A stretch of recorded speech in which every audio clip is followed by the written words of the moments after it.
Ladies and gentlemen, good morning. We are about to start the second day of the Fly AI Forum.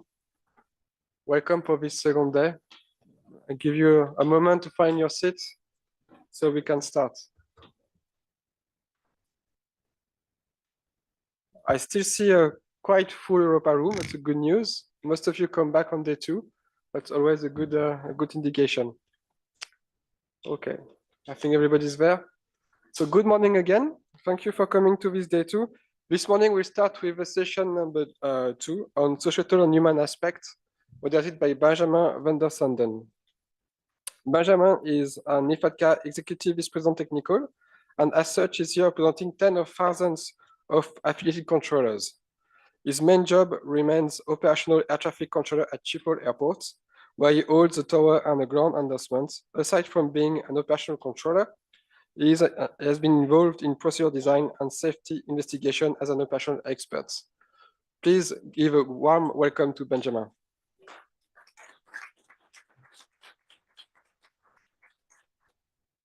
Thank you, Emilia, for that welcome. It is my honor and privilege to be moderating this session on societal and human aspects as the IFATCA Executive Vice President Technical. In IFATCA, we had the slogan last year, invest in people, the future of ATM. And for that reason, we are invested in improving the human-machine team and also via AI implementation. If that can improve the teamwork between the human and the machine, then we hold an open and constructive view. And for that reason, I'm very interested to see the talks today. We don't have much time, so I'm going to go straight into introducing our first speaker. His name is Mathieu Couzy from ENAC. He has been a research engineer for over a decade at ENAC in the Achille team. Is that the right pronunciation, Mathieu? Achille team? Achille is working on real-time simulation platforms to support and demonstrate applied research results. And more particularly, he's working now on ground control applications and automation of airport operations. And he's currently coordinating SESAR-funded project Aster, looking at introducing AI for routing, and he will be presenting us about Aster. Please welcome Mathieu.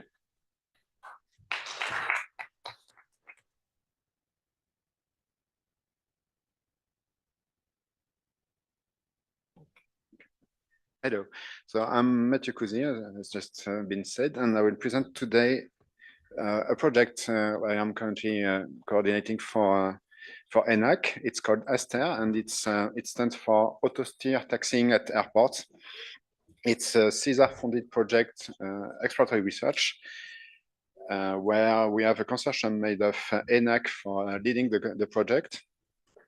We are also working on the design of the HMIs, the human-machine interfaces, and the integration of everything to have a real-time final validation session to validate the concept. In the consortium, we also have TU Delft in charge of defining and developing the AI system, which is the core of the concept for routing the vehicles.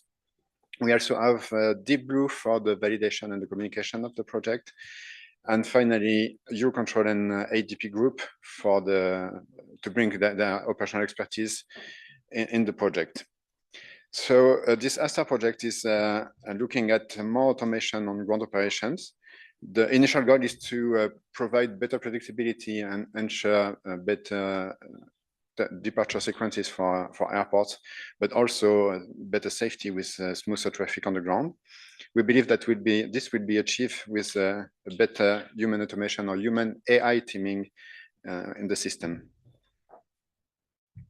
So first, a little bit of context. This Aster project is a follow-up from a previous SESAR project called AON that was looking at engine-off taxiing techniques and how they could be better integrated in large airports in Europe.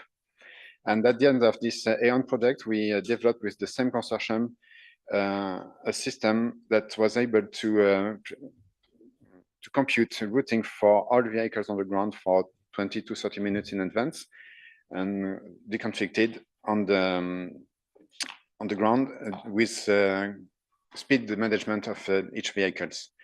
But in the end of this project, we had real-time simulation that proved the system was not fully used or optimally used as a decision support tool. So that's why we started this SESAR project, trying to look at more automation and maybe change the roles of the different member of the concept. And instead of having the ground controller at the core of the decision making and the communication with all the pilots, using the AI as a decision support tool, we try to look into changing the paradigm and give more autonomy to the AI, letting the machine probably send directly clearances to the vehicles to guide them over on the ground, with the route and speed profiles to get a smooth traffic. And the good news is, as we have heard yesterday with some presentation by Boeing and other technology, we know that in the near future we will have probably autonomous taxiing aircraft, or other solutions are already existing to implement the clearances given by the system. Because today the main issue is that aircraft cannot follow speed clearances very well. But in the near future, we believe that that's something that could be possible. Okay, if we look at the EASA scale of automation, the Aeon project that I've just spoke about was on the left side, using the AI as a decision support tool, so level 1A or 1B system. And on the opposite, we had this multi-agent system, or AI, developed that is able to compute conflict-free routing for the vehicles, which in theory could achieve level 3A or even 3B. But we all know that that's not something that's possible on aircraft on airports due to the unpredictable nature of the traffic.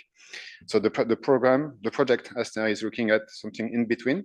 How can we make a better human automation teaming, and depending on the use cases, navigate between sometimes a level 1A, 1B on specific situation, emergency for instance, or even go up to 3A in routine tasks and low traffic loads. And most of the time, something between level 2A and 2B, where the human and the system are collaborating effectively through this concept. First, so a few words about the multi-agent system. As you may have understood, I'm not the AI expert on the project. I'm coordinating it, but still I can say that it is AI, even though it's not machine learning or deep learning or generative AI, as we heard yesterday or maybe today later. The multi-agent system is a kind of symbolic AI, and it is relevant for our concept because it can manage a lot of traffic compared to classic routing algorithms that are not able to go up to this scale. And we did not go for deep learning or generative AI because it was not appropriate, and we could not take the risk of AI hallucinations. However, on the project, we are looking at an overall system, a concept of human automation teaming, whatever the AI behind is. The issue for the operator is to try to collaborate with a kind of black box that doesn't explain every time the decision it takes. So here is a high-level scheme of the architecture of the system. So we have this multi-agent system that computes the routing. It's based on a two-level multi-agent motion planning approach. That's one high-level priority-based search algorithm that identifies the conflicts between the vehicles and formulates deconfliction constraints. And then we have a lower-level safe internal motion planning that calculates the conflict-free path and the speed profiles for all the vehicles, and models all the vehicles realistically, taking into account each own kinematics, whether it is aircraft or tugs that are moving around on the taxiways. Okay, so this are two videos, but unfortunately that goes in the wrong timing. On the right side, the one which is playing now okay, should have been the second one. That's the solution where the multi-agent system is computing traffic following the classic traffic rules that are made for human operators. So we can see that the traffic is kind of organized, even though you are maybe not familiar with Amsterdam Schiphol navigation. And on the left, now you have the raw output of the system if we don't constrain it to follow any rules or anything. So it's easy to understand that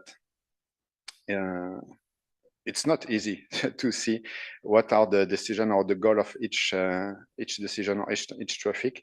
So obviously we need to interpret an interpretation layer of the mass output so that the human operator is able to use it.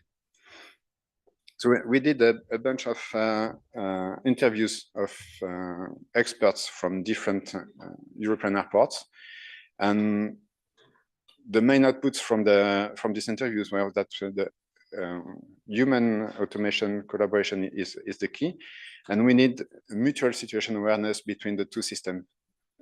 On one way, the human needs to understand what the AI will be doing and how it will react to be able to build this mental image of the situations and be able to supervise the situation in real time. On the other side, the AI needs also to be able to take constraints as inputs coming from the human to fit better the needs of the operator. And the difficulty is that it's an iterative process because we were developing both systems at the same time in the project. And on one side, the AI, the teams that develop the algos needs to know what are the inputs and outputs requested by the user. But at the same time, the HMI designers need to understand the capabilities of the system, of the AI, so that they can transform raw data or internal mathematical modeling information into operational, meaningful information for the users. So we did that iteratively, and it takes some time to get this running. And one of the solutions that we had was to define something that we called cross-check, as we saw previously on the video. Even though the AI is able to compute a conflict-free situation where it could be fully automated, then even in this scenario, some situation could appear to be risky or conflicting, and we can compute in advance this kind of situation and show a reminder to the users, to the operator, to check this better on real time. So that's the setup that we propose for the new working position of a collaborative system. On the right, you have the real-time radar image that is currently used on ground control with ASMGCS. And on the left side, so this radar image is still showing the real-time situation. And on the left, you have the automation supervision part, where we show on the really left every incoming traffic, departure and arrival, with an HMI showing the collaboration between AI, human, or full human or AI managed system, and in the middle, collaboration between the two. And in the middle, the radar image is used to explore the results computed by the system, by the AI. It's not real time.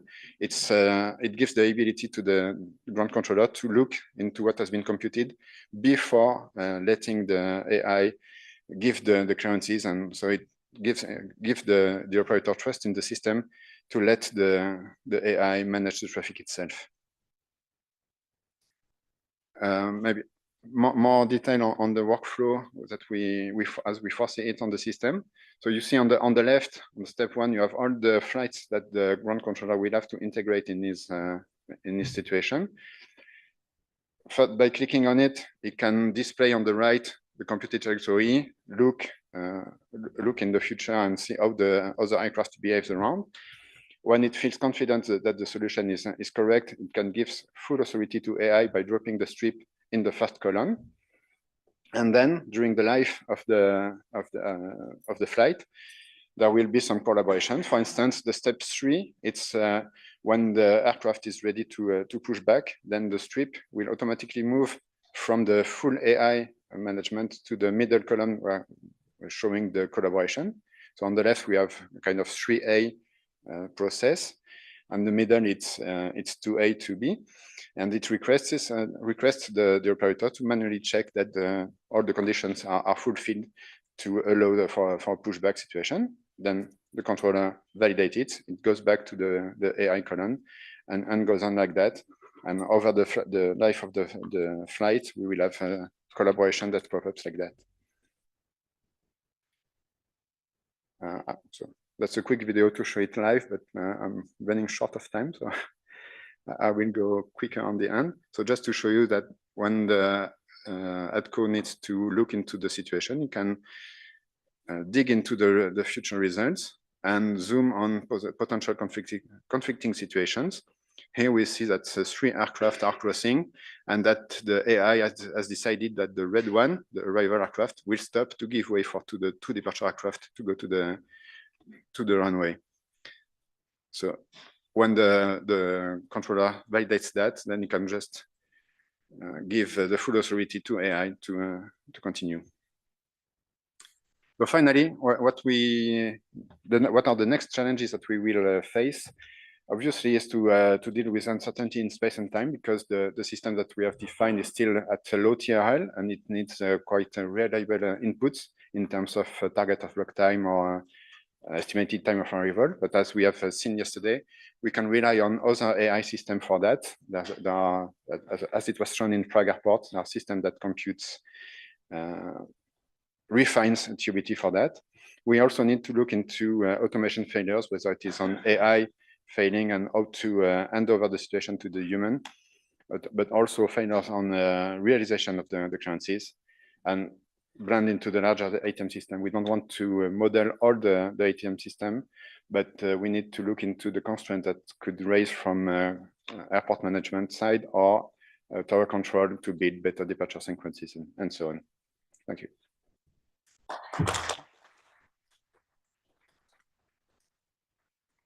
Just a final word, if you want to discuss more and see the live demo, we have a demo on the stand. Okay. Thank you, Mathieu, for that interesting presentation. I certainly have a few questions for you later, but a few household things that I should have mentioned. First, we will do 2 more presentations, and then afterwards we will have a Q&A session for the first 3 presenters. And then we will continue with the 3 other presenters in the session and do a Q&A for them. So just to make that clear. So without further ado, I will introduce now Dmitry Kirov of Collins Aerospace. Dmitry is a principal research engineer at the Applied Research and Technology Center of Collins Aerospace. He leads the research activities related to assurance and certifications of AI-enabled systems. Together with his team, he develops advanced analysis methods that enable trustworthy AI applications in aviation. Dmitry holds a PhD in Information and Communications Technology from the University of Trento in Italy. And he will present today about Jarvis, building AI-enabled digital assistants for pilots, ATC, and airports. Please welcome Dmitry to the stage. Thank you. Good morning. It's a pleasure to be here at FlyAI to present the Jarvis project. Actually, for the second time, 1 year ago, we already introduced Jarvis and its key concepts and the objectives. And now we're ready to share the first results and lessons learned as we advance by 1 year. And that's what the presentation is going to be about. Jarvis is one of the flagship industrial research projects in AI funded by SESAR joint undertaking. We develop AI-based digital assistants for ATM stakeholders, for pilots, for ATC, for airports. And maybe you watch Marvel movies and then maybe the name Jarvis reminds of something. So it's AI assistant developed by Tony Stark to control his Iron Man suit and do other things to save the world eventually. So we inspired by that, and so we use the name Jarvis because we develop AI assistants as well for our very own superheroes, and we do it with this great team of partners, which I would like to acknowledge. Organised Aerospace is the coordinator of the project, and together with all the partners, we are building Jarvis. Let me also say that the EASA is playing an important role in this story, because we have an ongoing research collaboration with the EASA team in Jarvis. So Jarvis develops and validates AI-based digital assistants in 3 domains: the airborne, so for pilots, in the ATC domain, and for airport staff and operations, with the overall key goal to improve human performance, to improve situational awareness, operational efficiency, to decrease the workload in complex situations and scenarios. And with that, we're taking steps towards higher levels of automation, towards enhanced ground operations, and towards single pilot operations. The level of maturity of the assistance by the end of the project will range between TRL 4 and 6. Let me go quickly over every assistant. So one of them is AirDA, or Airborne Digital Assistant, which, as stands from the name, is to be used by pilots on board aircraft. It provides several features, among which we have support with ATC communication management. So the assistant is listening to the message exchange between ATC and pilots to record the commands, to display them on the interface, to identify possible mismatches in the readback. Another feature is flight strategy assessment, which uses AI technology called automated reasoning to identify possible risks in the current flight strategy due to upcoming, for example, weather events or aircraft failures. And last but not least is supporting pilots with more predictive approach and landing, which is specifically useful in complex busy airports such as Frankfurt or Madrid. And this year, the prototypes have already been developed by the technical teams, and we are entering the validation phase. All the assistants here, all the features are going to be at TRL 4, and so our validation is in the lab. Our labs are basically advanced simulators of different passenger aircrafts provided to us by our partners, Leonardo and DLR. All the validations are going to take place later this year. We have already defined and agreed on the validation scenario, and all pre-validation checks and deployments have already been successfully completed. So really looking forward to reporting the results of this validation later in the year. Another assistant is for ATC. So ATC digital assistant, which is to be used in the control tower, and it provides several functionalities for providing tactical recommendations to improve the efficiency of the airspace, to do some short-term forecasting of traffic, and also some more time-critical ones, such as providing recommendations for conflict resolutions, so decision support for controllers in real-time situations.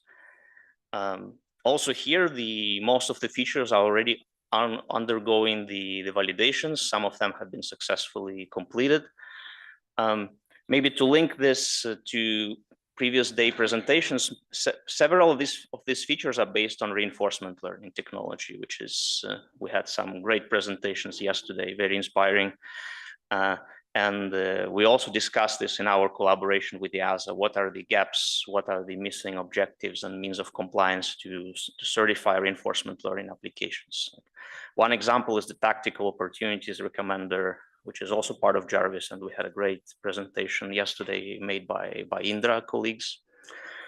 The third assistant is airport digital assistant, and this one is the most advanced assistant among the 3 in using computer vision technologies for improving safety of operations in the airports. So it uses deep learning computer vision technologies for detect hazards on runways, such as foreign objects, wildlife, and incursions.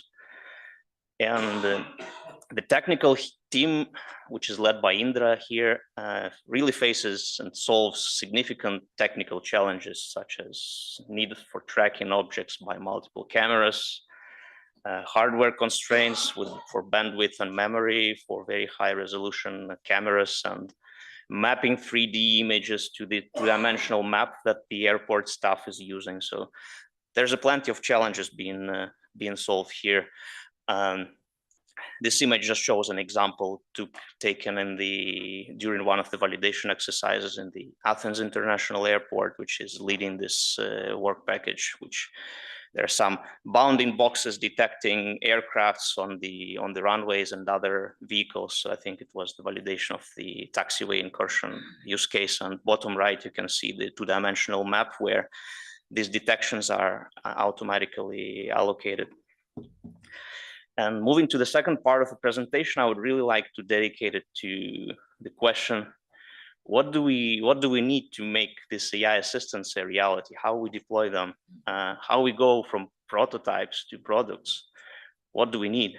To answer, we need to consider two simple facts. So one is that AI assistance in Jarvis includes safety critical functions. I hope it was quite clear from the presentation so far.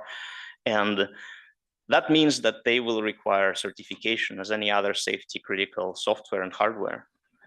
And the other thing is that the assistants are based on AI. And as we all know, the guidance and the standard for AI certification is not yet finalized.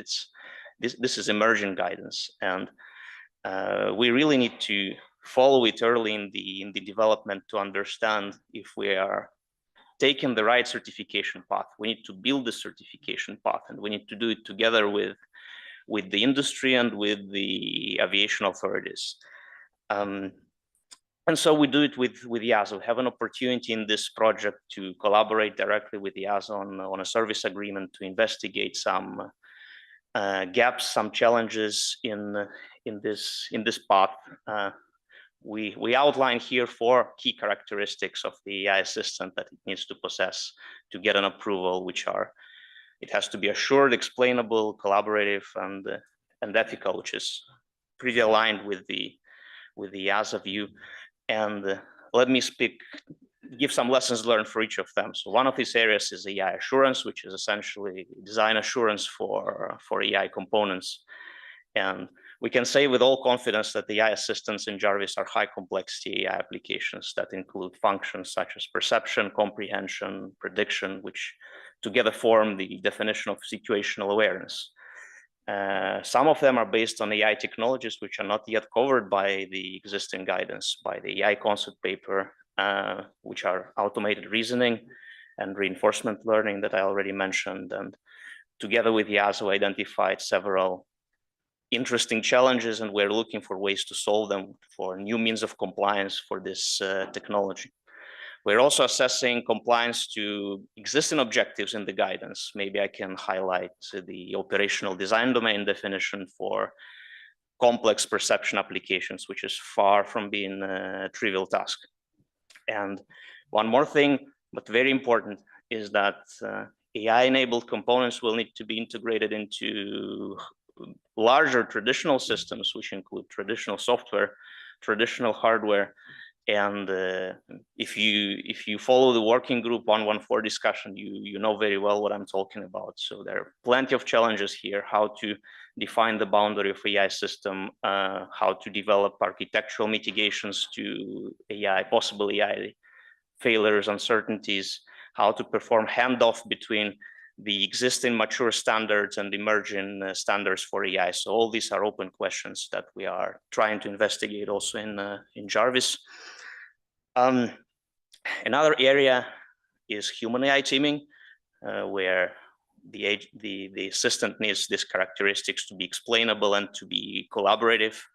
So here I can say that EASA guidance has quite many objectives on human AI teaming, and they are focused on higher levels of AI, such as level 2B, level 3A, and none of Jarvis features climb that high on the ladder of levels of AI. We are level 1B, level 2A, but we study the objectives, and our team considers them very important and useful to consider even when developing lower level AI applications.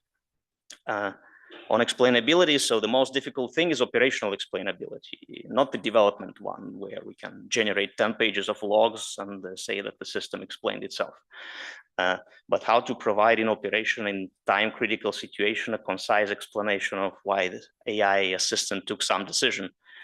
Here we explore the concept of the idea of different levels of explainability, so how to provide explanations in different amounts, in different forms, visualizations, to tailor to a specific time-critical task. We're also looking beyond Jarvis. So some of our partners are exploring, making some small experiments to understand better the very concept of human AI teaming, how the users would respond to the systems of the future. So we call them Wizard of Oz experiments, or small what-if experiments to mimic when we're mimicking the systems which do not exist yet, to see how the users would respond. And the same as last year, we see the key challenge in human AI teaming in de-skilling of users due to over-relying on the automation, on the technology, and we are doing all things possible to mitigate this risk.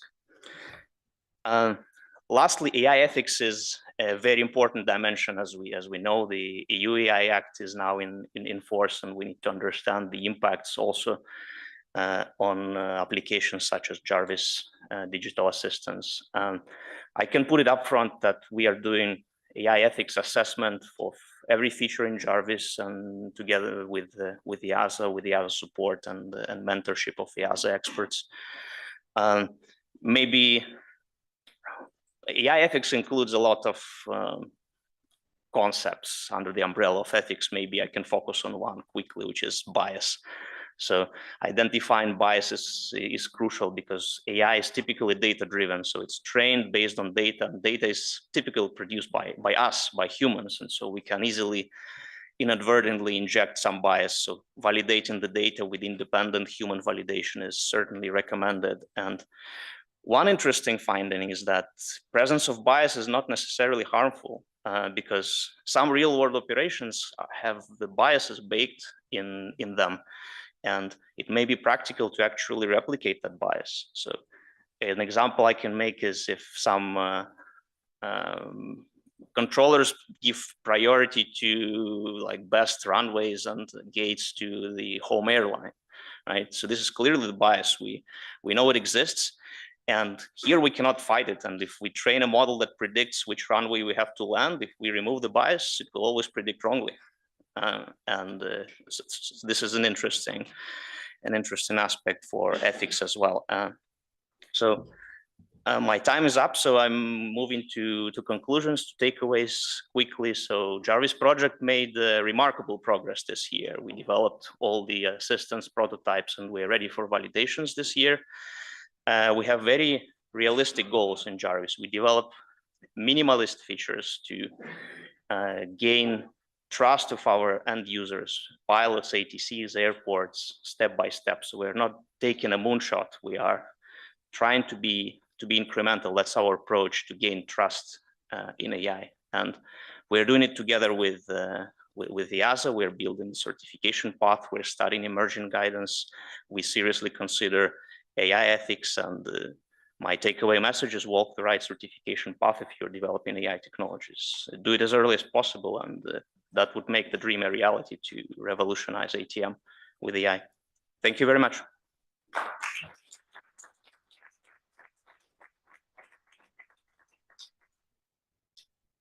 Thank you, Dimitri, for a very interesting presentation.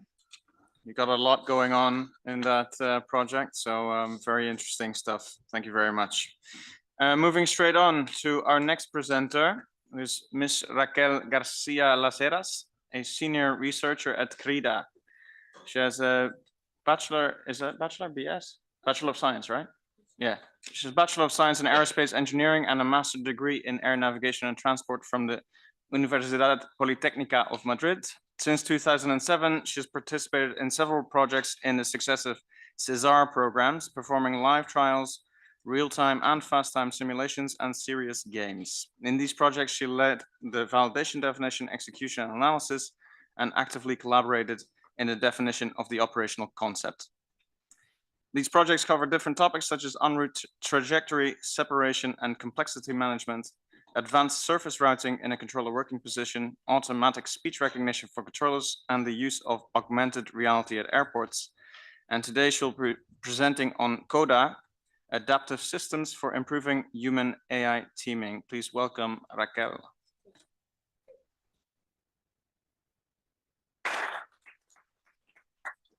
Thank you very much. As Benjamin has just said, I'm Raquel Garcia, I work for CIDA, this is Spanish ATM Research and Development Center. And I'm going to talk to you about an adaptive system for improving human AI teaming, in particular the tasks that we have performed within the CODA project. This is the Controller Adaptive Digital Assistant. CODA is a SESAR 3 exploratory research project that started in September 2023.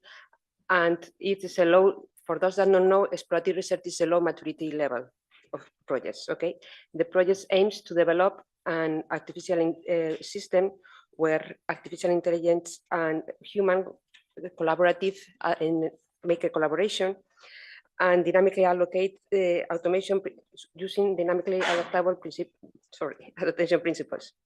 Specifically, we want to provide a concrete example of an adaptable system in which the artificial intelligence knows about the state of the controller and is able to predict future problems and act accordingly. This type of system will support the controller in performing their tasks by reducing workload and supporting them by exploiting automation apps to the highest levels for non-critical tasks, adapting the explainability with different levels, and foreseeing the future problems. Key components of this system are the predictive models for the control and cognitive states and tasks, neurophysiological monitoring of the cognitive states, a human-machine performance envelope that measures the quality of the interaction, and adaptive automation to adjust the distribution between real-time and predicted operator status. We started with a set of experiments to see which are the sensors that could support us, which are the measurements that could support us in this project. The first sensors we measured were the encephalographic sensors. Those measure the electric activity within the brain. The epidermal sensors that make the conductivity of the skin. And the last one I'm not going to pronounce because I'm completely unable, but it uses the light to measure the hair rate and the hair variability rate, okay? Finally, we found out that the combination of all the sensors were the ones that better adapt to the measurement in real times of the mental state regarding workload, stress, fatigue, and vigilance decrement. We also performed some voice analysis, and the voice analysis we looked for the fundamental frequency, for the jitter, and from the intensity to see how they're related to the workload and to the stress. And finally, regarding the behavioral data, we have to take into account the simulation that we're going to perform on the platform. So we use the typical flight separation loss, flight plan, and radar tracks, and the comparison. Regarding the human-machine performance envelope that I've mentioned, we use it a definition as a dimension to know how is the quality between the human operator and the artificial intelligence. So we developed several indices to identify which is a good human performance scenario, a good interaction between both the digital assistant and the operator. And this set of indices can be classified in 3 different groups. The first one, the mental states, is the one I have mentioned regarding workload, stress, fatigue, and vigilance. The human AI interaction regarding how good the interaction, how effective the information interaction between both the artificial intelligence and the controller is, and the performance of the joint systems, how is the outcome when both work together. So we starting with a simulation in November to define the prediction models, to populate the mental model prediction models. The mental prediction models were developed using psychological theories. The basic theory is the theory regarding the resources that are available and the resources that are demanded by attacks. We built upon this with the Histon model that say how the controllers focus or represent internally the traffic. And we built on that for many others to develop the mental workload, fatigue, stress, and vigilance algorithms. Okay, we make a simulation, as I said, in November, where 4 IFATCA controllers flew to Madrid, and we put to them different traffic patterns to make them these different to stress in them different mental models with high, medium, and workload, with vigilance decrements, without vigilance decrements, and so on. So we gather all the data that we could from them. You can see here the pool controller. They has the sensors that I said before. We also, a part of the data that we said before, we also had the eye blinking. We also had the fixed sections. We have the ISAT, the instantaneous assessments, the questionnaires, post and post-round questionnaires regarding the Dundee stress, the Karolinska sleepiness, the NASA TLS, anything they allow us to have. And you use all this data to populate these algorithms and to be able to predict in the future what are the mental workloads.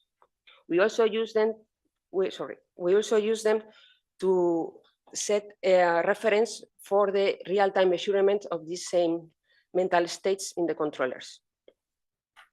The other prediction models that we have developed within CODA is the task prediction models.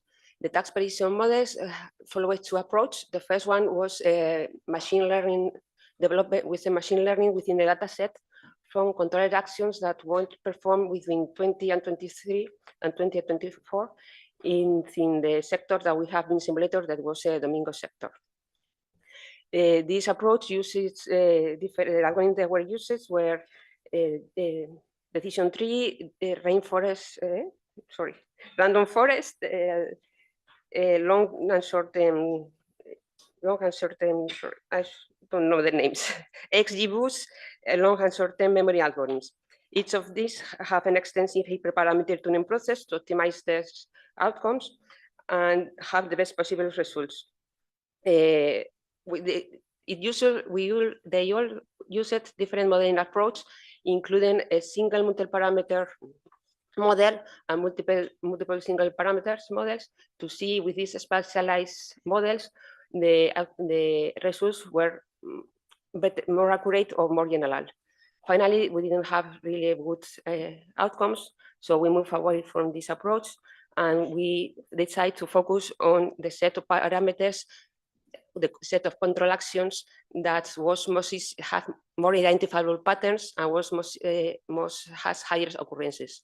For this, we perform a statistical analysis, and a predictor was defined for each of these actions. So each predictor was able to say the probability of one of these actions to be performed by the controllers in the next X minutes, and these X minutes we set it in 5 and 10 minutes. Okay, these prediction models, tax prediction models, use as input the traffic and the traffic, the flight plans, and the action being performed by the controllers. Regarding the data automation, we tackled it from 2 different points of view. The HMI explainability, we wanted to present to the controller in an easy and fast way to understand all the information that was used by the CODA system. So several different models were developed, and the one that was finally selected, it was this triangle where you can see the main types of information related to traffic, tax, and neurological measurements in the real-time measurement, that is the blue triangle, and the predicted ones, that is the black triangle. If needed, there was further explanation by clicking in the triangle. You have further explanation for what was exactly going on. At the beginning of CODA, we foresee 2 different use cases. One where where the artificial intelligence will perform concrete tasks for each flight, and another one where a complete delegation of a flight. So this would be represented within the HMA, selecting where the flight or the task will be under the ATCO column or under the CODA column. Regarding the adaptive strategy, in this case, a matrix was developed with all the information coming from the CODA system, with all the possible combinations, and some general rules where it says if the automation should be increases, decreases, or should be stable. In actual easy example, if the mental states are medium, the traffic is medium, but we foresee that it's going the tasks are going to increase, or the stress is going to increase, even if the traffic is stable, then the automation will increase. So the CODA experiment. Last month, the same 4 controllers that came to Madrid in November came again to perform the CODA experiment, this time with all the CODA system deployed. Okay, we have as inputs to the CODA system on my right-hand side, we're going to present what was the input to the CODA system as a sedimental workload in the prediction and in the real-time measurements. This is the real-time measurements, the traffic that was now in the sector and the traffic that was going to enter the sector, the tax that the prediction of tax that was going to be performed by the controller, and with all this we provided to the CODA system, to the CODA adaptive strategy. So the CODA adaptive strategy will take all this information into account and will decide if it should launch or stop the automation, and also will decide which flights should go to the automation, because finally we only use one use case that is was the complete delegation of flights to the artificial intelligence. On the other side is what the controller saw from the CODA system. So he saw if the automation was on off, the triangle with the different information. He saw the flights that were assigned to him as flights that were assigned to CODA. And on the radar screen, we indicated to him that the flight was being managed by the artificial intelligence, but by using the yellow circle. Now, as I said, the use cases that we have was the complete delegation of the flight to the artificial intelligence. And the focus of the project is not on the development of artificial intelligence, but on the flow of information between the digital assistant and the controller. So we didn't develop an artificial intelligence, but had one of the controllers managing the traffic as a sort of approach. We use this also because we wanted to move the debate away from the trust on the artificial intelligence or the performance of the artificial intelligence, as the controller will know that it is another controller, a colleague of him he trusts, who is the one that is managing the flights. So preliminary outcomes, because as I said, we have just performed it. We have the models. We are very happy with some of them. We have to improve another ones, but we know what we want to try to see if we can improve the other ones. We have a very good reception from the controllers regarding the CODA system, regarding when the automation was launched and when it was not launched. We make a practical example of how neurometrics can use in real life to feed an adaptive system and with quality. And we have a very interesting discussions regarding how the use case that we had selected, the complete delegation of the flight to the artificial intelligence, impacted the workload, stress, fatigue, and vigilance that was the neurometrics that we were having a look at. So that's all from our side. We will have more information, hopefully, in a couple of months when we finalize this analysis. And if you want to keep in touch, we can, of course, talk to me, but we have also a website on LinkedIn where you can have the news on when we will release further information.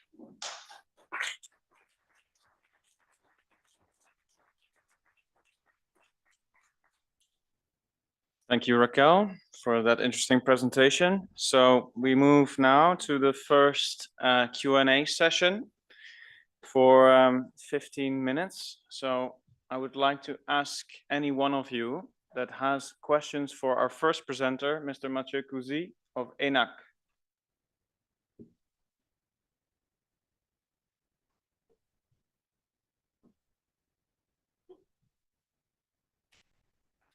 Regarding the project ASTA, my question is that is the system tested on real situations, so in airports, or just on simulators? So indeed, we're going to be having a real-time simulation based on generated data, generated traffic, but based on real data, real scheduling from airports, Roissy CDG and Amsterdam Schiphol. So it's a mix of forged data but based on real ones and real schedules.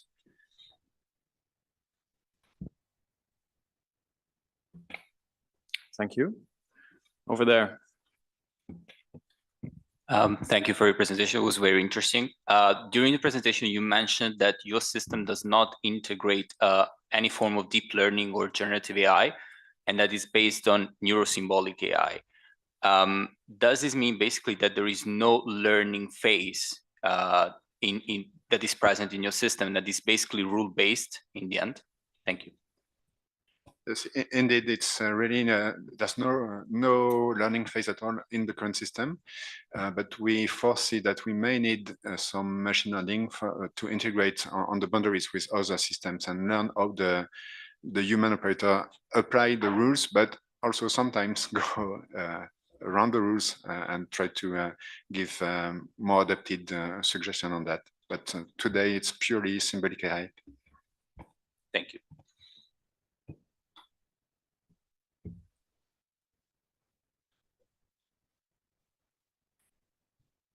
So good morning. Yeah, Matthew, you had just interesting comment there, which is when you're talking about human AI cooperation enablers, you had a statement which stated most AI regulations cannot be directly explained. What do you mean with that? It's more at technical level or? Yes, on a technical point of view, we have this multi-agent system that computes 20 minutes of trajectories and speed profiles to smooth the traffic and prevent conflicting at crossings. So we have the output with the speed constraints, but it's difficult to match this speed constraint with the actual crossings or the actual conflicting situation. The system, the algorithm itself does not give us this information. So we add an additional layer on top of that, trying to make this kind of interpretation, but make the link between the regulations put by the AI with the actual conflicting situation that we can expect on the traffic. Okay, so it's more regulations on the sense of kind of requirements, let's say. Excuse me. It's the kind of requirements. You're not able to meet some requirements in terms of the performance. Yeah, today the way the system is built, it cannot give us this link. We have the raw output at the end, but that's what I've said at the beginning. It's AI, but it's not deep learning. So it's a black box, but still with this kind of multi-agent system, we could ask the development team to make it more open and provide this data. But as we are developing the HMI and the algorithm at the same time, it's a never-ending iterative process to ask them to modify them. Thank you. It was very, very interesting. Thank you. Thanks. Okay, we have time for one more question from the floor, from Mathieu. Anybody? No? Okay, then I do have one for you. So following on from because you talked a little bit about how the human and the AI will team up to find the solutions, but I'm interested in the question of liability in case the team picks the erroneous solution. How do you transfer between the human and the system? So actually, the liability question is the very first question that has been raised by the expert that we interviewed, but not on the point of taking wrong decision, but more on the fact that today anti-collision on the ground is under the pilot's responsibility, and if we give speed clearances as well as trajectories, then ATC would take full control of the aircraft. That's where the liability issue came up from. Today, if we want to move towards higher level of automation, that's a step that we need to take. So we will have this real-time validation with operational experts by the end of May, and we have some experts at Deep Blue handling the validation that during the post simulation interview will address this liability question. And then by the end of May, we'll also have an expert workshop with our advisory board to try to see it more on a more global scale. But still no answer for that. Thank you. That's good to hear that you're busy with it. Then I move on to questions for our second presenter, Dmitry Kirov. Any questions from the floor for Dmitry? Hello. Thank you for the presentation about Jarvis. And I have just one question. Is the goal of the ERDA, Digital Assistant Project, similar to what I am exploring in my master's thesis, which focuses on using large language models to translate pilots' natural language into standard aeronautical phraseology, especially in training or in emergency situation?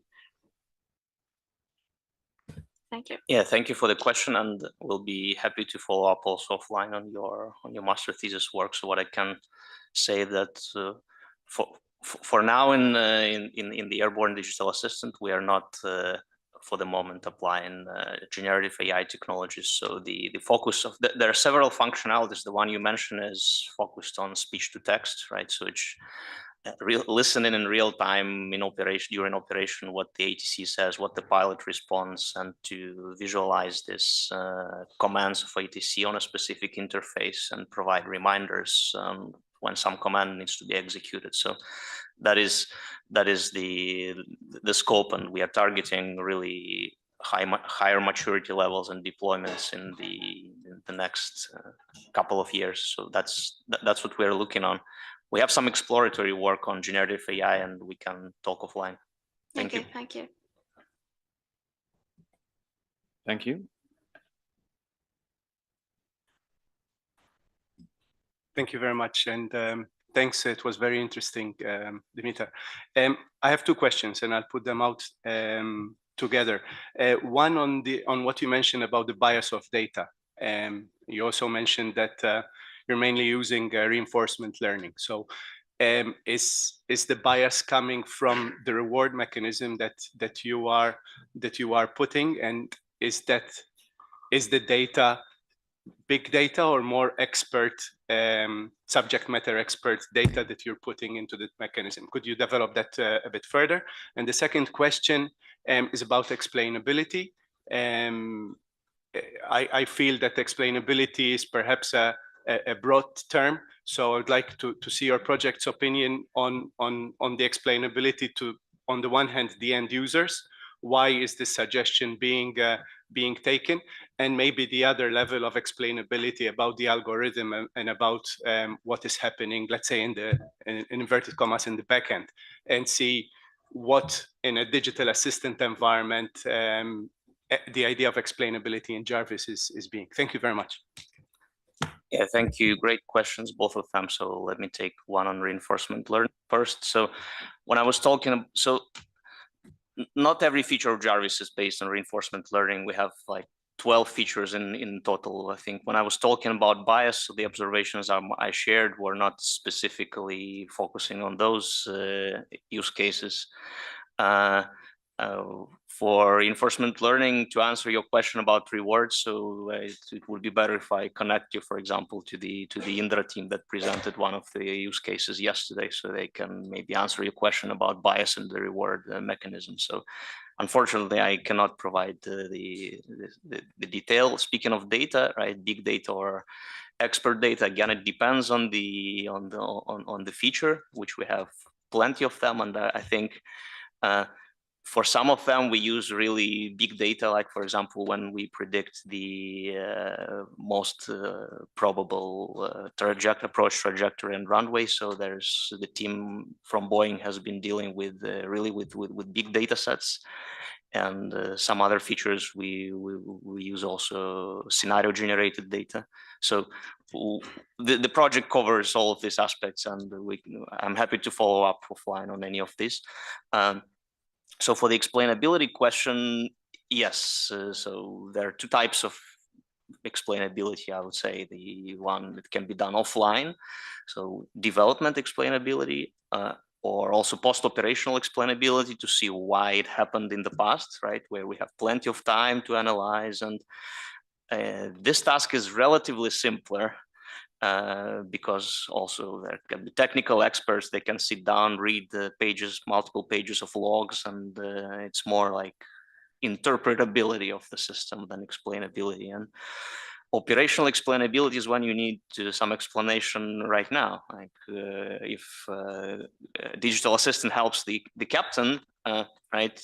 So if it was the first officer, I can ask a human, why are you suggesting me this? And he gives a short and concise explanation. It's very challenging to do it with AI technologies, specifically based on neural networks, based on machine learning. So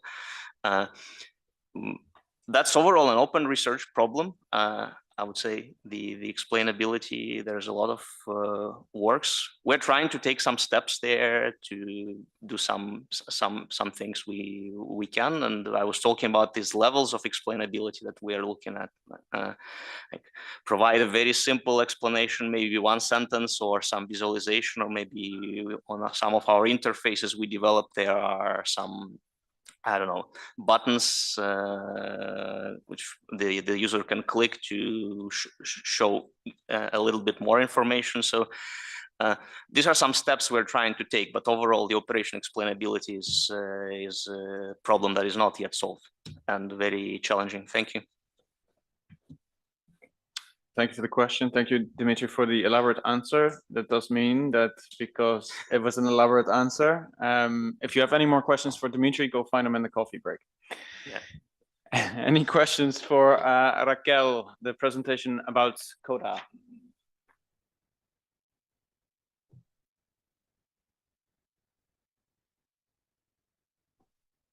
Yeah, of course. And then so maybe this is a very wide question for your project, since the project is based on data collected, so using sensors for the ATICO teams maybe. What are the challenges that you are facing maybe regarding the ethics and the regulation using that kind of data? Okay, thank you. Right now, we are in the exploratory part. Okay, so we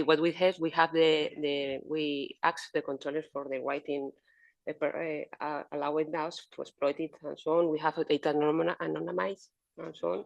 So we are following the things regarding a data sensitive answer. How this will be used in the future? But I think we have still a long term to be able to use it in the operation room, because controllers I don't know if you have seen the diamond that we have. It has to be very strong on the head to be able to measure the electronic activities and so on. So this kind of data was not going to be useful, but what we were thinking about is to be able to use this data with a kind of security pass, where you introduce it in the computer, and then all this kind of information regarding that concrete controller and so on will help him to push the information in the controller HMI and use this and set the reference to be able to measure this kind of information. More or less, we can further explain it. Okay. Gentleman over there. Yeah, Max Scheck from the European Cockpit Association. Sort of along the same lines, well, there are two questions. One, the setup looked very elaborate, and I think it probably disturbed the controllers quite a bit. There's much less invasive technology is out there that could be used. Are you looking into any of those? And then the other question, is your vision to have this eventually as part of the setup, where the controller will have this as part of his or her workplace? And then how do you deal with, this is a closed loop system. How do you deal with variability from day to day and things like that? So sort of along the lines of the previous questions, or is this just a research project now to get some base knowledge?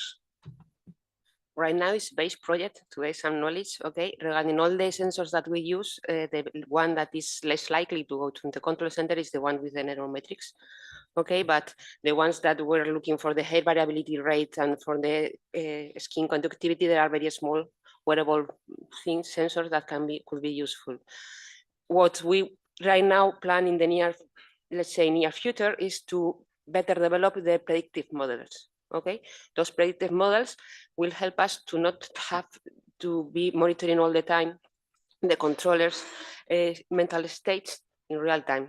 We lose this specifically of each of the controllers, of each of the different controllers. We lose it a little bit, but we have found that if we use it for short terms, let's say, of periods, the correspondence regarding what we are predicting and what we have measured are not very separate.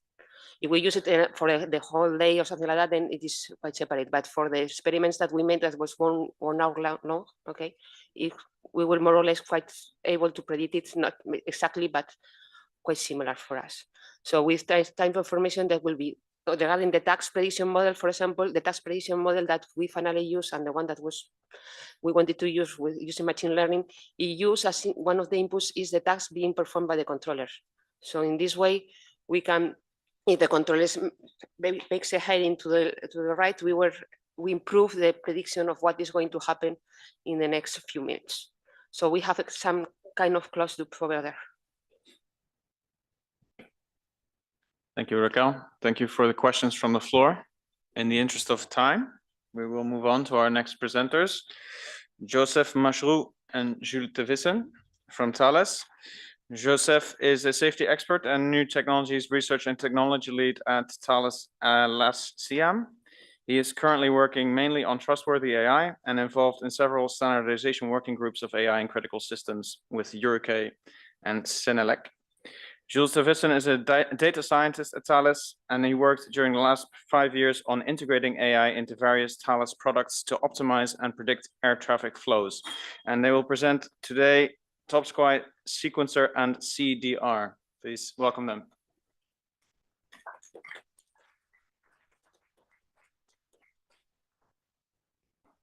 Yeah, thank you.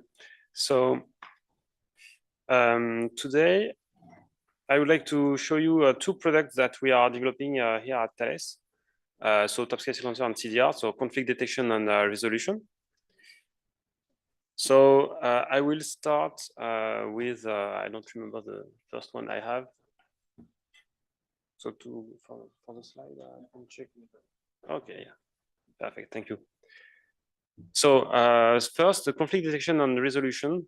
So it's a component that we are developing and that we want to integrate in our ATM systems, and mainly Top Sky One, which will be the new generation of our ATM system. So the CDR, it's based on two components. First, the mid-term conflict detection, which will try to find conflicts in flight plans with a horizon of times of 20 minutes. So a conflict, basically, to be a little bit simplistic, it's less than 5 nautical miles horizontally of separation between flights and 1,000 feet vertically. And then we will have a resolver which will try to find solution between so we can carry different kind of actions, for example, change the CFL, change the speed, or change the heading of the flight in order to avoid a conflict. So this resolver is based on classical algorithms at the moment, but in the future we will try to integrate AI. I will show you that. First, the HMI, it's here it's Skylab, so it's not a real ATM system. It's just to play with it and try to test the tools that we are proposing. So ATCO can just connect to their computer and then try the tool on this HMI.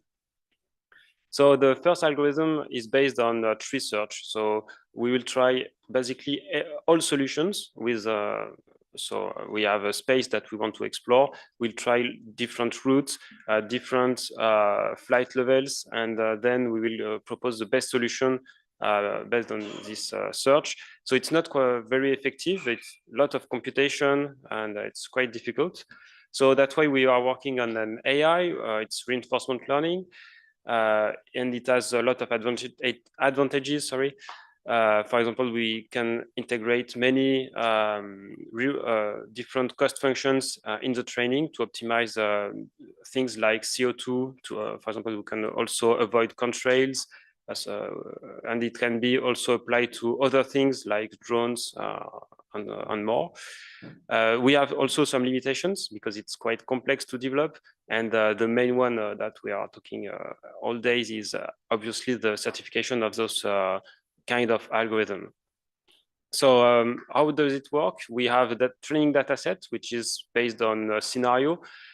So we extracted data from Flight Radar 24, all the radar track, and then we created conflicts in those scenarios because obviously we don't have one if we don't change the time of the flight levels of the flight.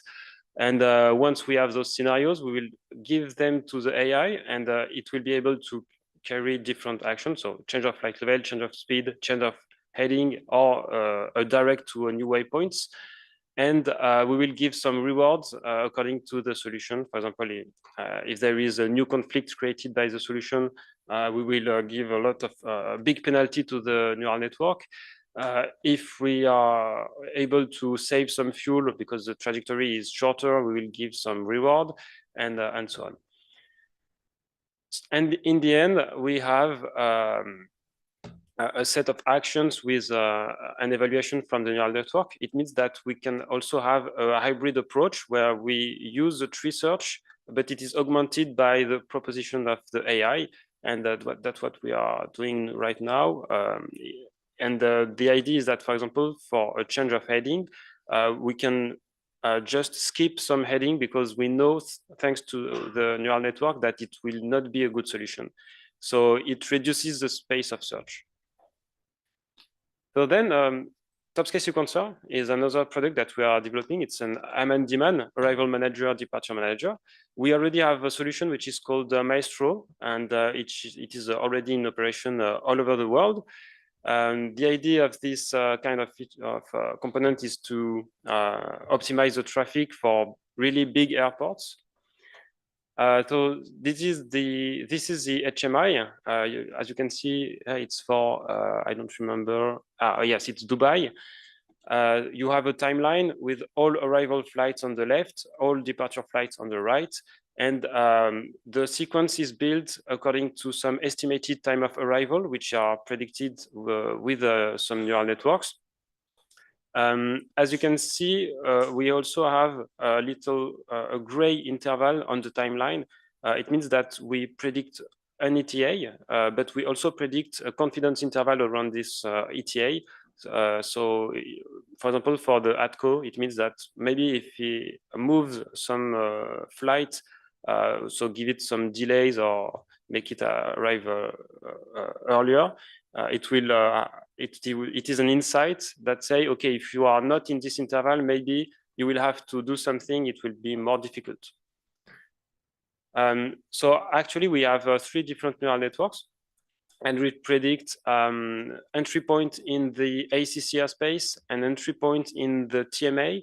And in the end, we predict an ETA plus the confidence interval on all the runway of the airport. So these are the 3 different neural networks we have. And as input, we only have the latitude, longitude, altitude, the heading, ground speed, and the aircraft type of the flight. And we predict the entry point, which is also latitude, longitude, altitude, ground speed, and predicted heading for the different airspaces. And in the end, we show this on the HMI. So we just show the interval and the time to touchdown, the time of arrival. So we developed our own MLOps pipeline based on open source tools, for example, MLflow, Airflow, and this is quite mature. The advantage of this approach is that we are able to propose the solution for a new airport in a matter of 1 or 2 days, because we just need to download the data, train the neural network. And before, it was a data set. So ATCO has to say between this point and this point, I will have to wait maybe 1 minute for the flight to get to this point. And now everything is computed by neural network. So when we build the dataset, it can be really laborious. It can be a difficult task, and sometimes it is even not done at all. So that's the main advantages of these neural networks. And also we developed a monitoring stack. So we monitor the error of our different neural networks in terms of time, but also in terms of distance between the predicted entry points and the actual entry points. So we basically compute the error for all outputs of our neural networks. So this one, I will talk about it later. It's because we used DLLIP, which is a library. I will have the chance to talk about it later in the roundtable. So now I will let the floor to Joseph, and he will talk a little bit about the certification and what we are doing about this. Thank you. Yeah, Thales is involved in the working group, ORGAI working group 114 and the SIA subgroup 34 in order to collaborate or prepare the next new standard for the to provide the practice recommendation for approval or certification for system implementing machine learning in aviation system, in airborne and air traffic management. And Thales is recognized by the aviation community as the one of the key most active contributor of this task. This feature standard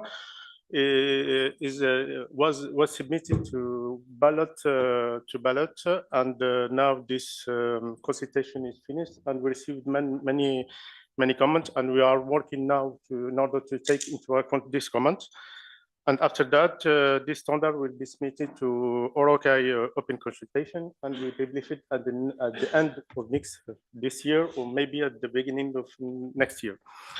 The last version of this standard is in the good level of alignment with the EASA concept paper.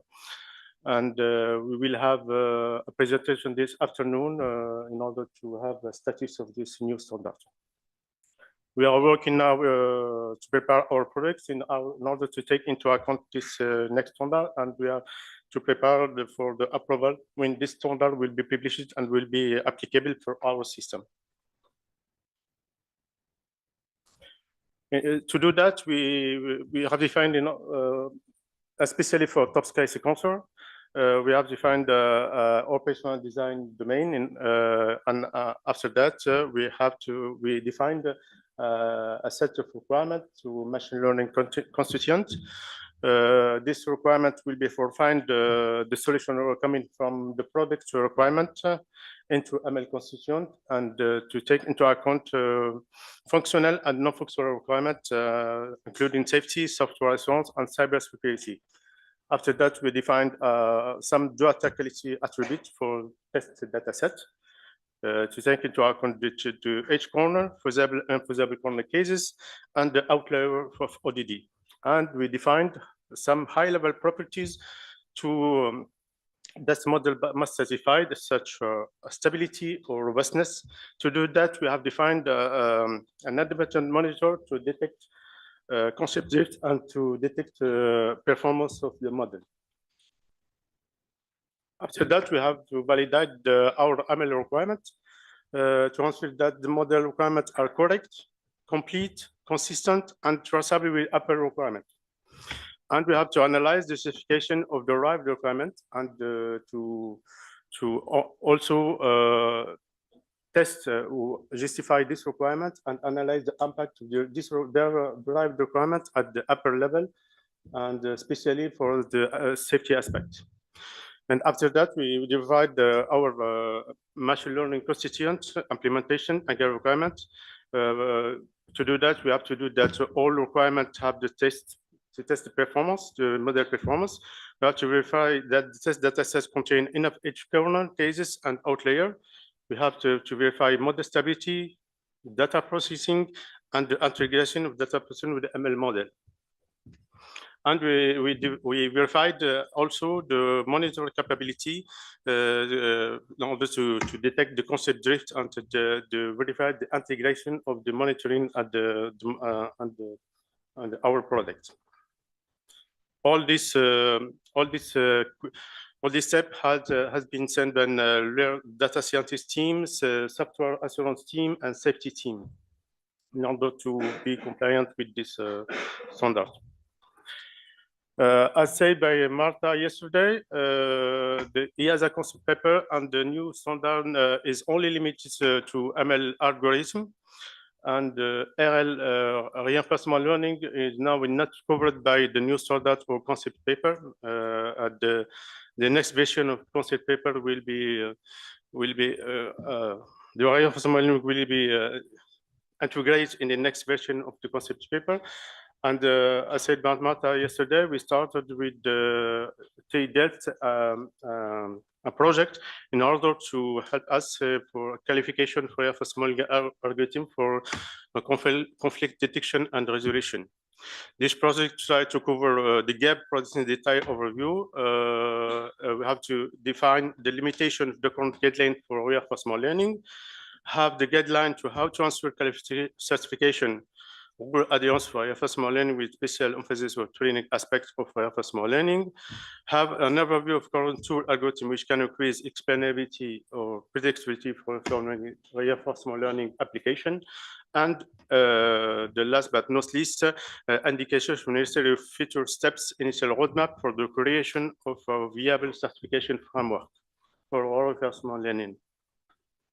This project is now in progress, and we have yeah, this is the end of my presentation. Thank you for the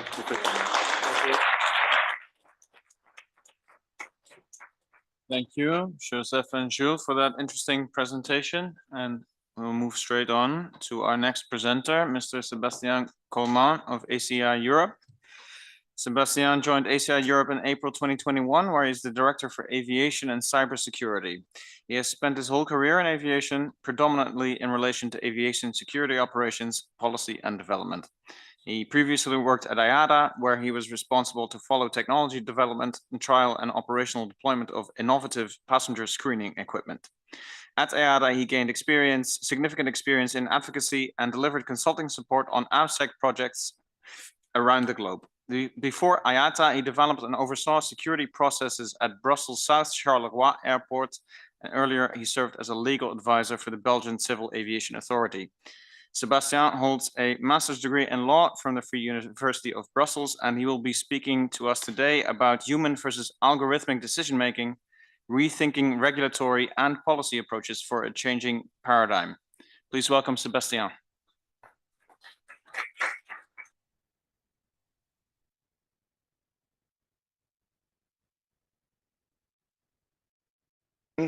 I'm a disappointing person from this forum. I am not a safety person. I am not an AI expert, and I don't know anything about ATM.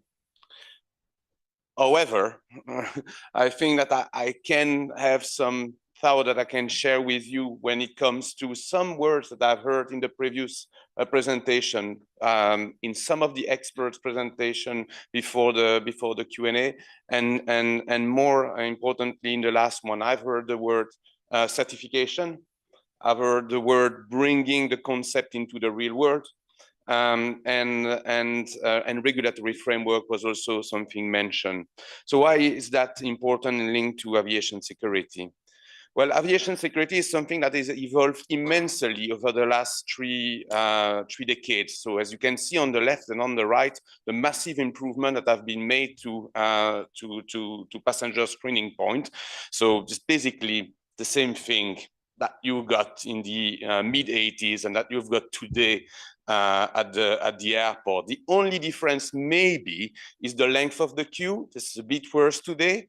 And a couple of things that are being told to you as a passenger. Please remove your liquids. Can you take up the laptop off your bag? Except that, I think that more or less we are in the same place we were 30 years ago. That's not true.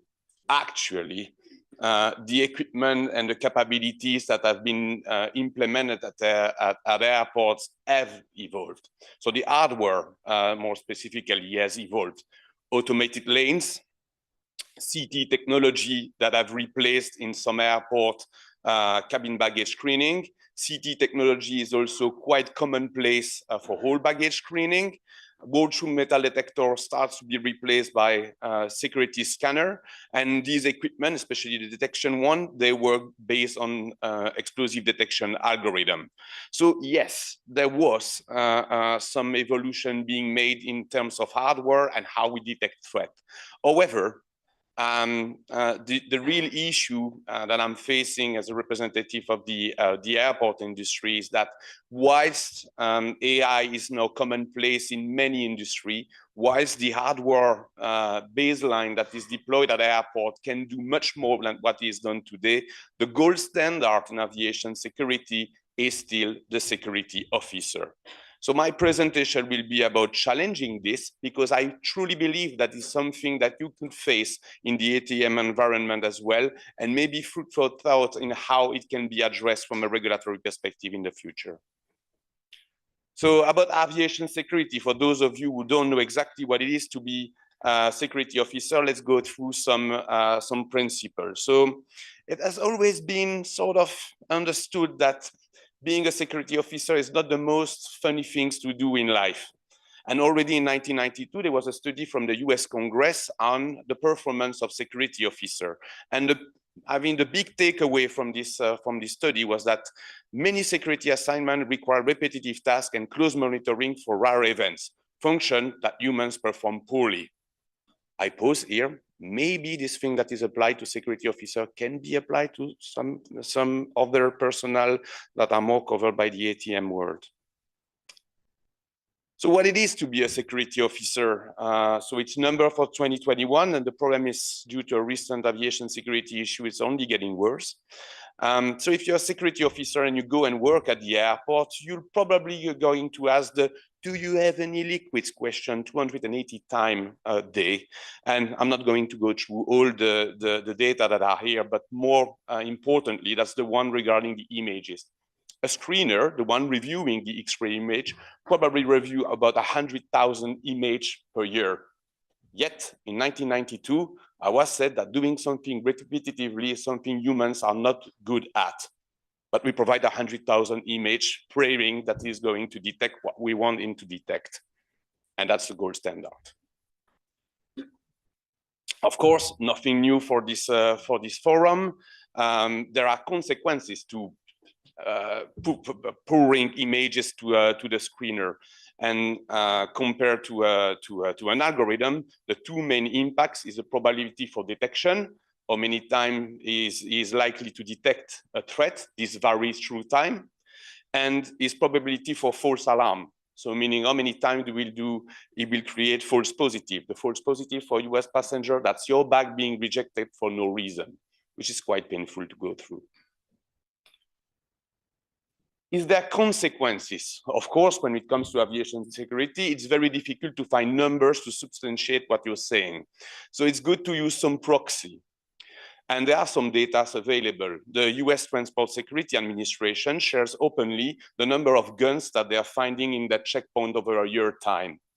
So in 2019, out of 824 million passengers screened, they found 4,432 guns in the bags, which is one gun per aroundish 186,000 passengers.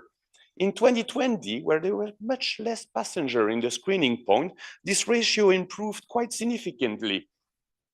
Maybe it means that only the passengers carrying guns were flying during COVID. But maybe it means something else regarding the probability for detection of security officer.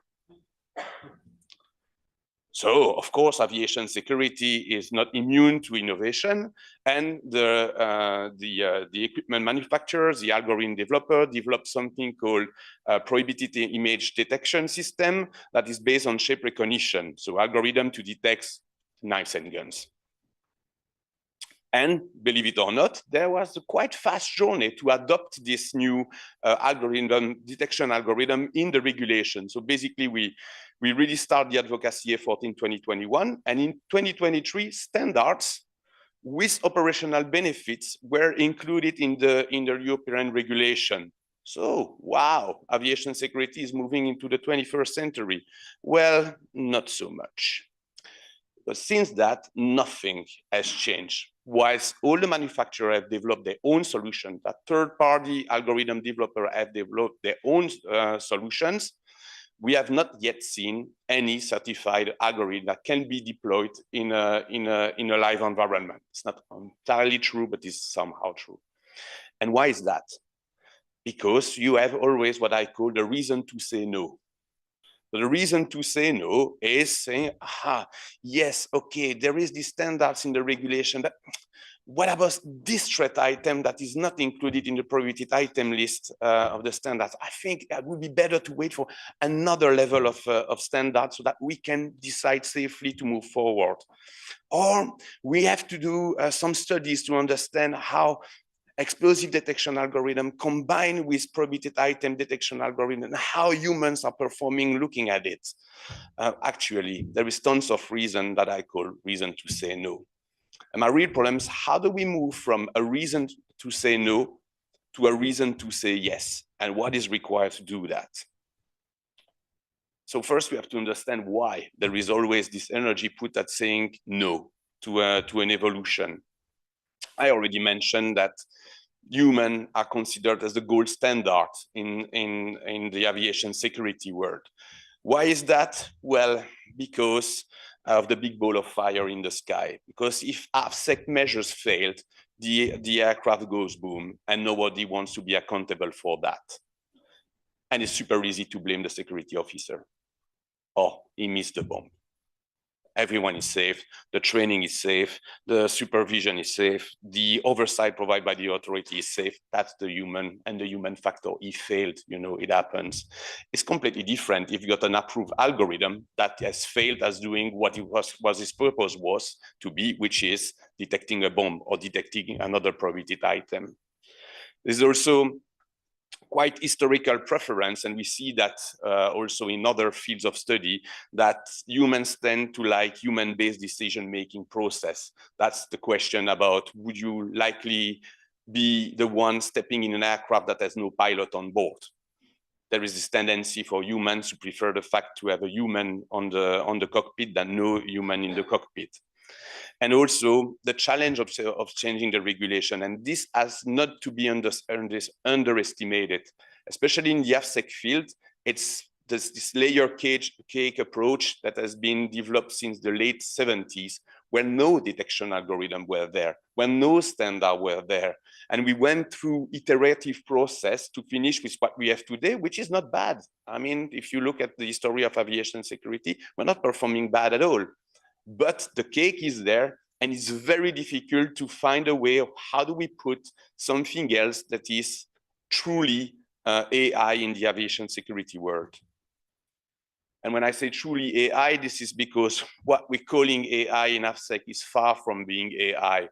The detection algorithm, even the one that I just mentioned, they are not evolutive. They are stamped, and when they're there, they will remain as they were when they were implemented. There is no big data approach to screening. The standards, they are still being developed the same way as we were doing it in the past, a list of known threats with a probability of detection and sometimes a probability of false alarm. This is far away from having a, a sixth sense algorithm that will look at all the data and saying, well, this bag, I don't know what's inside, but it's quite weird compared to all the bags that I've seen, which might be an approach to aviation security. And of course, testing and certification is not tailored at all to retest the algorithm in a fast and effective manner. So we need to move away from this. And we need a paradigm shift in how regulators are thinking about regulation, and how we move from a human-centric point of view to a place where AI and humans are collaborating in the decision-making process, including in the aviation security world. We need to provide trust. So I think that was one of the big questions in the previous presentation. That's explainability. I always asking myself, how do you really want to hear how a security officer makes a decision when he decides to reject the bag or not? So therefore, would you really want to know how the algorithm is making a decision? But that's probably my view on this. We need also AI to be accounted for in all the step of the regulation, meaning that to provide some trust for regulator, we need to start with lower risk areas. Maybe there are areas where this is today not regulated. For example, the detection of dangerous goods is not regulated currently. There is no standards in our algorithm that are designed to detect lithium battery, for example, should be operated. So maybe this is where we should start working. And also, government should support incentive AI-driven initiative. Too many times, I believe this is the industry that is coming with a solution and are facing a reason to say no. I think that we must convince the higher level of the decision of the policymakers, and get them to promote AI themselves. So a final words on my end. as I already mentioned, the way we develop regulation needs to be rethinked. Of course, it's a collaborative effort between the regulators and the industry. And also because it's still a safety environment here. If we move now with this approach that I'm recommending, I'm pretty sure that it will lead to a safer and also secure future for aviation. And on the right, I've asked ChatGPT how he's looking at a passenger screening point for the future, and I was quite desperate when I see that, because this is more of the same, which really means that we need to get better at this. Thank you.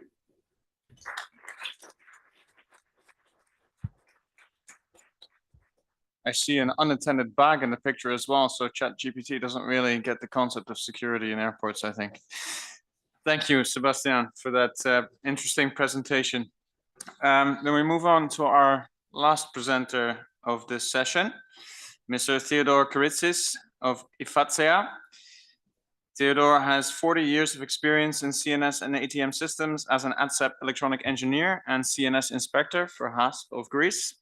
He served as the president of IFATSEA and has been continuously involved in SESAR since 2005 and participates in the Fly AI activities. Theodore has co-authored concept papers on the AI-assisted cybersecure ATSEP working position design and subsequent papers presented at ICAO assemblies on behalf of IFATSEA.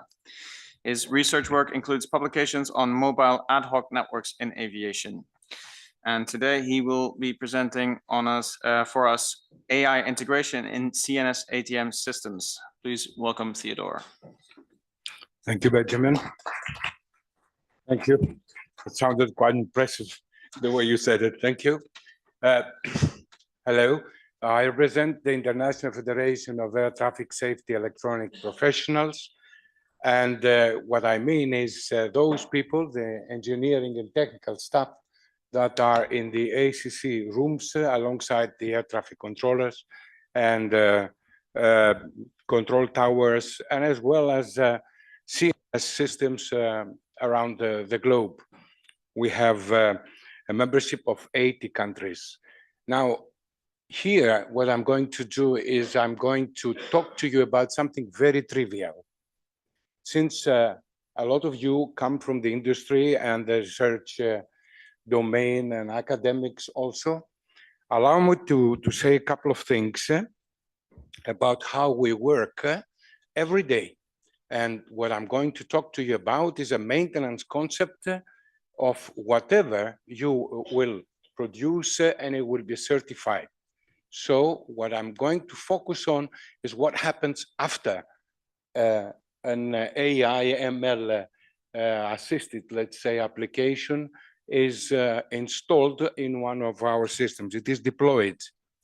So currently, as we are in the ACC room or tower, whenever an issue arises of cyber nature or technical failure, the ATSEP, my colleagues, myself, let's say, tend to it directly.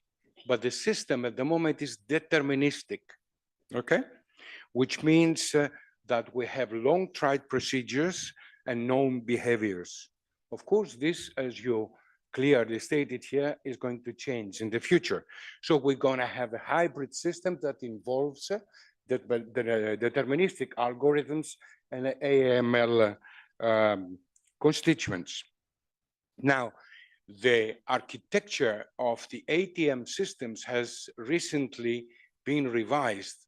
And instead of having a monolithic system where the processing and the users, the air traffic controllers are in one place, that now has been geographically separated, or to be more precise, it can be geographically separate. So we have a distributed architecture that brings the issue of cybersecurity.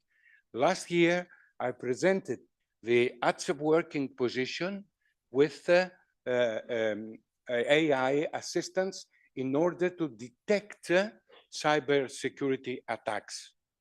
So whenever we talk about cybersecurity in whichever project in the ACC room, it is the engineers who are looking after it. It's not anybody else. But we don't have, at the moment, we don't have the tools there yet. Actually, they haven't been researched yet. So we have, by introducing AI and ML in air traffic management, we expect to enhance efficiency, but we are going to face new challenges because the implementation of AI introduces unique challenges that must be addressed to maintain safety critical nature of ATM applications. Remember, we're talking about ATM safety critical applications. So we have to follow a structured approach. So the questions that will come up are very simple for us. What will be the maintenance concept for hybrid AI ATM systems? And what should be the qualifications and training required and entry qualifications, if you like, for the engineers and the technicians, the ATSEP that will look after them? And how will the emerging lack of ATSEP be addressed? And I'm saying that because the profession is not attractive anymore. So what is the problem? We have a maintenance concept to be followed after deployment. And in there, we need AI assisting technical tools for the ATSEP working position. These tools do not exist. The ATSEP work position has not been addressed adequately. So is this the elephant in the room? Let's go now to the engineers who will look after these systems. We need ATSEP qualifications before they enter into service. And in order to address the ATSEP shortage, we have to have followed targeted recruitment, incentives, and improved training programs. Now, I've seen all the documents of EASA with regard to certification and many, the MLEAP, I think, project, but I can't identify the engineer anywhere. Actually, to be precise, there is one reference in one of the documents by EASA that the ATSEP training has to change. But if they're not involved during the certification process, how are they going to produce the specifications in order to procure the system? So they have to be involved. And the human AI interaction and operational safety, the training has to be adapted. And how is that going to be done? By having simulated based training scenarios and do all the learning there, and the gradual introduction of AI capabilities in the systems, and having to shine a light into how we address the accident and incident recording and analysis tools whenever we have an incident.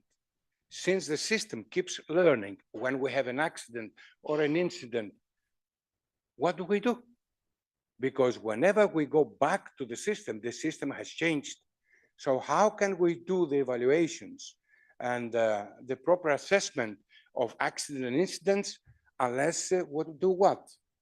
Take a snapshot of the system? I don't know. You are the experts to address that. And also in the concept that is has been delivered by FAA, there is mentioning about failure modes. I failed to identify in many projects that are using AI and in some concept documents how we deal with degraded modes, because the system won't be there at all times. Something will happen. Microsoft has identified about 200 issues or where machine learning can fail. So we need to think about graceful degradation pathways, independent backup systems and recording, and of course, the regular testing and fallback procedures like the FMEA analysis. So again, here we have the hybrid AI ML system competency, which has to involve the training for ATSEP that will enable them to deal with redundancies, implementing safe fail-safe mechanisms. And it was mentioned earlier about the handoff between traditional and AI-based systems. And of course, in that way, to address the hybrid system. So we have some conclusions and some recommendations for you as, let's say, food for thought. So with regard to ATSEP, who will look after the system after it has been implemented and should be included in the certification, we have to update the training syllabus in the ICAO document and the European 373. This has been identified in the concept documents of EASA. Now, introducing simulation tools for ATSEP. We heard about AI assistance for air traffic controllers and the aircraft, the pilot, but what about cybersecurity in the system? There's nothing here yet. Maybe you can embark on research with that. Prepare an evolved ATSEP in the certification process, address the ATSEP shortage as other industries are more attractive. Why should a young engineer join the ATSEP job where they have to work 24/7? They will be liable, and where the incentives, the pay, the career path are not promising at all, and not go to any other industry. We have to make the proposal attractive.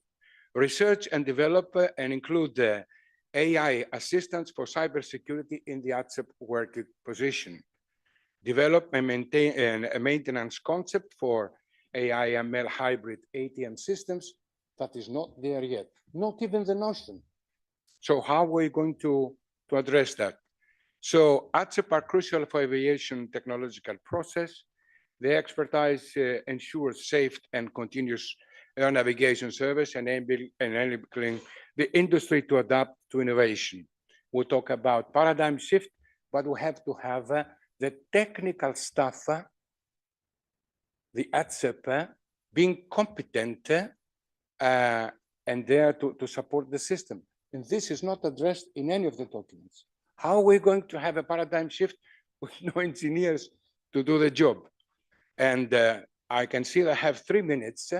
I can use them to raise another issue, again, as food for thought. There was a regulation about software assurance. It was regulation 482. That regulation was repealed. So as we stand, we have deterministic systems where software safety assurance was followed. So we had some, let's say, requirements before the software was introduced. Now, in the certification criteria, there is mentioning about software assurance levels. However, the 373 has repealed the regulation for common requirement, has repealed the software assurance. And now we talk about quality assurance. And also something else that 373 did was that CNS providers were required to have a safety management system and do safety assessment. That was changed, and it was turned into a safety support, a support to safety assessment study, not a safety assessment.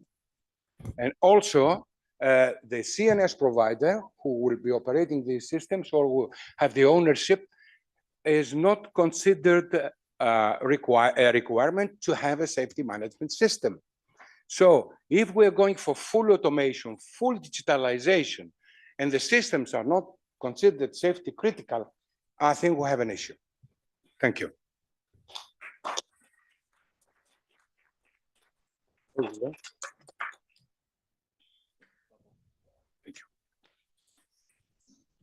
All right, thank you, Theodore, for that interesting presentation. So we move to the second Q&A session, and I'm going to follow the same format as the first one. So I would like to start with any questions from the floor for Joseph and Jules about their presentation about Top Sky sequencer and conflict detection and resolution. Over there. Hi, Paul Artist, GE Aerospace. You mentioned specifically concept drift detection being a critical aspect of things. Is there an intent there to do automatic model adaptation or retraining? And if so, would that redefine the ODD? Thank you. So you said basically if we retrain the model, do we have to change and to reconsider the ODD? Is that right? Yes, when specifically addressing concept drift, yes. Oh yeah, okay. So you are talking for the top scale sequencer or the CDR? Because I think the for top scale sequencer, yeah. So for top scale sequencer, I think that that's a good question. First, the ODD will be completely different from one airport to another one. So the first thing is to maybe have a process or a methodology to maybe partially automate this process of identifying the ODD. And yes, if we want to be even more precise, you're right that maybe the ODD can be different from one training to another one. So at the moment, we have a first definition of the ODD, which is a little bit raw. So we don't have, I think, enough details. We say, for example, we want to have good performances between this level and this flight level and this flight level. We are not into too much details, but in the future, I think we need to have some component to identify the completeness and representativeness, of the data sets in order to adapt the ODD and say, okay, I know that my OD at system level is this range, and I know that my machine learning model will have good performances on this subset.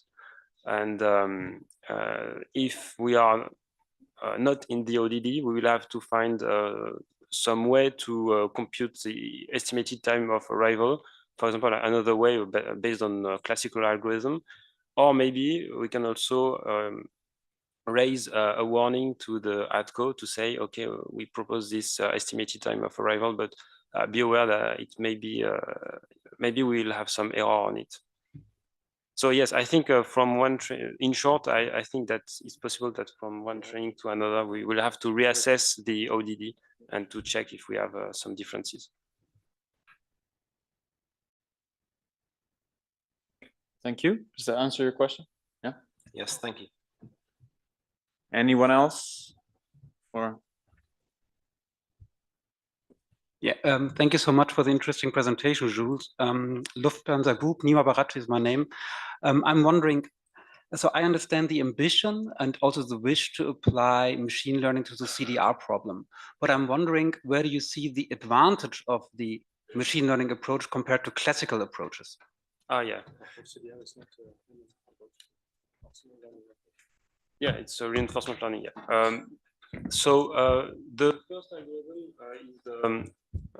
first algorithm is based on tree search, and so it's classical algorithm, and we have two main issues with it. The first one is that sometimes we don't find any solution, and or it processes like for 2 minutes before giving a solution. So it can be a little bit frustrating for ATCO because they are waiting for a solution and they have no solution. So they go back to the situation of the airspace, and then they go back again to the conflict to see if any solution is given. Sometimes yes, sometimes no. So the first goal of this of the CDR is to reduce the workload, and if we can't do that because we compute the solution for 2 minutes or more than that, it's not possible. So one advantage of the AI is to propose a solution in a matter of seconds. So that's the first one. And the second one is that we are able to explore more of the space, so we can find solutions that won't be proposed by the classical algorithm. And in the future, we can also imagine, because at the moment we propose one action, for example, change of heading, change of flight level, change of speed, or direct to waypoints. In the future, we can also consider having several clearances in order, for example, to avoid some region. And if you propose more than one clearances, the combinatory, the amount of possibilities increase a lot.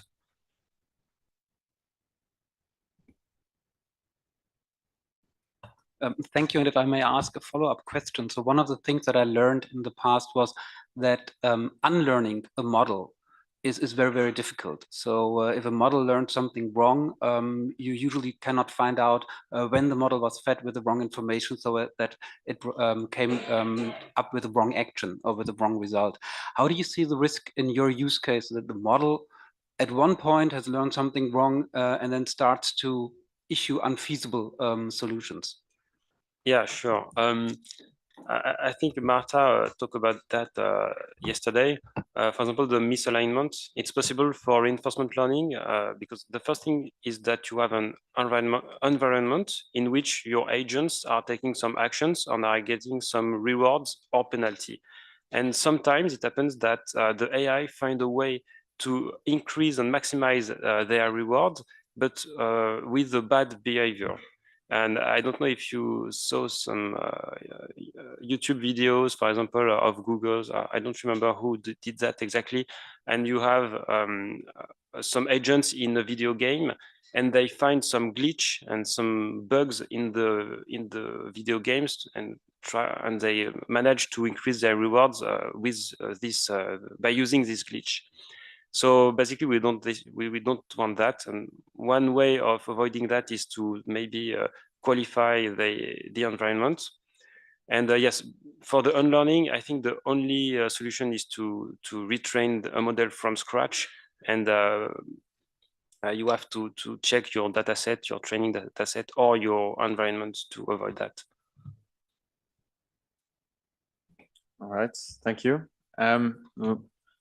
Unfortunately, that's all the questions we have time for you. So any more questions for Jules and Joseph? We'll have to wait for the coffee break. Then I move on to questions for Sébastien about human versus algorithmic decision making. Don't be, there you go, Dimitri. Thanks, first of all, I really enjoyed your presentation, so I really want to ask a question. So it resonates a lot with the AI assistance work we're doing. So the incremental approach, starting from low criticality to gain trust step by step. But there's another side of the coin related to overly high expectations in the technology, and this is specifically relevant for AI, as there's a lot of hype all around about it. So. And this can be dangerous, overly high expectations. So the system fails once or twice, and you believe in it so much that you get disappointed so much, and you lose trust, which is difficult to regain. So, any thoughts about this? So, how do we handle that? Thank you. And yes, I was paying attention to that point in your presentation. So the real problem, and I'm talking about aviation security here, is that in the aviation security discussion, you can never prove that you were wrong or right, because the occurrence are so low compared to the actions that the security officer are performing, or the one that an algorithm is taking action on, that you can never really validate that that was the right action. So therefore, the thing that will disappoint everyone, whether it's done by a human or done by the algorithm, is when it ends wrong. And that's why that's the decision to move to an algorithm-based decision, or to incorporate algorithm decision in combination with human, or to authorize algorithm to use machine learning in a specific environment. That's this decision that will be very important, because today, after an event, it's always the blame game. And in the end, that's the one that has decided how the current environment is being made, that is being blamed for. So I think this is really where we need to intervene, is to explain what an AI system is to the one that are taking the responsibility, but also to be clear about what they have today, which is what a bit the point that I was trying to make. We explain that currently it's a gold standard. When we come to aviation security, when you really start scratching the surface of what the humans are doing, you are often disappointed by what you see. And we're never taking that approach when we look at the AI. Yeah, thanks for the answer. Thank you for the question, because that's one I had written down as well, roughly. So that's good. And behind me, I saw somebody else. Yeah. Hi, Sebastian. Here. Francisco Rodriguez from Münster-Osnabrück, Germany airport. Thank you very much for your great presentation. It's good to see that what seemed logical from external perspective is also being addressed by ACI. This is a new thing, new for us. I knew AI innovation is really fast as the regulator. This is also clear. So this is a, do you have any idea on how to share the responsibility in papers? For example, right now we have 5 persons pro control line, plus a supervisor, plus a control from the authority. So it's to implement the AI in this way. This is a very good idea for airports, because in that way we need maybe only 2 or 3 persons. Do you have some idea how share the responsibility? You know, you say right now it's almost impossible to say it's okay or not okay. What you do it, and it's cultural also a big problem or something like that. Is something paper already work it? When it comes to aviation security, as it is virtually impossible to prove that you were wrong or right, the way the regulations are being developed today is that there are a level playing field for all the European airports. And this level playing field is being tested by inspectors. So the EU inspector comes, they do, part of the inspection is being back to the basic. You put a cover test in and you see if it's detected. Honestly, for me, that's the key point, and that's what should be done in the future as well. Whatever is the combination of things that you cannot demonstrate whether they're good or bad, use cover tests to determine if you're satisfied enough as a regulator of the outcome, meaning you put a bomb in the back and you expect it to be rejected and not going inside of an airplane. If it's happening, that should be good enough. And why am I saying this? Because today, this is how the system is ultimately tested. You do this, and if you're not satisfied as an inspector because of whatever reason that has happened, you go to the airport and you say, I'm sorry, what I've seen is not good enough. Therefore, this is a compensation measure that you will have to put in place. And everyone is good with that. So why changing things when it comes to this level of responsibility? I believe that that's good enough. It's more about understanding that AI could be part of the volume of measures that are delivering a given security outcome. I'm not sure if it answers the question, by the way. Thank you. I am aware that we are already eating into your coffee break time. So just quickly, 2 questions for Theodore about the CNS and ATM design for ATSEPs. Over there. Hello, Gauthier Chartzer from the European Transport Workers Federation, and thank you for all your interesting presentations this morning. Theodore, do you think that the AI will foster a change in the limit between the suppliers industry of systems and what is currently done in-house of the air navigation service providers, especially in the domain of people you represent in IFATSEA? I'm not sure I understood the notion of the question. Of course, we are waiting for a paradigm shift. And I don't know how it will evolve, to be honest. The thing is that I see that this paradigm shift requires a lot of support. And it doesn't matter where the solution, let's say, is produced, either in-house or by manufacturer. It has to have continuous support as the time goes on.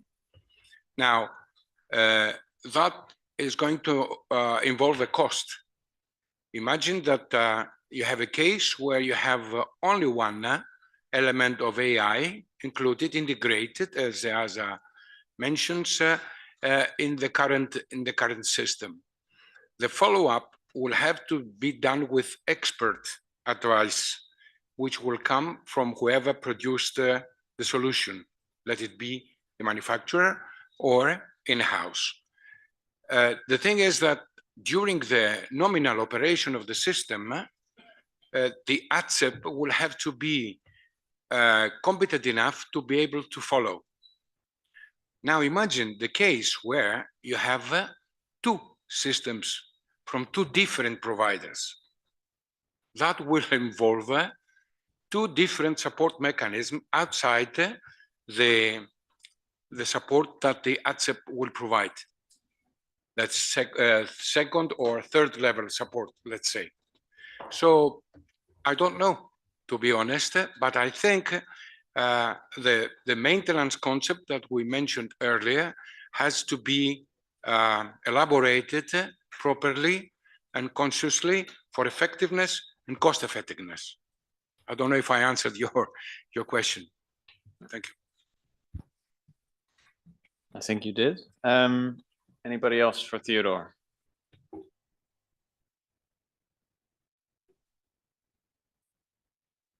Now, if you'll allow me then to ask you a question, Theodore. You talked a lot about the integration of the ATSEP training and the maintenance concept of AI/ML systems. So what for you could be a convincing roadmap towards addressing those issues? I would start by asking once again EASA and the other organizations who are doing the research or coming up with concept papers to consult IFATSEA and follow the good paradigm of SESAR, where a lot of buying had taken place and a lot of pitfalls we avoided. So involving us, the engineering part is one of them. The other element would be to reconsider the context of repealing of the regulation 482 for software assurance and the requirement for support safety assessment by the CNS provider and integrate or equally apply safety management system and safety requirements for technical systems as well, and avoid focusing only on quality management system. Thank you. Thank you, Theodore. Then I would like to close off by thanking all the presenters for their excellent presentations today. And thank you all for your time, attention, and excellent questions. I'll hand over back to Emilio. Thank you.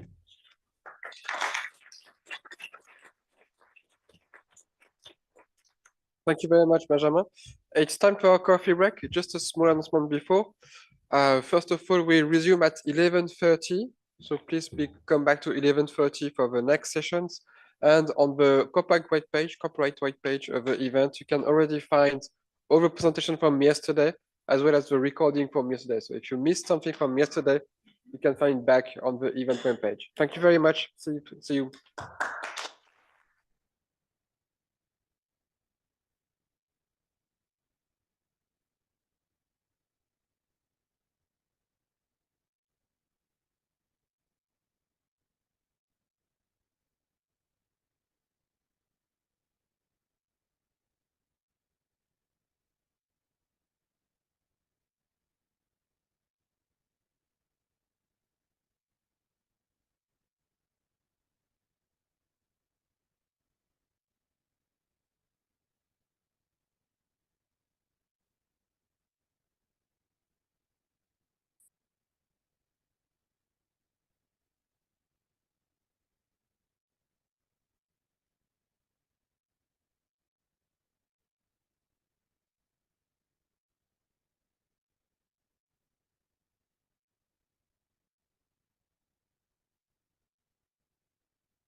Welcome back to the event. We are going to start our next sessions. If you could please come in for the late arrival and find your seats. We'll start in just a minute. So this is our last session for the plenary. This afternoon we'll have breakout session, and I will come back to that right after that session.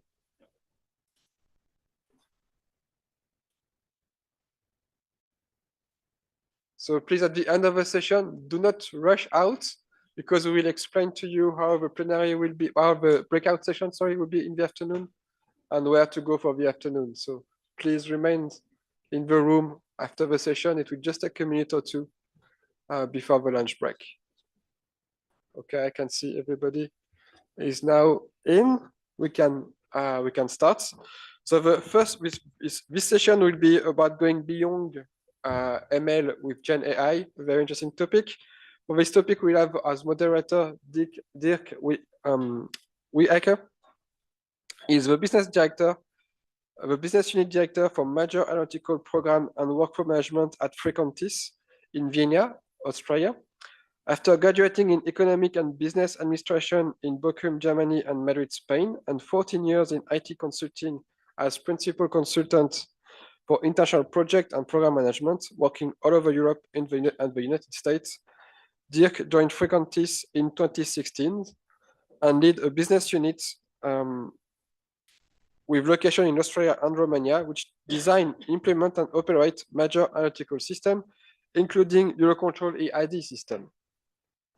In addition, he served as president of a project management institute, chapter Austria, presenting frequently on program management topic at international congress, and teach as an external lecturer at the University of Applied Science of Vienna.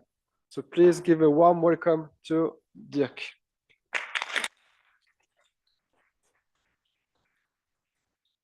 Thank you for the introduction, Emilian. I have the pleasure to introduce to you the topic of going beyond machine learning with generative AI. Surely most of you, if not all of you, have at least one generative AI application on your phone or on your laptop. ChatGPT, Claude, Gemini, or so many other options are available for private use, and they improve and extend their capabilities relentlessly and on almost a daily basis. But using generative AI and other advanced forms of artificial intelligence in aviation ATM is a very different beast, as we all know. And we will have 5 presentations showing us how value can be created while doing it in a safe, secure, in a sustainable way, as we are used to in aviation ATM. The presentations cover a lot of ground, ranging from IATA datasets, agentic AI, and airspace activations to NOTAM transformation into digital NOTAMs. After the 5 presentations, there will be hopefully time for a few questions. Without much further ado, let me introduce to you the first speaker, Ivo Naranjo of IATA, presenting on large language models for aviation. Ivo is a data and machine learning scientist with international background and more than 8 years of experience in machine learning, data science, AI, predictive modeling, statistics, and programming. He started his data science career in international academic collaborations as a member of the European Organization for Nuclear Research, CERN, and the Pierre Auger Observatory in Argentina, developing machine learning applications and statistical tools for fundamental research experiments. Afterwards, he developed advanced data-driven solutions for a wide variety of business needs in IT consulting, NGO, and industry environments. Ivo holds a PhD in particle physics and has a graduate degree in nuclear engineering.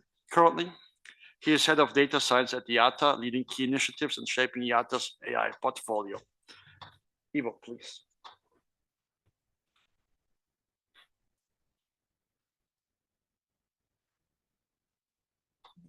Thank you so much, Dirk, for the introduction, and the organizer for the invitation. As presented, I am going to focus, open this session on generative AI.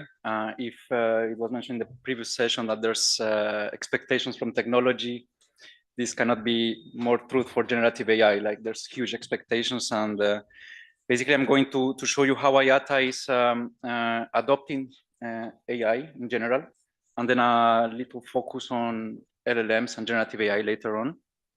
and sparkle your curiosity with some of the pilots that we are currently embracing at IATA. So IATA's role for the, I think most of you know, it's an international aviation trade air transport association founded in 1945 at Havana. We represent more than 350 airlines, and our mission is to represent, lead, and serve the airline industry, representing more than 80% of the air traffic. Our vision is to work together with partnerships, as I will show in our example of GenAI application. We collaborate with industry partners to shape the future growth of, as Dirk mentioned, safe, secure, and sustainable air transport industry, connecting and enriching our world. But IATA's mission is not only on advocacy matters, but it's also about collecting and being custodians of the data that our member airlines share with us. So we collect, govern, and try to maximize the value of this data that we have at IATA. And that's where AI comes into place in my role as a data scientist, to try to maximize the value using the technologies and tools that we have at hand. So how is IATA contributing in the data landscape? So it's not only an airline trade association, as I mentioned, it's a trusted industry partner for data and artificial intelligence. We currently have a collection of data for more than 15 billion passenger flights that represents, as I mentioned, our member airlines and numerous countries and territories.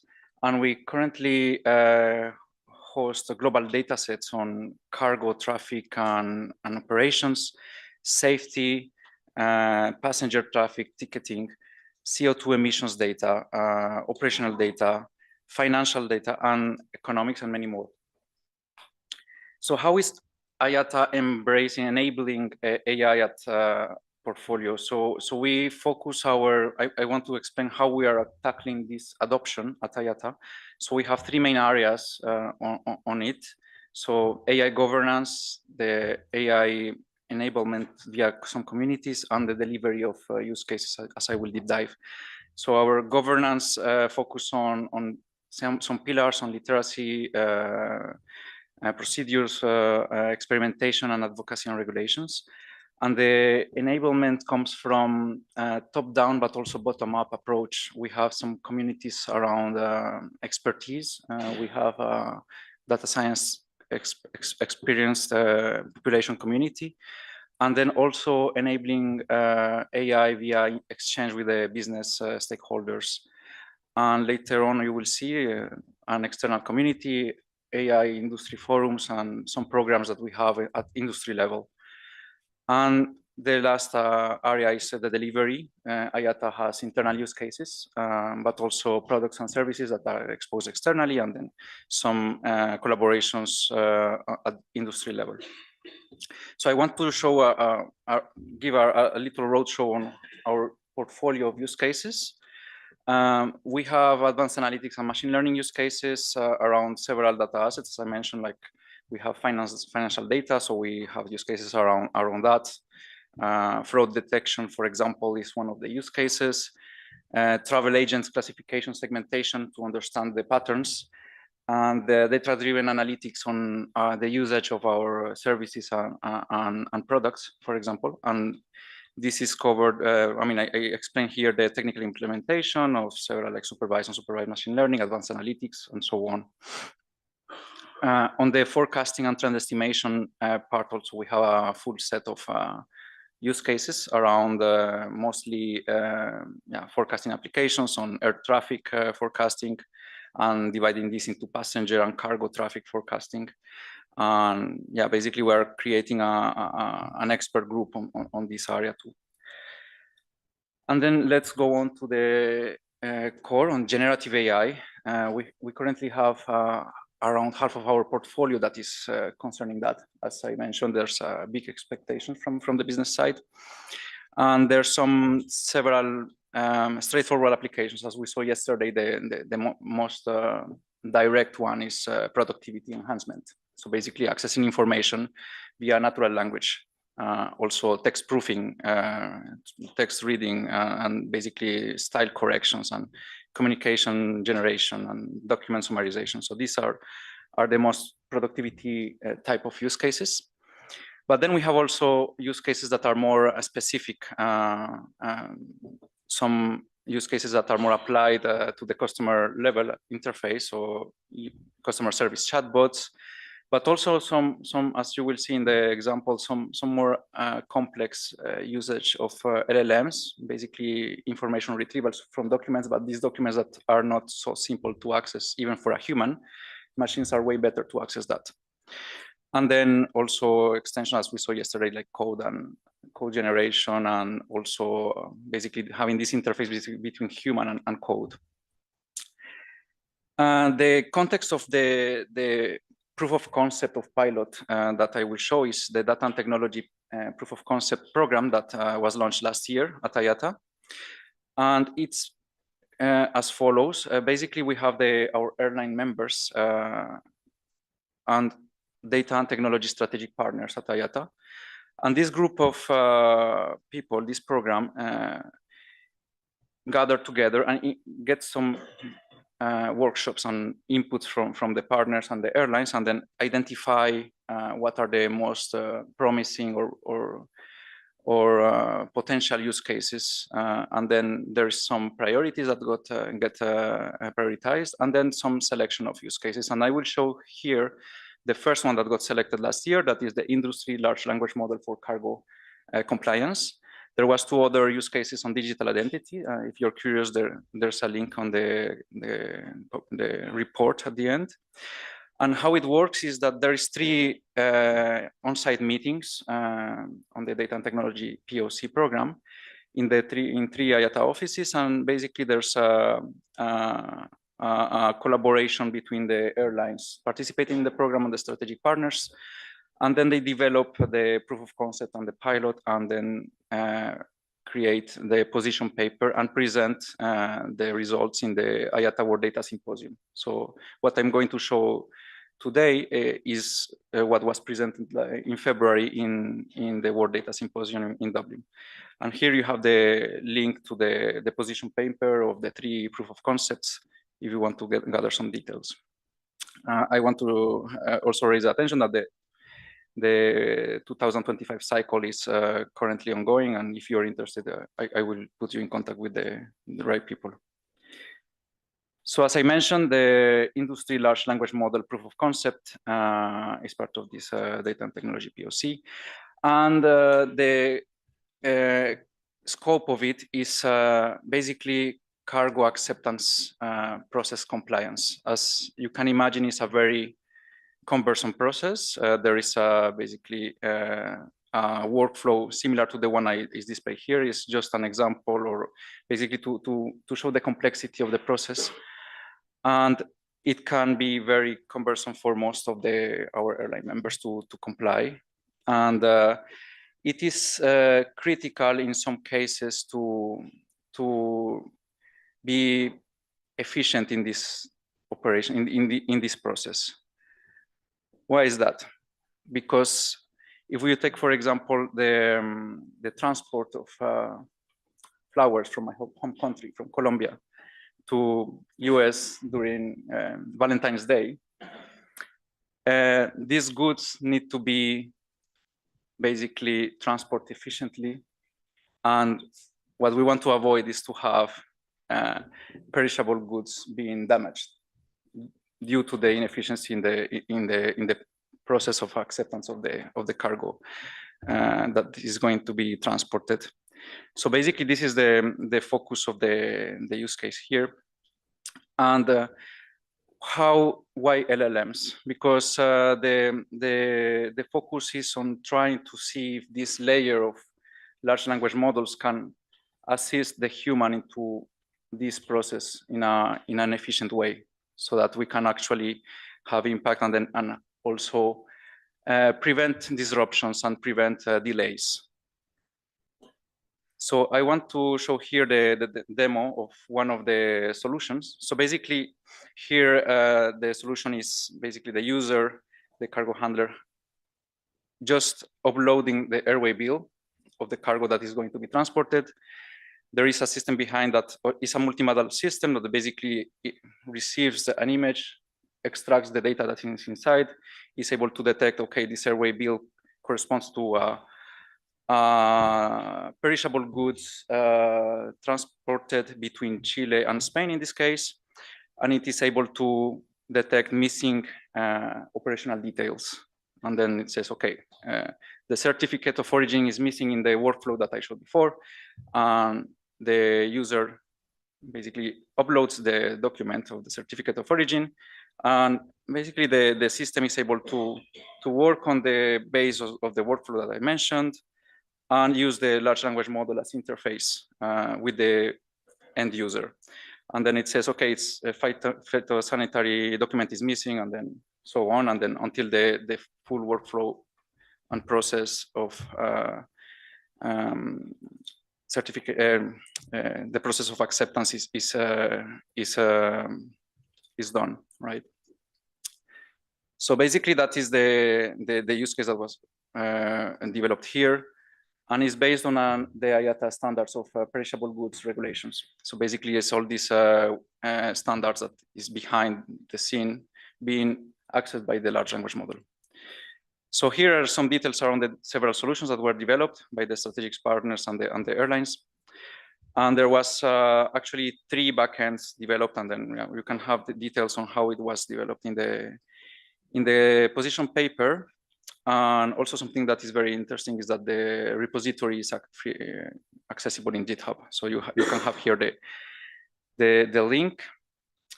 And yeah, just a shout out to the airlines and partners that took part of it. And if you want to see the work, please go on and access it. And I am a bit ahead of time. Perfect. Thank you very much. Thank you, Ivo, for the great presentation. Thanks a lot. We're going to have questions after all the presentations. Now I have the pleasure to introduce Sofiane Chami of Soprasteria and Denise Jambi of Microsoft to talk about running Gen AI in production. Let me introduce both of them. Sofiane is an AI lead at Soprasteria, where he has been working for over 5 years. He leads AI initiatives for EUROCONTROL, focusing on research and innovation in the field of generative AI. His mission is to explore and apply cutting-edge AI technologies to support the future of aviation and air traffic management through impactful, forward-thinking solutions. Denise Jambi is a senior data AI advisor with more than 25 years in information management, currently supporting the EU public sector across Europe in building next-gen cloud data platforms and generative AI solutions powered by LLMs.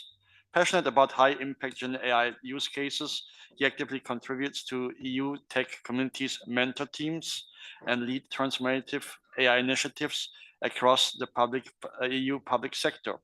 Sofiane, please take it away.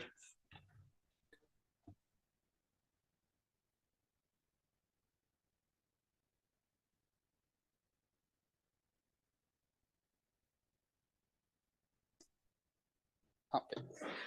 So we have already like some presentation with companies who did like some application for Gen AI. What we did, wanted to present you something in a practical way, which tackle one specific use case where we have like trustworthiness, data compliance, which were like key features which were needed. So we had the legal department reaching out to us asking, how can AI help them for the day-to-day activities and their challenge that we're facing in retrieving information and having like AI insights, and everything in a compliant and in confidentiality way. So those were like the 3 key features we needed to tackle. So confidentiality, compliance, we need to be able to retrieve like precise information and have actually powered AI insights, so summarization or contextual analysis. To do that, like the previous one presented just before, like we can do like a classical RAG. In SupraStera, we developed something called IATA. Basically, it's a way to access information from a database. The architecture is not so complicated. The computational cost is lower, and you have like a fast response time, which is actually ideal. But it might actually lack some contextual refinement.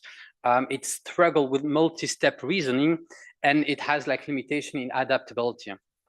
On the other side, another way of doing it would be actually a RAG with a multi-agent system based on it. It handles way better like complex queries. It can tackle like multi-step reasoning and is actually more robust for like data synthesis. But the downside is basically that it has like a higher computational and infrastructural cost, and it has like some latency because of the complexity and the coordination between agents, and implementation is more complex. I'm not saying one is better than the other, but based on the use case, we have to decide which one to choose. To give you a brief overview of the architecture, so how it looks like this one. So we'll have like the document, we'll split those documents, we'll send everything to the database, and the user will just ask a question, and we have the retriever like retrieve documents. Fair enough. Everything has been deployed with GPT-4o, and it works perfectly fine in most of the cases. If you want to go a step further, it would look like this one. It's kind of similar, but the retrieval aspect will be different. At this stage, we'll just have like a multi-agent system. So when we send a question, we'll have like a coordinator selecting like the right agent to do the task, and based on that, we'll generate the answer. And then again, like with Azure GPT-4o. I thought that the better way to showcase what we did was with a demo. While explaining. So this is the application we developed for like the legal department. So like I said, we wanted to have like some data compliance. So one question was, we don't want everyone to be able to load the documents easily. So what we did was first like a pipeline where people can just load document inside the interface. So in this case, I will just select the document. Once it has been loaded, an admin will be able to access it and validate the document. Once we do that, we have a way of previewing the document, so we can see that the document which has been loaded is correct. We struggle with the size, so for now, the preview doesn't work for very big files, but that's something we'll tackle later on. But once we want to validate it, we can add like a new document or a new version. Now I just added like the general condition of employment, and like most people from EUROCONTROL know, you can have like several versions, V1, V2, or V7. So we just do like an update, and once that's done, we'll see that actually the list of documents that wait for approval decrease. Once we have that, we can have an overview of the database as well with a preview, like I showed before, and everything is up and running to begin your queries and your interaction. To do that, we have like the interface, we have like a chat history. For the first demo, I will show you a question which has been asked. For instance, difference in article, because the legal department wants to be able to assess different articles and versions, so you can have like a lot of similarities between versions. So in this case, if you wanted to know, for instance, the difference in the decision between E25 in 2022 and E25 in 2024. So we'll have an overview of what one document says, an overview of what the second document says, and after that, we have like an overview of the difference between both responses and between both documents. And we can see above which document has been used, but most of you know about an issue which is hallucination. So we need to tackle this issue as well. So what we did, we added like a verify button, and for each sentence, we can verify where the source and where it has been mentioned. So for instance, here I show like Pierre Merlot as EGSD director. For people from EUROCONTROL to know that Tanya is the EGSD director. But so I wanted to check who was it? Okay, he was like a previous EGSD. Okay, the thing is correct. So that's basically what we did. That's the way as well to tackle like the hallucination issues. Now we have this application, we needed to deploy it. The way we did, we create like, everything is running on Python. We have like a front end with Swimlets. We can run it locally, but we pushed everything. We built the image, pushed everything in Azure Container Registry. And with the Docker Hub, we could create like an Azure web app. And the Azure web app has been linked with the data file storage from Azure. That was the most cost-efficient way to deploy the application. Certainly for the scale we are currently working on. And for the next step, we are going to present you the agent and what the capability with Microsoft. And we'll let the floor to Dennis.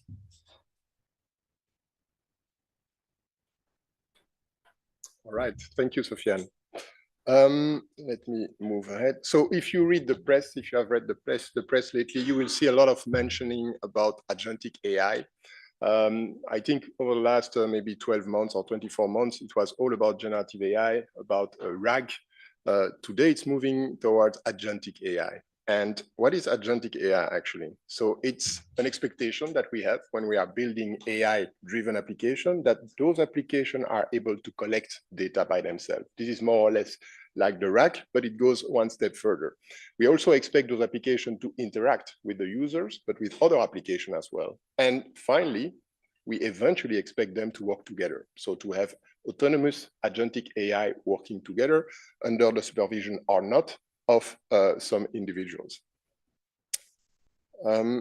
So for that to work, we need the application, of course, to have an LLM for conversation or for reasoning. Reasoning means that if we are in a multi-agent scenario, at least one of those LLM should be able to take a decision on which other agent to call. So we need some reasoning capabilities. That's something that exists today through some of the LLMs.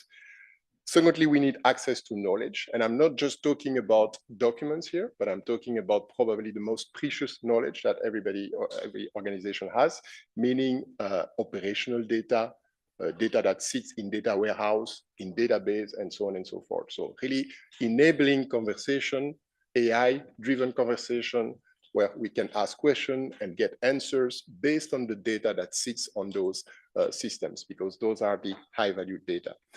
And to be really agentic, we expect the system to be able to autonomously decide which tool to call in order to respond to the question, and eventually to take action under the supervision or not of a human again.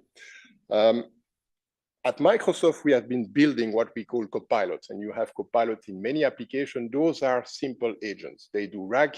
They can take action to create, for instance, your PowerPoint presentation or your Power BI report.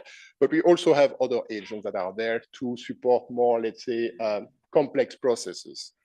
For instance, like hiring and onboarding, if I take this one. Today, it looks like this. You have several people that are part of this process. If we think about an agentic solution, this is how it looks like. So we have multiple agents working together to perform a process under the supervision of a human in the loop.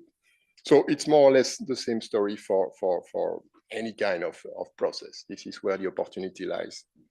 Of course, for that to work, there is actually several challenges. And I will just mention just one challenge, because for the sake of time, we don't have the time to go deeper than that. So the question is, how can you make sure that you can access big data, operational data, warehouse, data warehouse, lakehouse, or semantic models, and enable them to participate in a conversation? The challenge here, of course, is first to access the data, and then to make sure that whoever is using the chat or the conversation is only allowed to see what he can see today, based on the permissions that are on the database level, on the data warehouse level, based on the whole level security that you may have. So you don't want that logic to be in the conversation AI itself, but somewhere between the, let's say, data warehouse and the conversational agent. So by default, those are multi-agent scenario. And the way we do that at Microsoft is that actually we put what we call a data agent on top or of whatever data warehouse or whatever database you want to give access to.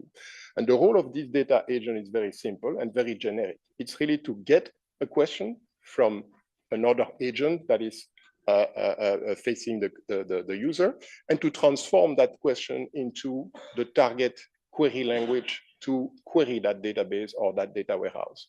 And the data agent has to choose which language he should use. It may be SQL, it may be KQL for real-time data, it may be a DAX for a Power BI report or a semantic model, and also has the knowledge of the schema that is exposed and how to exploit that schema and those relations in order to respond to the question and to give actually the data to the agent, the other agent that will respond to the user.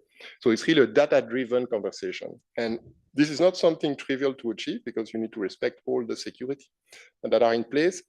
And this is what we want to make sure that you can do when using our platform. So we want to make sure that we provide you with the tools to build your own systems. We are not ATM experts, but we want to make sure that you can build those systems using our tools. So to give you a quick idea of how it works, this is, for instance, the AI Foundry. Let me see. Hi, I'm Linda, a product manager from.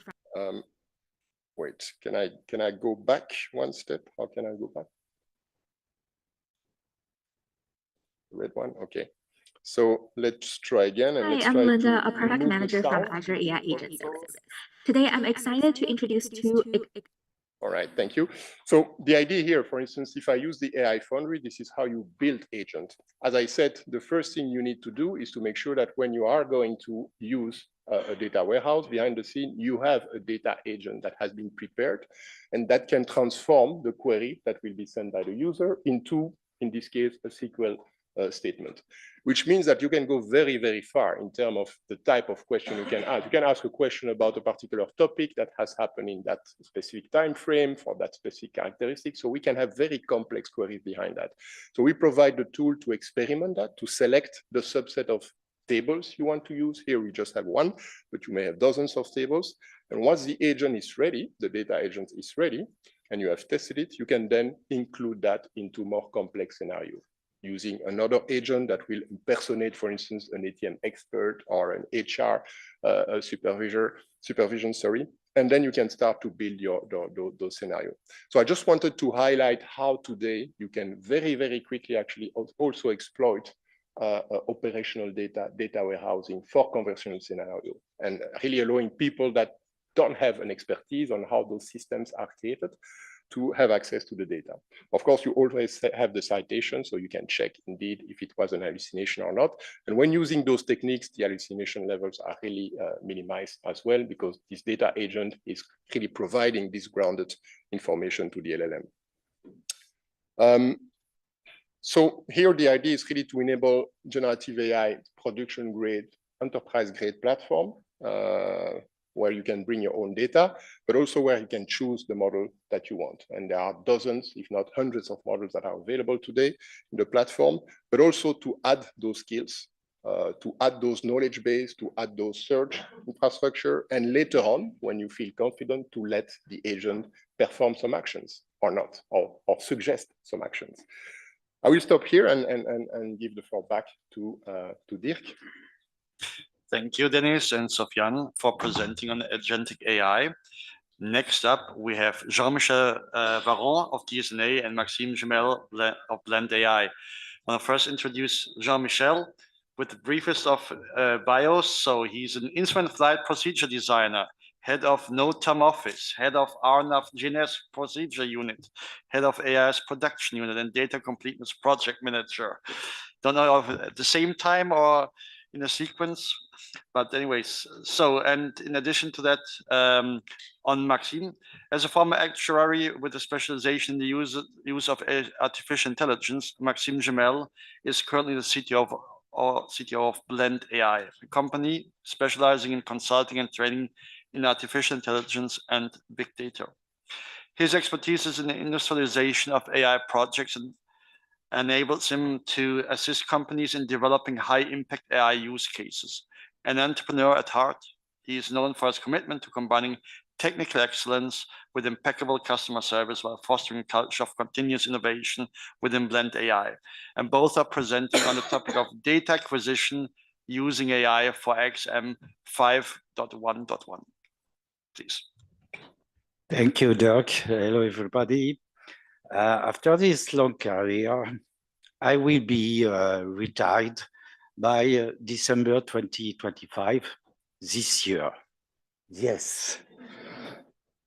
2 years ago, my boss told me, hey, Jean-Michel, I have a little quiet job for you, very easy, and you must succeed.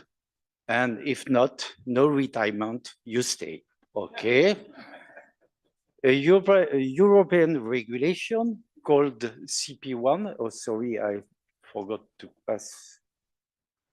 A European regulation called CP1 uses European air navigation service providers to fulfill a complete database by the end of December 2025. Okay, change slide. Okay, I said to me, okay, let me try to assess the workload. How many data we have in our database? We have 20,000 data, and we must reach the goal of achieving more than 1 million data. Okay, how can I manage to fulfill the job? Will I hire 20, 30 people? I say to my boss, can I do that? He said, no, you can do that. It's too expensive and the time is too short. Okay, I was desperate and I said, bye-bye retirements, bye-bye golf swings, bye-bye Ibiza, Satrincha. Okay, I was desperate. Then I met Blend AI, Tayeb, and Maxime. Okay, it's for you, Maxime.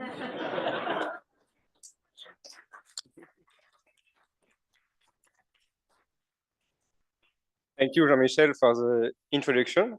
So as Jean-Michel said, there is a lot of data in the French aviation sector. And to help the SEA in this project, we were tasked to develop an innovating solution, which we use a set of AI models to identify data and to convert this data to a structured data with AXM 5.1. So the main subject is that there's a lot of data sources. We have web pages, we have PDF files, Word file, and even structured data. So the first task is to identify where the data comes from, and then we have to convert it. And the little difficult topic is that this data is not always very easy to interpret. There's a lot of human writing and natural language. So this is why the AI will help us a lot. And when we try to think about this methodology, the main topic was its reusability, because as you know, the data in the aviation sector will change a lot every 28 days. So we must be able to re-encode all this data on demand and not only one shot. So how we were able to create that? So one of the most important aspects is that we do not only use AI models, because as you know, AI models are not 100% accurate. And also in the data, you can find some business rules which are easy to identify with pattern. For example, if you have phone numbers, email address, I don't know, taxiway resistance, you can easily use pattern. So it will be overproductive to use AI if you want to identify and convert to an AIXM object.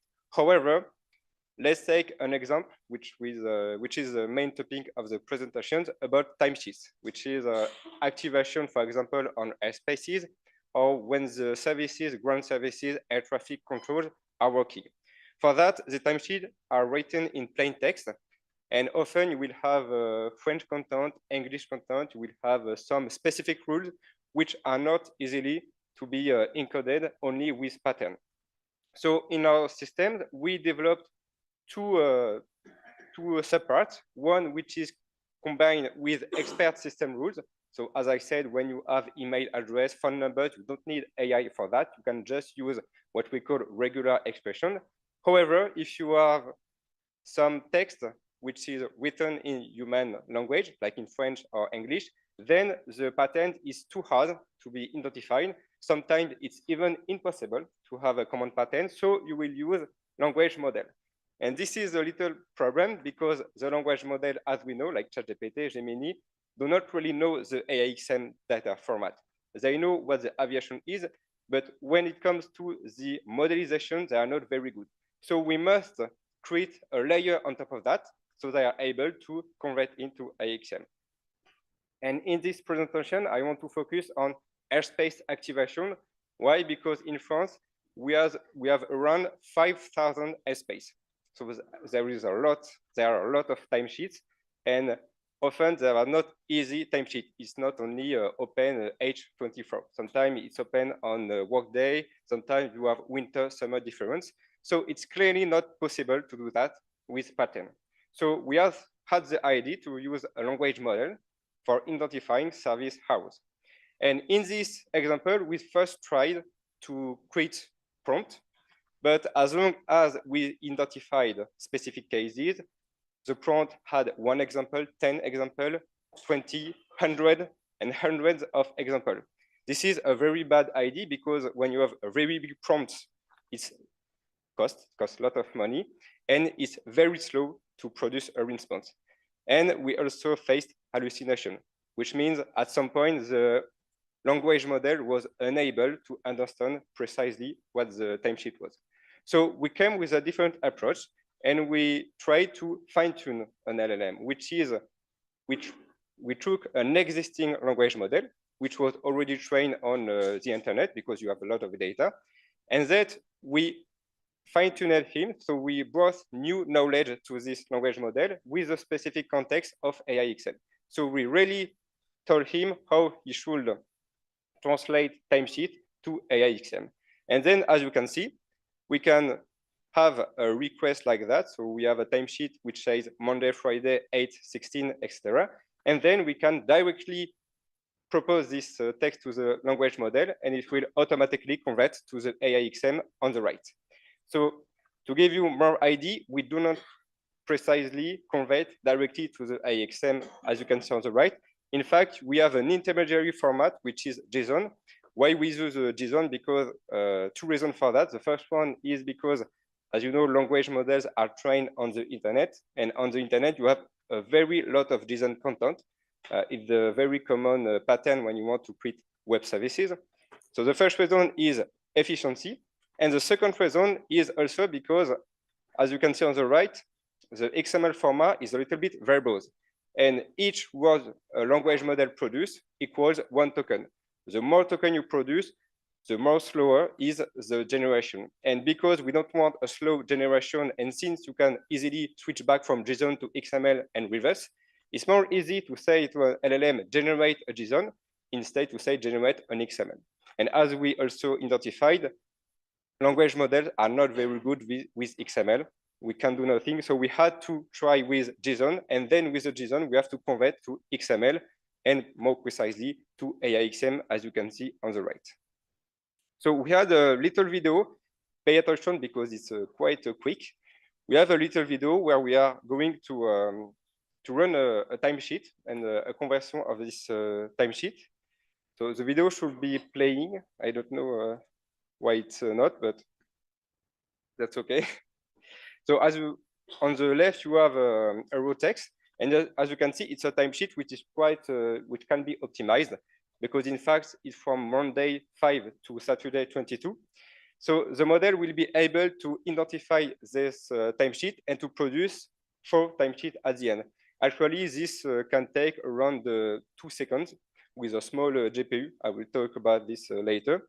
But as you can see, we are able to generate a lot of timesheets with seasonality, sunset, sunrise, with a prior request as well. So we worked mainly on airspace activation, but this pattern, you can find them also when you are on ground services, for example, for traffic control, fueling, firefighting services. You can apply the same strategy for ground services. So here's a video, as you can see, it's quite quick, and it will directly produce the IAXM, which is in a valid format. And the thing is that it was trained on a lot of timesheets, so we had to create ourselves a lot of timesheets with the expected output. And we also added some constraints. So the language model is able to understand, for example, when you have some 1 hour, which means that we are in the daylight saving adjustment enforced, and it will not differentiate between summer and winter, but you have directly a little parameter that allow to do that. Also, when we try to work on airspace, we have a lot of text. As you can see here, it's a specific airspace when you have mixed French and English. And what we do is first we extract the remark component from the text, both in French and English. And then we have a second process which will only extract the timesheet object, the timesheet text. So as you can see here on the right, we have both French and English. And this is very important because first for governance properties, we want to know where does the data originate from, because we want to be able to trace the origin of the data. And the second reason is because, for example, let's suppose we have an error, which is possible with AI. We can, after on the go, correct the error, and we do not need to reuse the original data, which means we can only use the AXM database, and we don't need to use the origin web source or PDF, which was used. So if you do not have the origin PDF file, for example, you can directly correct the timesheet with the help of the annotation. And actually, we do that because we have we also have more than 400 aerodromes, and because we have ARAX cycles, it can be hard sometimes to retrieve the original data. So with that, we can simply correct timesheets on the go with the AXM format. And finally, how we were able to run all of this, because as you might know, language models are not small algorithms, they are quite a resource consumption. So we created an architecture which consists of 2 GPUs, so 2 servers with graphic card, which are NVIDIA with H100 and 80 GB. So it's quite a big graphic card. They are actually one of the best on the market. Also, it's a little bit expensive. But the really interesting part is that with the current architecture, we were able to deliver 70 tokens per second with a concurrency of 500 requests. So what does that mean exactly? Each request is a timesheet, like the one we saw before. One timesheet is approximately 60 tokens so 60 tokens. And since you might have 5 to 6 timesheet objects per request, this means that with this current configuration, we can generate timesheets in under 10 seconds for 500 airspaces. And because we have, as I said, around 5,000 airspaces, we don't want to spend several hours by generating all of these timesheets. So this is very important for us in the research strategy to not wait several hours the time to infer all of this timesheet. So with this example, we can directly test on the entirety of the timesheet in the French area. And then we can compare the result and say which were good, which were bad. So this means we are able to compute accuracy in the entirety of the airspace. And let's talk about numbers. So for the accuracy, we have almost 6. Yes, for the process, we have 96% accuracy. The first one was only 90%. There was a little bit of hallucination, but we improved the context process. So we add some context at each prompt when we request to the language model, and we have an accuracy on 96%. The remaining 4% of error rates are specifically on annotation and on prior requests, because with the current AIXM model, we cannot put prior requests on our airspace activation. So we are obligated to put the prior request as annotation, and sometimes the language model is not accurate for that. However, for the usual timesheets, like you have seasonality, sunset, sunrise, events, you have no problem, and usually it works pretty well. So if you have this in mind, we can extend this work on other services. So for example, we focused on airspaces, but you encounter the same thing when you go to air traffic control. You still have some timesheet which depend of the day, which depend on events. You also have ground services, for example, customs, immigration, fueling areas, clearance services, firefighting. You also have timesheet. And for routes do not have timesheet itself, but the unit that propose a service on this route, a control service and a management service, also have timesheet. So this means that every service that have a timesheet can be accounted in AIXM with this work. So if you want to discuss with this, I would be very pleased to continue the conversation in the lunch break. Thank you. Thank you, Maxime. Thank you, Jean-Michel. Good luck, Jean-Michel, for the fall. And now I'm happy to introduce to you Agata Migalska of Ryanair. Agata Migalska, PhD, is an AI and ML engineer at the Ryanair Labs, where she's a part of the pioneering GAP team, meaning Generative AI Pod team. Her work focuses on advancing the use of generative AI across aviation processes, bringing content understanding, intelligent automation, and novel AI capabilities into real-world airline operations. Alongside her role at Ryanair, Agata also serves as an assistant professor at Wrocław University of Technology. With a strong foundation in applied research, she brings years of expertise in artificial intelligence and machine learning to both academia and industry. At the intersection of cutting-edge technology and practical implementation, Agata is helping shape the future of aviation innovation. And Agata will talk today about decoding NOTAMs with Gen AI, enhancing aviation efficiency. Agata, please.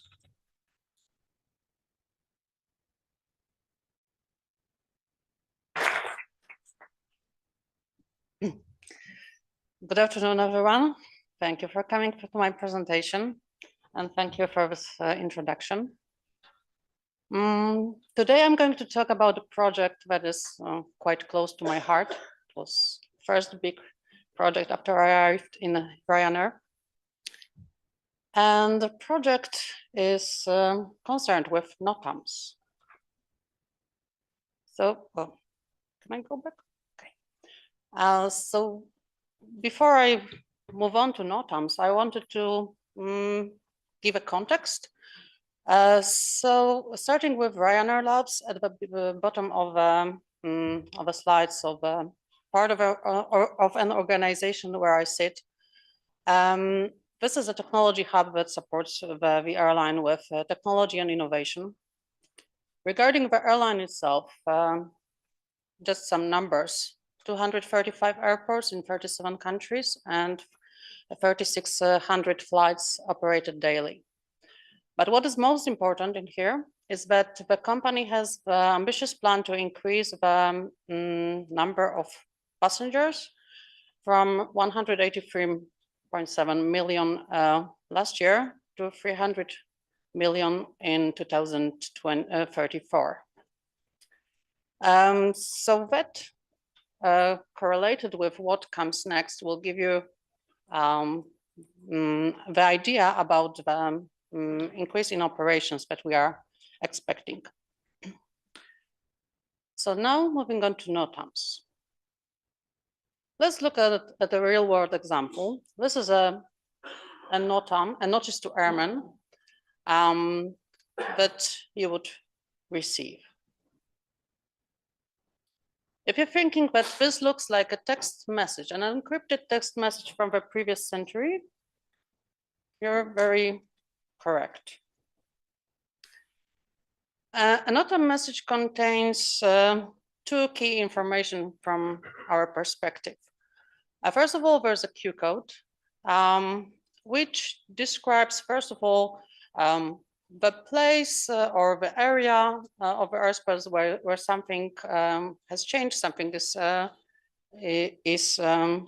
different, and that the notification has to be made about this place. And this Q code consists of 4 letters, and it is quite descriptive. And as long as it is used correctly, it already gives you quite a lot of information what is going on. But there is 13,000 possible combinations of Q code. So as long as you apply, first of all, the Q code correctly, and second of all, you remember all the combinations and their meaning, you're good. Second of all, there's an E-line. An E-line is a free text description of the event. And for example, here we have a runway 0119 closed due to maintenance. These E-lines are most of the time strongly abbreviated. In the past, it was due to the limit of number of characters. But they are abbreviated. Sometimes they are not abbreviated, and they are abbreviated in a non-consistent manner or inconsistent manner. So in general, they are relatively difficult to parse, especially if you have to read them quickly and understand them quickly. Ryanair, with its current state of operations, receives approximately 600 NOTAMs daily. And given that this information contains safety critical details, they need to be read and understood relatively quickly. Firstly, by flight operations. Secondly, a selection of these NOTAMs has to be read again by pilots. So you can imagine that it is relatively strong or heavy cognitive overload or load to these people. And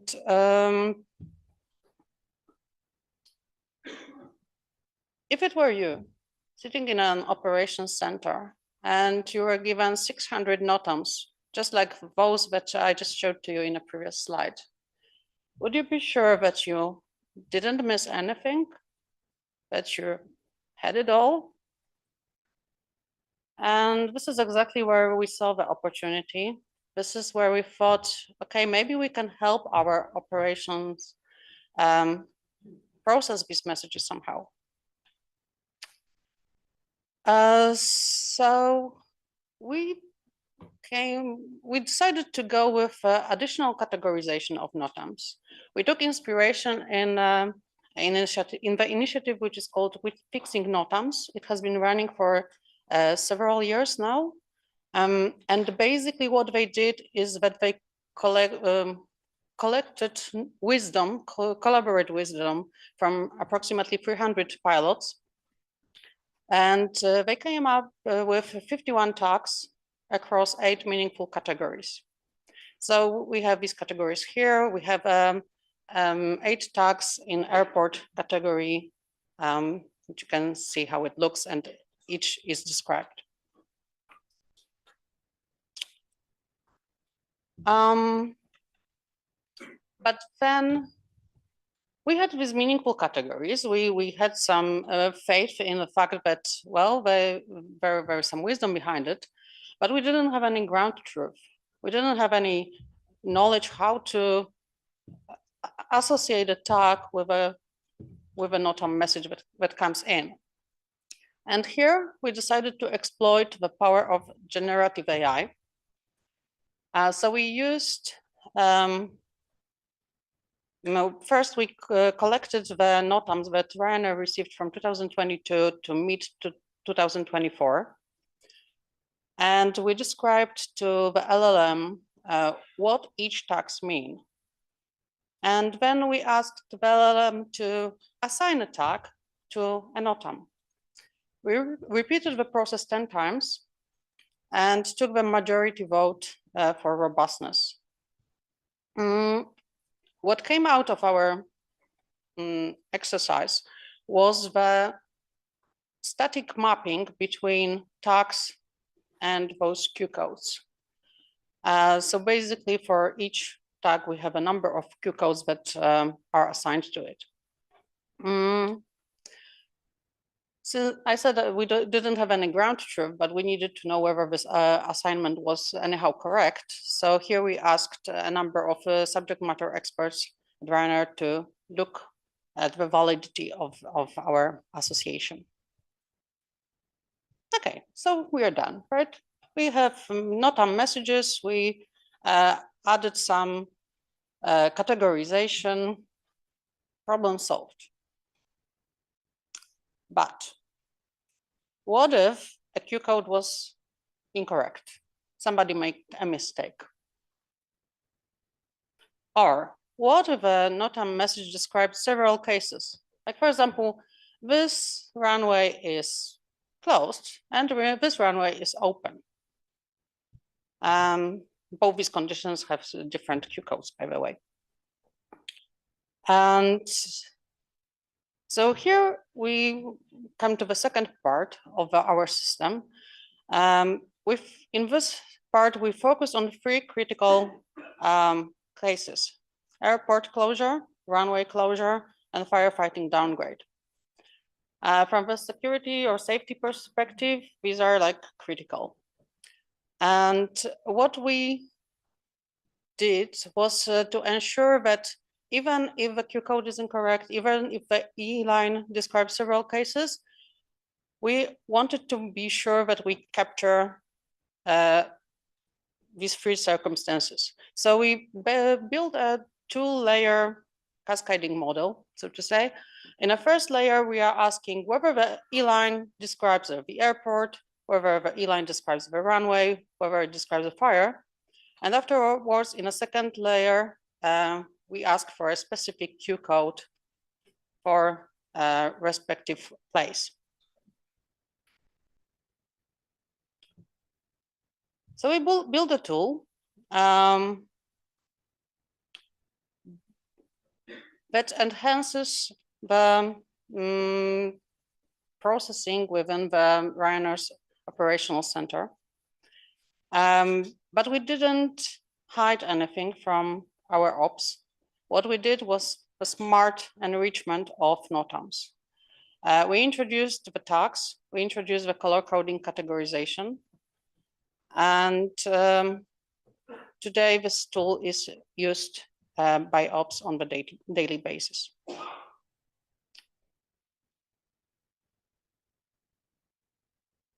So I am now nearing the end of my presentation. So let me summarize what I described. So the problem that we wanted to tackle was the information overload in the legacy NOTAM systems. The solution we proposed was based on tagging that exploited the power of generative artificial intelligence and reclassification of Q codes using the classical machine learning. The benefits of this solution is that we didn't decrease anyhow the visibility of NOTAMs to the operations, but instead we enhanced them with tagging and color coding. And the outcome is that the system is currently used by our operations control center at Ryanair. Thank you for listening. If you would be interested in discussing more or talking about NOTAMs, please feel free to reach out during coffee break or lunch break or somewhere around. Thank you very much again. Thank you, Agatha, for the presentation. Very informative.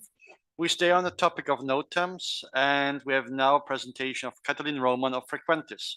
Katalin holds a pivotal position of lead software architect at Frequentis, where he spearheads the development of scalable aeronautical information management solutions.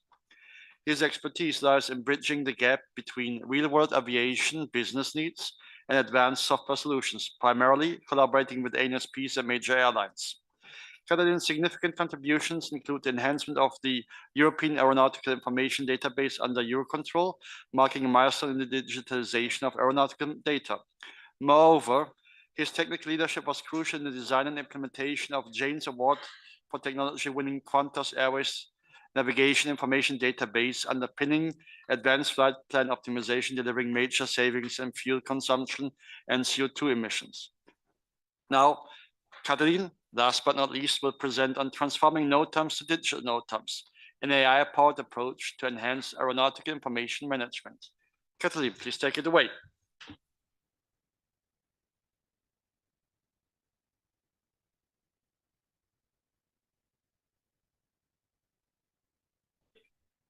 Yes, so a disclaimer first, this is not my real voice. Yesterday, after so many interesting conversations, my voice left me. I only had tea last night, no beer. So bear with me. What I do at Frequentis, I work as a software architect in the field of aeronautical information management. And over the last more than 10 years now, I had key contributions to the European AIS database for EUROCONTROL, and also to something called the navigation database. It's a system used by Qantas Airways. And from this position, I learned a lot about the domain and also exposed to a lot of challenges, both from the NSP world, but also from the airline world. Today, I will talk about one of these challenges, and which is about handling of NOTAMs on the airline side, similar to what you saw in the previous presentation. So what happens is that if you compare the NOTAMs, as you know it, with the digital version of the aeronautical data, they are like sticky notes. Nowadays, we have modern systems which can store structured data, but it's static data. And the NOTAMs are just applied on top and mostly handled manually. What happens on the airline side, or sometimes in those companies that provide flight planning solutions or services for the airlines, is that there are human operators working 24/7, just reading NOTAMs, assessing and judging if they are relevant, if they need to do something, and most of the times they have to do something. They have to change something in the system to perform an annotation or apply a restriction. So this is where we thought about a solution, and let's start with an example. Here on the screen you see a NOTAM. It may look quite complex, but still a trained operator, an educated operator, will immediately recognize that this is an airspace reservation. There is a geometry inside described, and even if it's a complex geometry, but we wanted to see, can a system understand a NOTAM the same way as a human? So we employed AI, and in this spectrum of AI, there is the natural language processing, which comes with named entity recognition.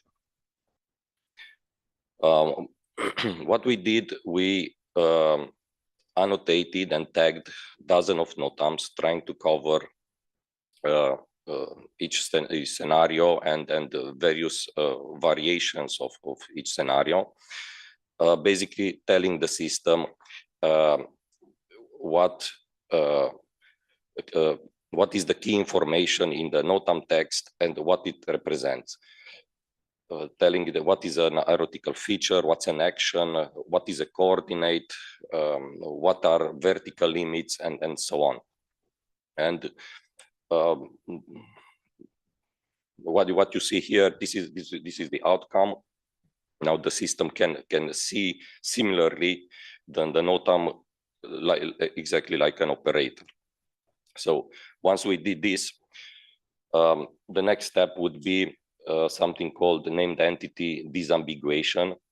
So we have to see to accurately identify if there an aeronautical feature. We not only have to figure out what is the designator, we have to check, does it even exist, and to pinpoint it into the digital database. We have to find its unique identifier, its coordinates, and while doing this, we get to what I call an abstract NOTAM model, which then can be used to perform other things. We can transform it. And of course, we looked into transforming into a digital NOTAM, but it can be used to convert it to something like an FAA local NOTAM or a domestic format or a plain language format. For now, we focused on those NOTAM scenarios that were most relevant in our use cases, and things like spatial area activation, ad hoc airspace reservation, and so on.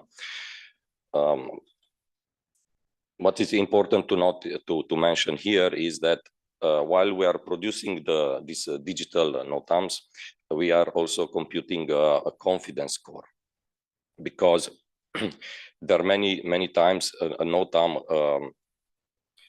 may contain additional information, and it's not enough for the system to just understand the part that is relevant for the conversion, but it may also happen there is additional text. So if the system does not process the text, it just ignores it, then that may be a safety hazard, and then we quantify that thing in the confidence score, and if that would happen, the confidence score would be lower.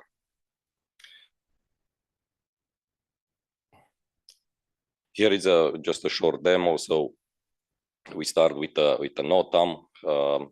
At the bottom part, we see what it was understood from the item E, the disambiguity. We identify this designator, and because it's an existing airspace in this case, at the top where is the digital NOTAM encoding, we generated a temp delta time slice. In another example, which is about an ad hoc spatial activity area,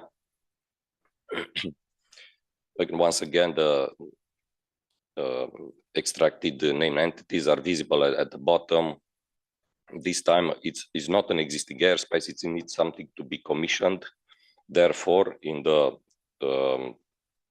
digital NOTAM encoding, there is a baseline with the necessary properties like type, designator, geometry, and of course, the airspace activation. Now, as an overall, we have two processing pipelines. One is for training. This is offline, and it's used for training the named entity recognition model. And the other one is running, of course, online, embedding the model and applying the transformations. Now, of course, the human is always in the loop, especially in the online process. The confidence score that it's being computed, it helps a lot to and brings flexibility when you run the transformation, and the operator can see what basically he always reviews everything what has been produced, and then if needed it performs additional corrections.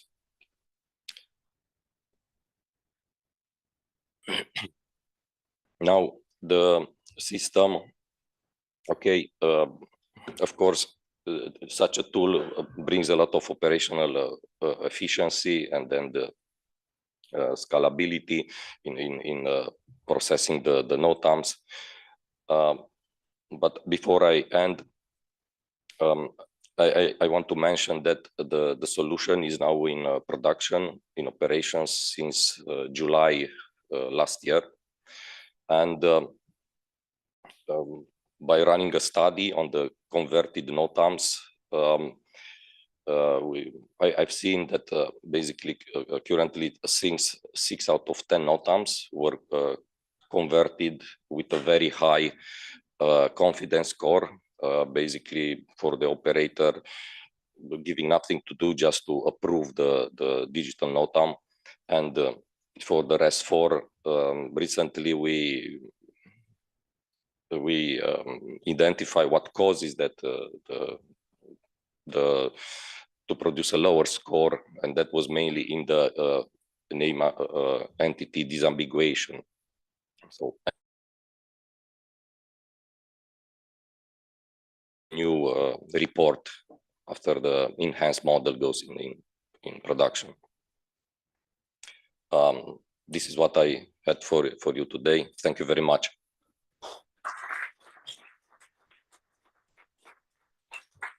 Thank you, Katalin. Very much appreciated. So we have now about 10 minutes left, no, actually 40 minutes left for Q&A. Are there any immediate questions for one of our presenters here? Who wants to break the ice? And I see a hand up there, over there, please. Thank you. Please introduce yourself, yes. My name is Afonso. I'm product owner for NOTAM AI at Lufthansa Systems, actually one of the flight planners you mentioned, Katalin. My question is, could you walk us through a bit the labeling process for the ground truth? Because I was wondering, how are you actually getting the ground truth data for your, let's say, validation verification? And also, what are your plans to then, let's say, given the user experience, to feedback this into improving your system?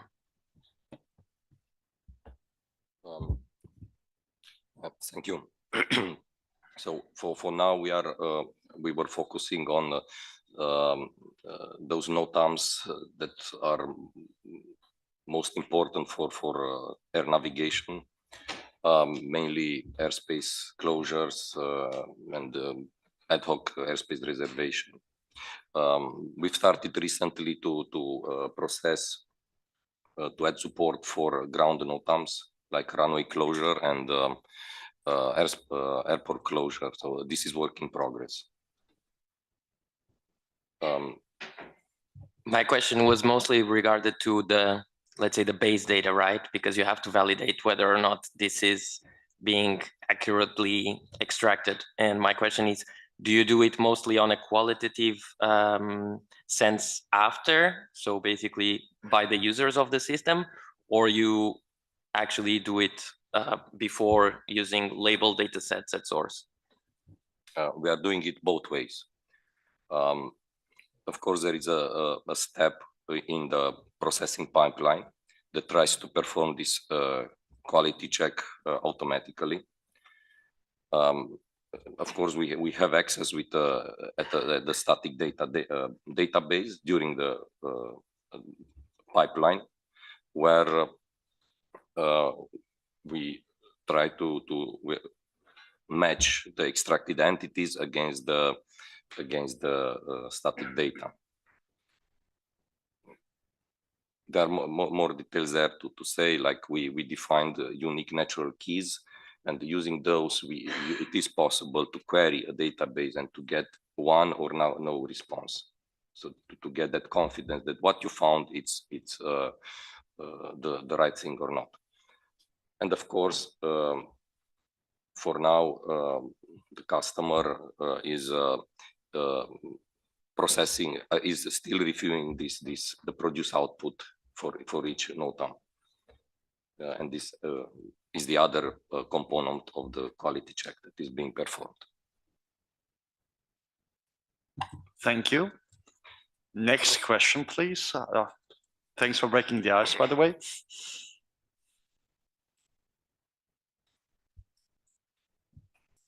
I actually have a question to Maxime, because you mentioned that you had that you fine-tuned the LLM, and I was curious how big was the improvement over the regular LLM without fine-tuning? Like, how did you quantize this difference?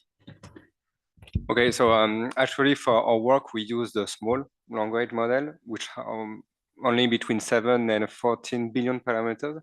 And the thing is that we try with a very large model without fine tuning, for example, with a GPT-4o. And the problem is that we had very much very large prompts. So it was very hard for us to use this approach with only prompting. So we try to fine tune. And when we fine tune first, we only try to use knowledge, not example of timesheets, but a knowledge how to construct a timesheet, and it was not sufficient.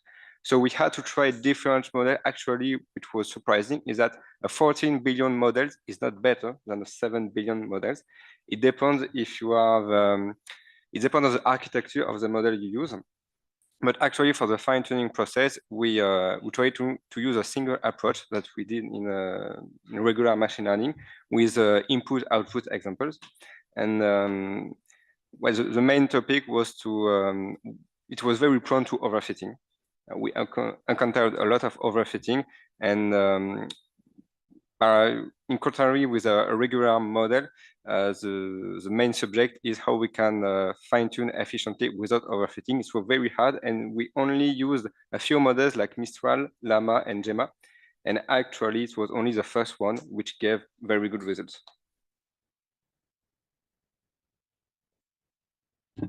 Thank you, Maxime. So any other questions? And please state your name and your organization. I see lady first, and then over there next. Thank you. Thank you. Tizé from Airbus Protect. So I have several questions, so I will be asking only one. Okay, great. Okay, I will choose the question for Frequentis presentation on the NOTAMs analysis. So I've seen that you said for the named entity recognition model, you have made some fine tuning to recognize the different entities. However, as I can see, is that the most of the information on the NOTAM has maybe a regular structure, and you can use maybe some regular expressions in order to simplify the problem for the AI model before training it. Maybe it's already what you have did during the development. So that's why I'm asking how you managed this regularity and some irregular aspects on the NOTAMs before fine-tuning the NUR model.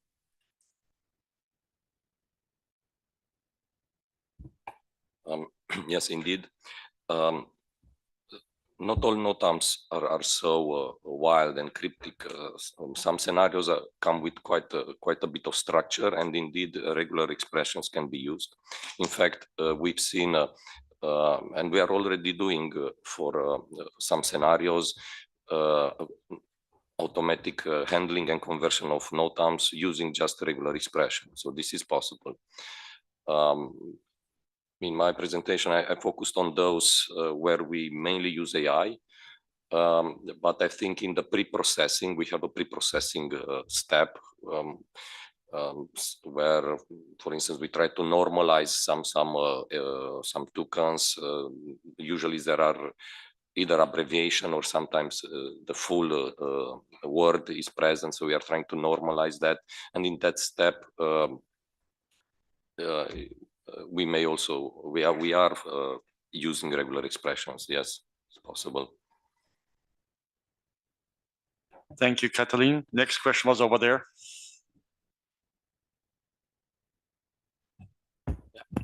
Thank you. Ignacio Scottet in Deutsche Versicherung in Germany. I have a question for Sofiane and Dennis regarding the user interaction with the chatbot, because it's a problem or a question that we have and we are facing right now. When we ask questions, there are sometimes that the model says, I don't have this information. And this is a clear limitation for in order to share our solution with other colleagues. For example, if we want to integrate our chatbot presented by Christoph yesterday in our intranet, and the CEO comes and says and asks, I would like to know the traffic in Frankfurt Airport from last year. The model answers something. But if he asks, I would like to know the traffic in EDDF, the ICAO code, for last year's, maybe the model doesn't have this information, because in our database we have only Frankfurt Airport. And of course, we mitigate this problem with tables, with associations, with parameters in the model, for example, the temperature and other things, but it's unlimited, the work that you have to do in order to do all these correspondences. So for us, it's a clear showstopper in order to create these kind of solutions and to share these solutions with other colleagues. So maybe that you are also facing or developing similar solutions. You have any other ideas in order to mitigate this problem? Thank you. All right. Thank you for the question. This is a very common, let's say, issue that we see in those systems, because indeed you never have enough grounding information to respond to any question that you may have. Even if you are using a very large database, there are always edge cases. So this is totally expected. This is why actually whenever you put the generative AI solution in production, you need to monitor how it responds to the different questions, because there will be questions for which you don't have the response. The model will start to say, I don't know, or maybe will start to hallucinate. So what you want to do, and this is something, of course, that we do for all our solutions, you want to put in place also AI monitoring to check, for instance, the groundedness of the information, to check the fluency on how the model responds. And you want to do that in real time. And you want to act upon a situation where you see that the model is not used as it was intended. Maybe people are trying to jailbreak the model. Maybe people are asking to that application question for which it was not trained, or for which it has no grounding information. So this is absolutely normal, but you want to monitor that to make sure that you take the necessary remediation, either by just providing the information to the user, so saying, okay, this model is capable for doing that, and if you need something else, please use another solution. Or you want to have multiple agents that are working behind the scene, and when you see that you need to complement your conversational interface with more knowledge, it can correspond to just adding another agent with a more specific knowledge to address that particular question, for instance. Thank you, Denise. One more question. Let's see. Over there, please. Hi, I'm Reem from NAPLU and Airbus Company. My question is actually the same question for both Agatha and Catalin. Have you measured the impact of your system on operations?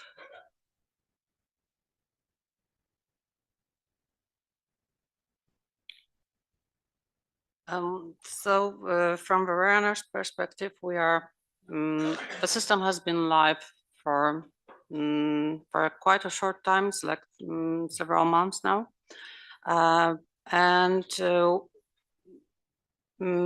we are still gathering data on how accurate it is, like whether they are happy with the solution and how happy they are.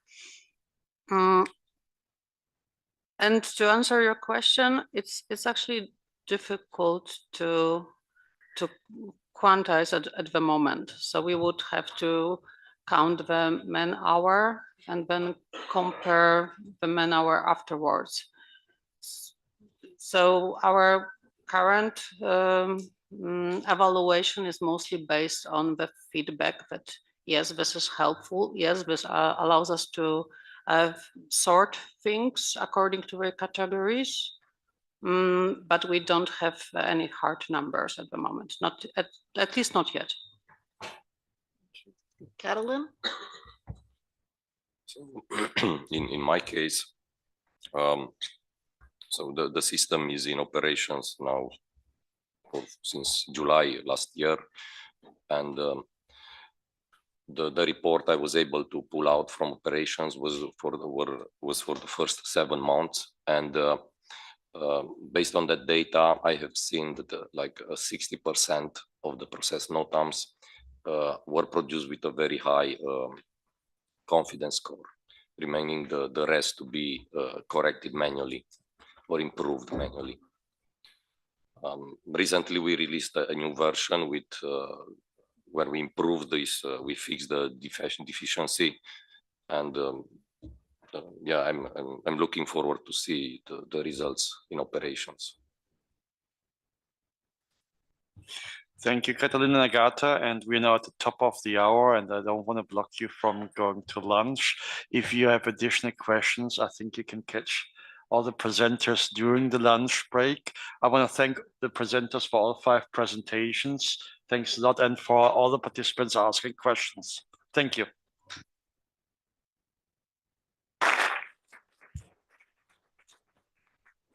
Thank you so much. Can you just please stay seated just for a few minutes? I have a few information to give to you. Thank you. Thank you so much for the session, Dirk. It was a very interesting session indeed. Just before we go for lunch, first of all, I just want to remind you that we have a lot of stands over there. They are very interesting. I will encourage you to go and visit them. It's your last chance to see them, because after this break, they won't be there anymore. So if you haven't been there and visit them, I will encourage you to do so. I would like also to thank all of our partners for the different breaks that we have. This is thanks to the different partners we have. That's really good. The last information. Oh, yes. Can you come back? Can you come back to the previous slide, please? Yes, thank you. So as you can see, this afternoon we'll have 2 series of breakout sessions. In total, 6 different breakout sessions in 3 different meeting rooms. On the first series, from 2 p.m. to 3 p.m., we'll have on a Europera room, so this room, we'll have the regulatory panel, moderated by Denis Flower from IBM, with Yuka Savo, but I'm not sure he's here today, from European Commission, François Triboulet from EASA, Isodorus Monoglous from EDA, and James Bale from UKCA.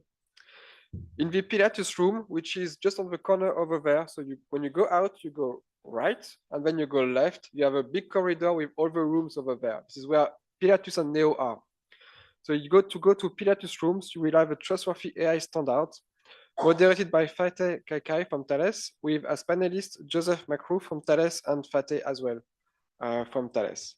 And in the Neo room, we'll have the human AI teaming in action, moderated by Veronica Tacat from Deep Blue, with as panelists Andrew Kinner from EASA, Miguel Villegas Sanchez from Skyways, Jaime Diaz-Pineda from Thales, and again, Veronica as also panelist. If you, because some of these rooms have a limited capacity, we ask you to register before the event and which room you like to attend. If you don't remember to which room you registered, it is on your badge, just here. You can look on your badge, it should be right in there. If you haven't registered, you can go to any rooms, and if there is no more space in any of the rooms, you can ever come back to Europa for a very interesting session on regulatory panel and then innovation panel. The second series of sessions will be from 3 p.m. to 4 p.m. In Europa, we'll have an innovation panel moderated by Nina Baraki from Lufthansa, with as panelists Puya Noroyan from Airbus, Martin Dostal from Honeywell, and Kemal Ahmed from NATS on behalf of CANSO. In the Pilatus room, we'll have a trustworthy AI toolbox organized and moderated by Romaric Redon from Anity, with as panelists Vincent Musso from IRT and Juliette Matteli from Thales. We will also have, I think, Jules from Thales as panelists. And then in the last Neo room, we'll have assessing human competency with AI, a very interesting topic, I must say, with as moderator Antonio Licu from EUROCONTROL, and from panelists we'll have Marco Larvigna Enav, Frédéric Decor from EUROCONTROL MUAC, and Teresa Reis from EUROCONTROL MUAC. So again, 2 series of sessions with 3 breakout in parallel. At 4 p.m., we'll have a conclusion in the Europa room. So please come back to Europa room at 4 p.m. for the conclusion of the event. We'll give you an overview of what was the participation of this event. We'll give you some conclusion that we make ourselves, and a link to a survey. So please come back here in Europa at 4 p.m. for wrap up of the event. Now I wish you a very good lunch, and I'll see you at 2 p.m.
Good afternoon.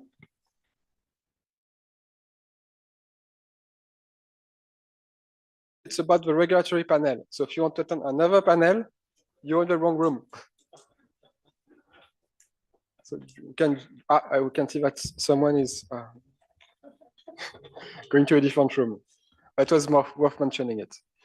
Okay, so welcome to the regulatory panel. I think we have all the speakers now, and I will pass the floor to Denis. Denis, thank you. Thank you very much. Welcome everybody after the lunch. Let's try to make it as interactive as possible so that everybody stays awake. That is the most challenging part. So we talked a lot about AI during all the sessions in this conference, in this forum. Now, we need to talk about the regulatory aspects also. We need to know what is possible, how do we need to behave, etc., or how does AI need to behave? And of course, we need to make sure how this will be applied for civil and for defense. So we have also people from defense over here. So I'm not going to take a lot of more time. I'm going to introduce the first speaker, which is Francois Triboulet. So he was already part of EUROCONTROL since 2009. That is what I'm reading here in his bio. But he was seconded to the. It was already said yesterday. Okay. He was put to the EASA. So since July 2020, I think. Yes.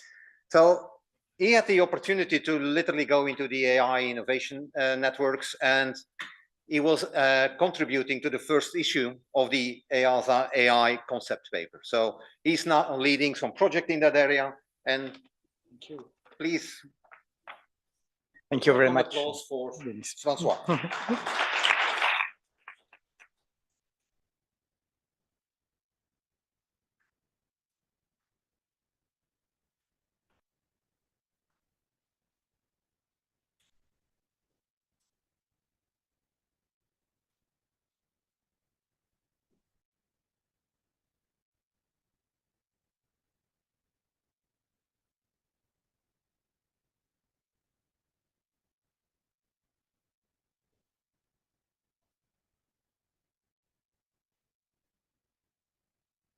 Okay, I have just a few slides to share with you before we go into discussions. Okay.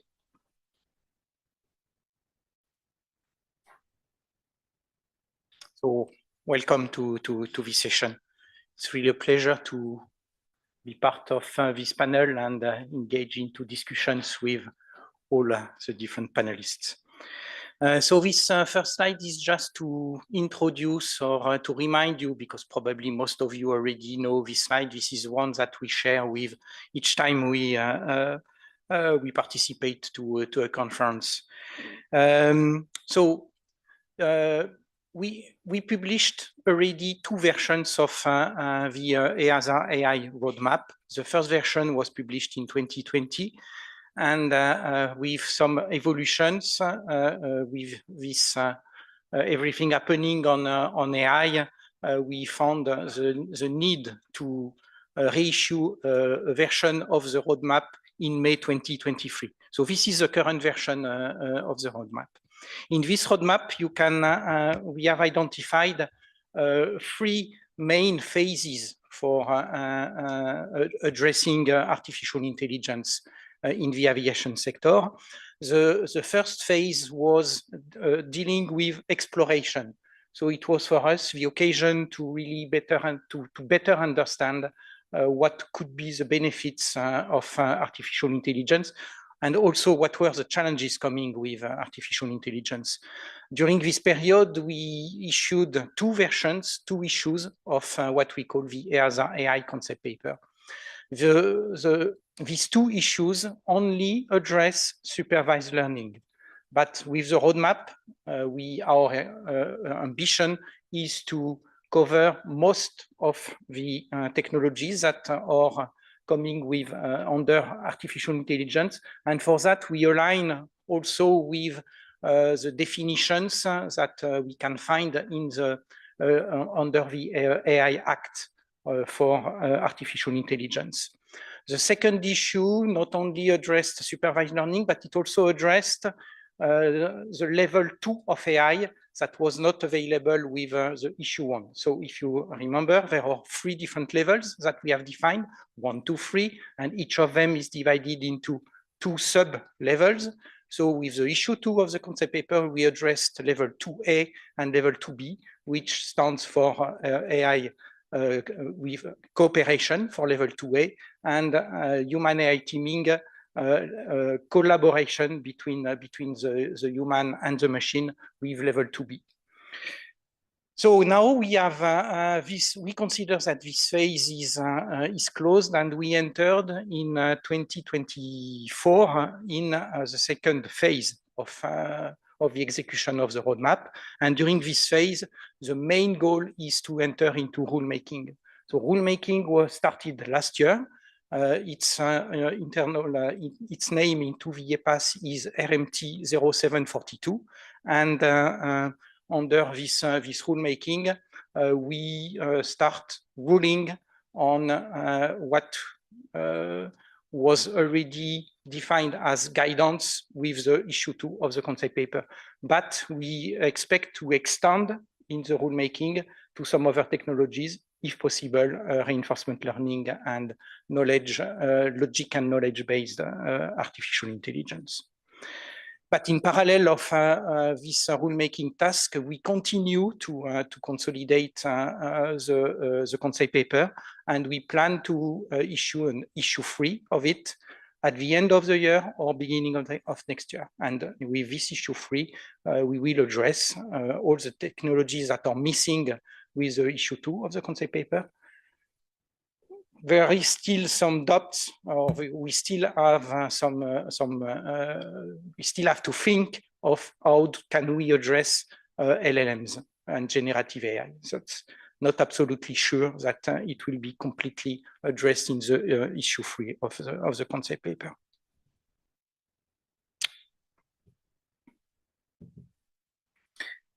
Focusing on the rulemaking task 0742, what I present here is the timeline that we have in mind. The kickoff took place in Q2 or early Q3 2024 with the terms of reference. Via the terms of reference, we have identified the 2 main steps for the rulemaking. And on the left, you have the step 1, and on the right, you have the step 2. So the step 1 is mainly dedicated to all the rules that will address the transversal aspects of the regulation that would apply to all the different aviation domains independently of the specificities of these domains. And for this step, we have in mind to publish an NPA at the end of Q2 of this year. Then we will go to an opinion in Q1 2026, and we expect to have the regulation and decisions by EASA in Q3 2026. In parallel of the step 1, we envisage a step 2, and the step 2 will benefit from all these transversal rules in order to interface them to the different aviation domains, and more specifically, all the domains that comes with the mandate that we have received from the Commission in the AI Act, which under Article 108, and here I refer to initial airworthiness, the ATM domain, and the drones domain. For this step 2, we aim at having an AMPA in Q4 2025, an opinion in Q3 2026, and some regulation and decisions in Q4 2027. I will not spend a lot of time because I already spent too much time compared to our discussions. But here you will see what are the objectives of the rulemaking task as they have been defined in the terms of reference with the different subtasks that will go in support of the rulemaking task. Thank you. Thank you very much. So that was our first speaker. So let me introduce now the second one. So that is Isidorus Monoioudes. So he's a retired colonel from the Greek Armed Forces with more than 25 years of experience in CIS and cybersecurity. He's working at the EDA as a project officer, information technology at research concerning technology and innovation directorate. Now, he has been moderating a lot of activities around defense and the area of communication, networks and information systems. And he will now take the stand to introduce his trustworthiness. Thank you very much for the introduction. So here we are, the regulatory braking season, not the most attractive one. Regulations and standards are often very boring, but let's see how this can be of our benefit for the future of AI in aviation and in defense. So here today, I'm here to present you what in European Defense Agency, what we are doing for artificial intelligence, focused on a white paper that is about to be published in the next few weeks, which is a work from the last year. So if that works, okay, this is my single slide to reflect the main pillars of this white paper, which is a white paper in the context of a more wider action plan for defense, artificial intelligence action plan for defense, an action plan launched 4 years ago, approved by the member states, and currently is ongoing with two main activities. One is the AI data space for defense, which is a study that is now ongoing. And the other big part is this white paper and the actions related to trustworthiness of AI in defense, including, of course, military aviation, just to make the link with today's main topic. And of course, why that? Because trusted AI defense systems and the level of trust has been identified as the major concern, the top ranked priority for defense decision makers. So in order for defense decision makers to use AI, they need to trust it more. So in the context of this activity, we put together after a workshop 1.5 years ago, the input. We invited defense industry mainly to provide the input on this topic, and with that in hand, we have created a dedicated working group for trustworthiness of AI in defense, mainly supported and contributed by volunteers from defense industry. The number raised up to 70, and the result is now a white paper.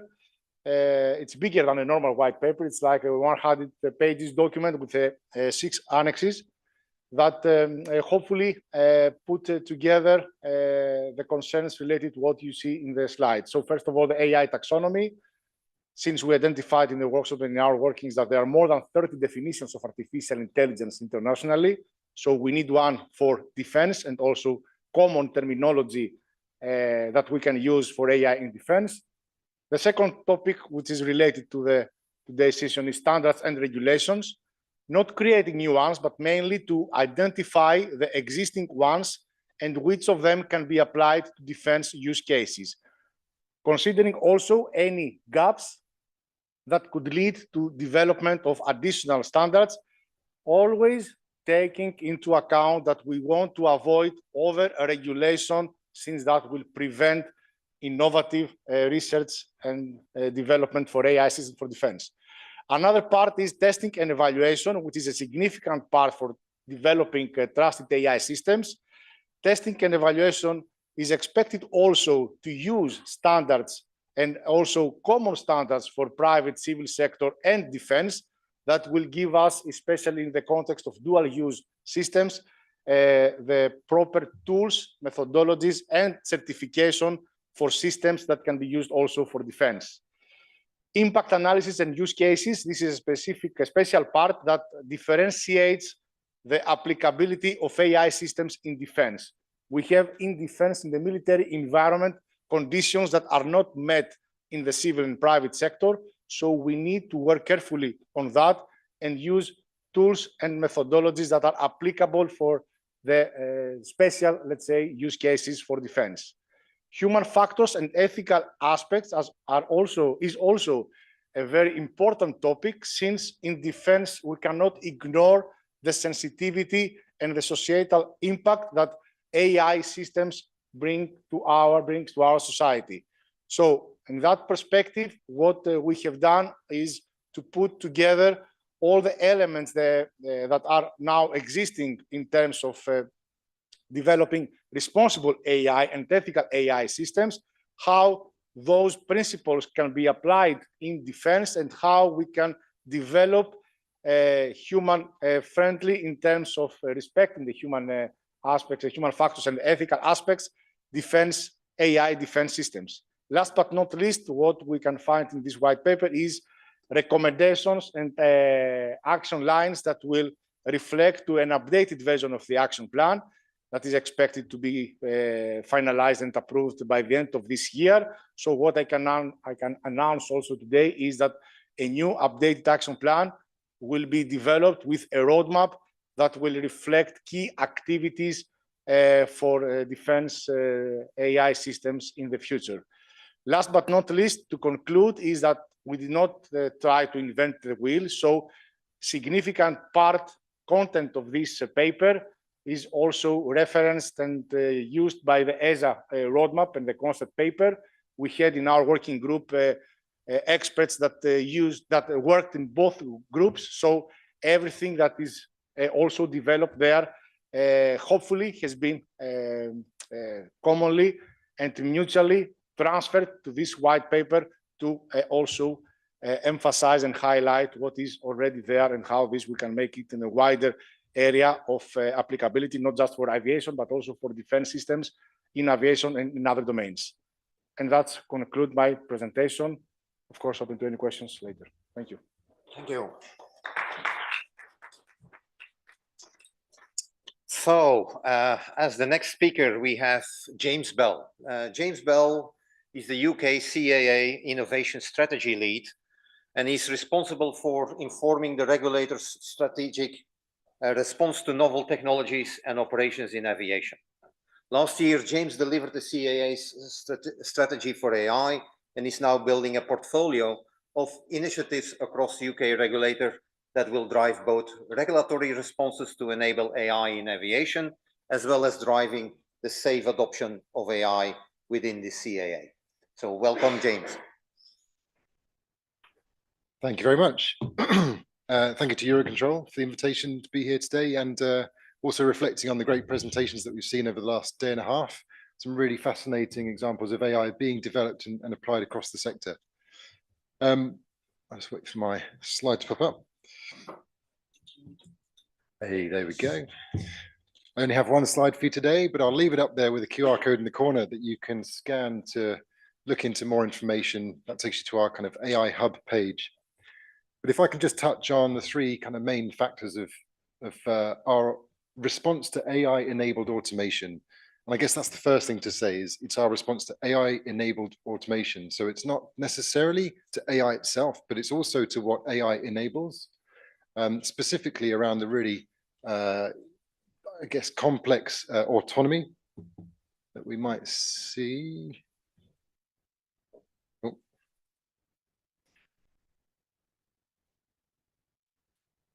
There we go. Thank you very much. I've been on this journey myself the last couple of years, having joined the CAA in 2019 as part of our innovation hub that was created in order to engage with innovation. And it was the first time that the UK CAA had really taken steps to bridge that gap between a kind of common regulatory established system and innovation, which to the most part was not familiar with the regulatory system.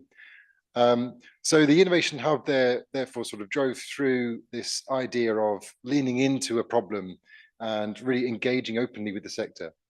And that's kind of why we're doing this with our response to AI-enabled automation. Our regulatory remit covers quite a broad spectrum across safety, security, consumer protection, and environmental sustainability.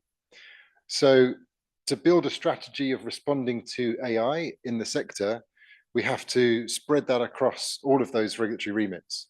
So understandably, then that requires a kind of a broad response with potential impacts across the whole sector.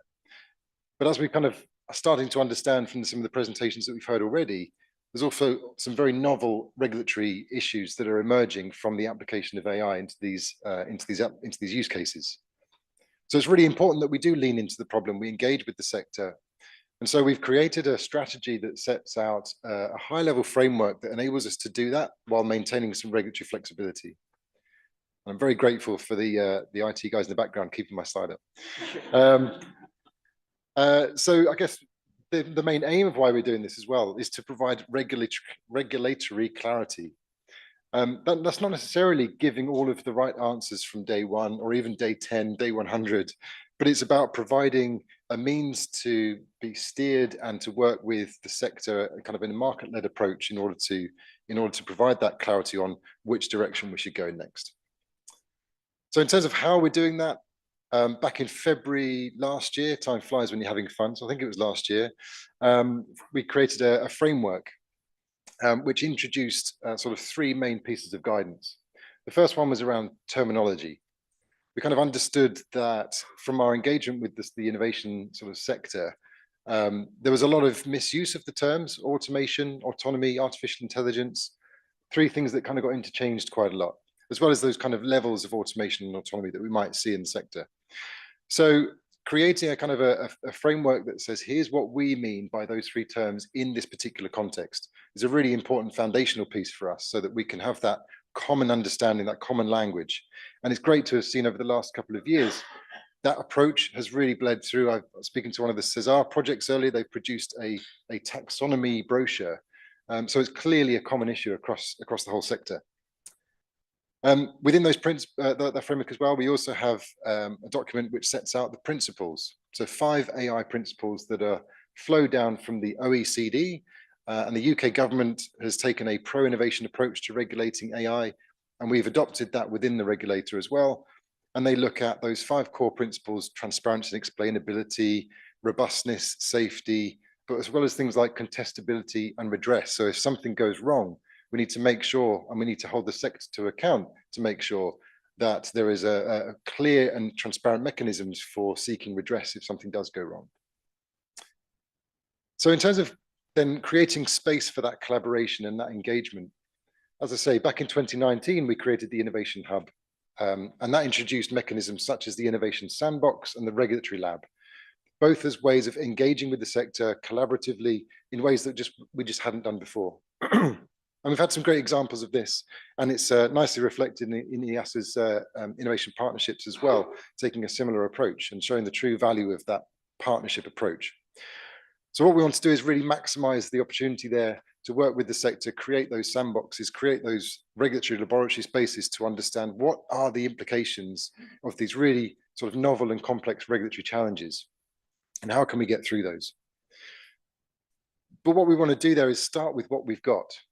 So to enable innovation to happen as quickly and as sort of in a measured way as possible, much like with using AI in the CAA, I was talking to a colleague out in lunch break about using AI within the organization.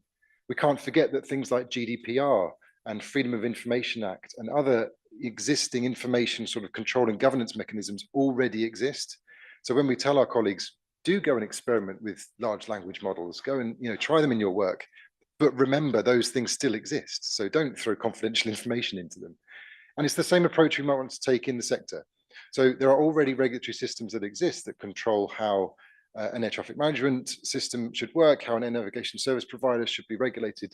We want to work within those frameworks and see where the minor tweaks and adjustments are needed in order to bring in sort of AI innovation in a sort of a stepwise fashion.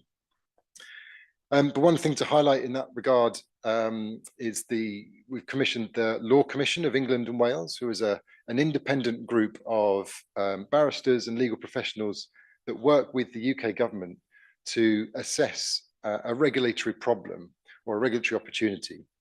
And we've given them the challenge of looking at the primary legislation within the UK that sits above our aviation regulatory framework, things like the Air Navigation Order.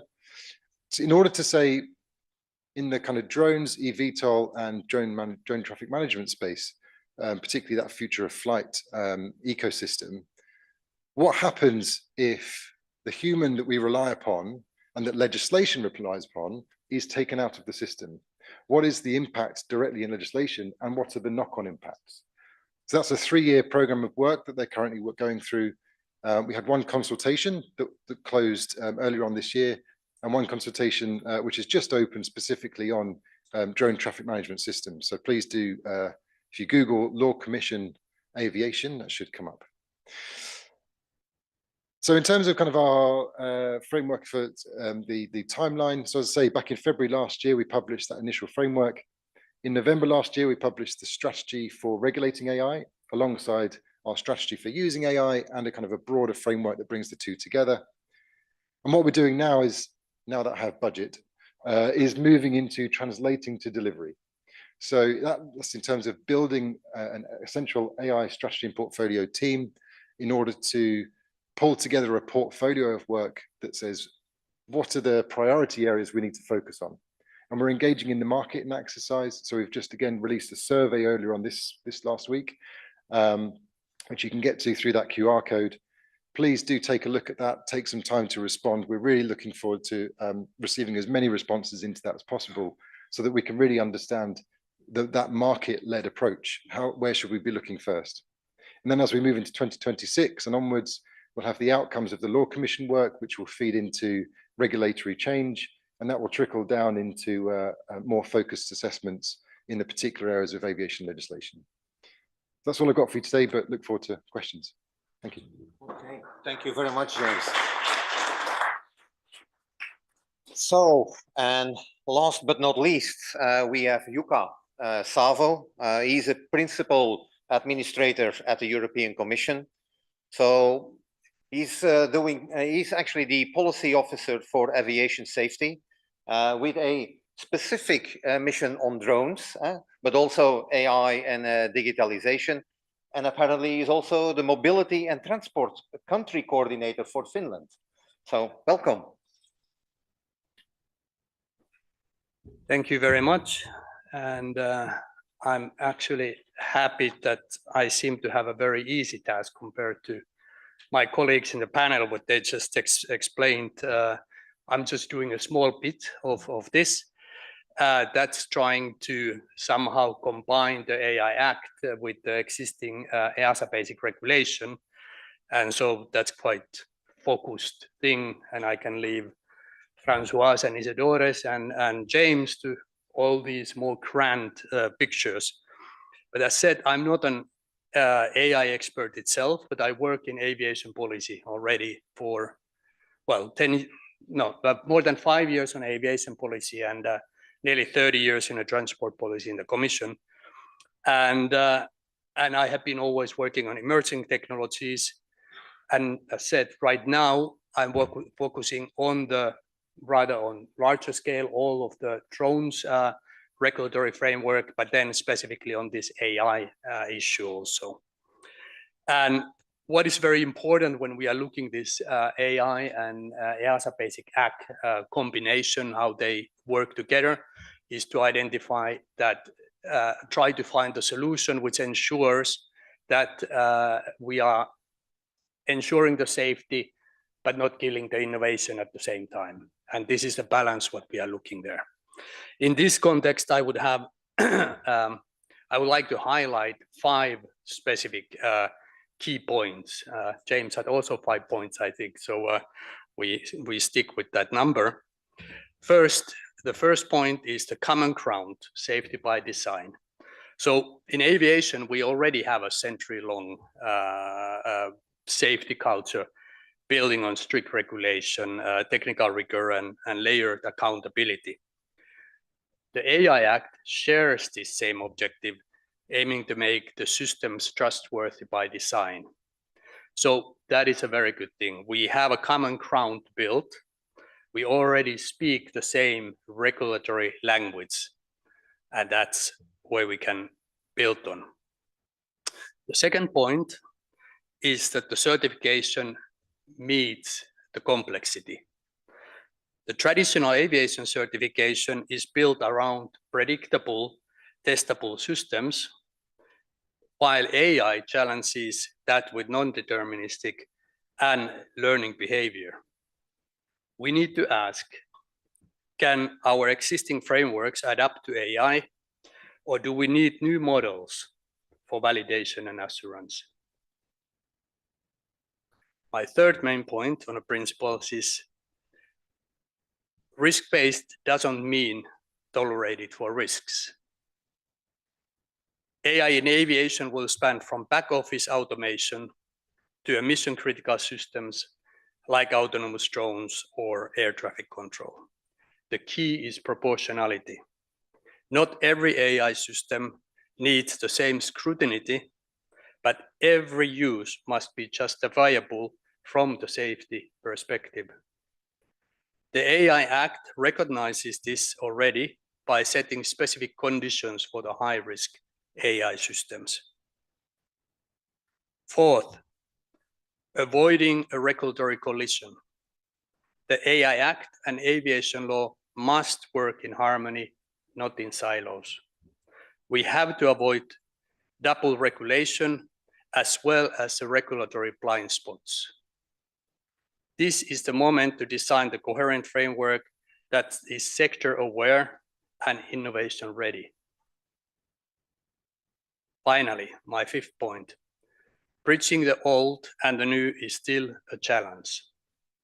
The EU aviation regulatory system is decades old, deeply tested, and tightly linked to international standards developed by the ICAO. In contrast, AI regulation is new, evolving rapidly, and largely driven by EU high-level policy making and leadership. The real challenge is not just to align the legal texts between the two acts, but it is the integrating of the fundamentally different regulatory cultures without compromising either safety or progress. So this was the formal part of the talk. Now we come to the Q&A. So first question that I have, of course, for the audience is, do you have a question for one of the panelists? So maybe we can start in the same order. So is there somebody who has a question particularly for Francois or for his topic?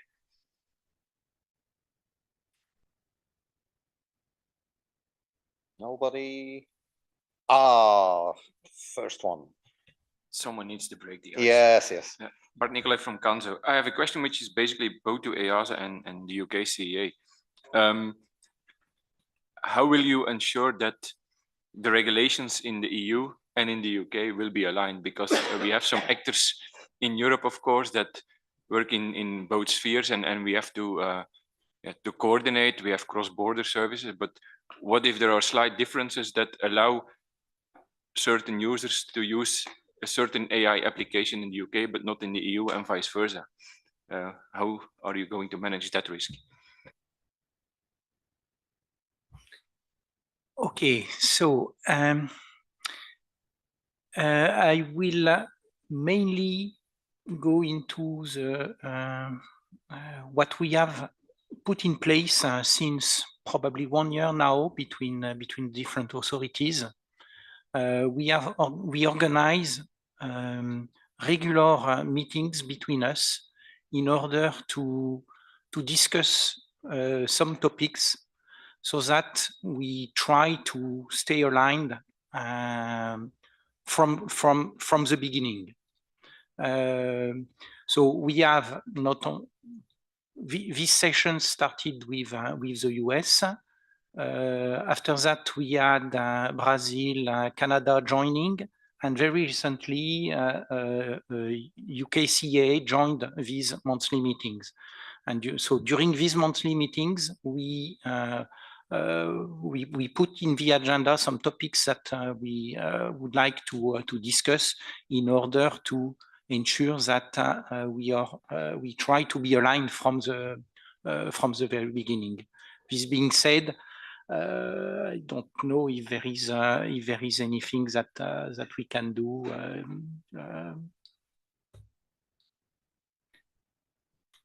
So, yeah, this is how I see it from an EASA perspective, at least. And okay, with UK, it's rather new because they are just joining these meetings. But with some others, like with Canada and Brazil, we know that we have very aligned perspectives and views. If I could add from the UK perspective, thank you, Francois. I noticed on Francois' slide, there was a very important milestone in 2019 when the AI program sort of really became established. And there was another big event in 2019 when we left the EU. So that's kind of set unfortunate precedents in some ways, but also thinking about the kind of principles that we follow for, I was talking about the principles that flow down from the OECD. You know, these are globally recognized and, to be honest, very high level, but they give us the opportunity to actually find commonalities between the two sort of jurisdictions. And I think actually the legislation and the approach in legislation isn't too dissimilar either. We're also both involved in the standards group, so working group 114. We've got experts, I think both of us got experts kind of engaging with that. So again, those opportunities for harmonization through standards. And then of course, in the long term, there's also ICAO, which clearly is the obvious one. But yeah, I guess even with those differences, you know, we have to remain a bit competitive as nations as well. So you talk about like slight differences. You know, there's potentially an opportunity there to see where UK or Europe could or EU could differentiate in that regard as well.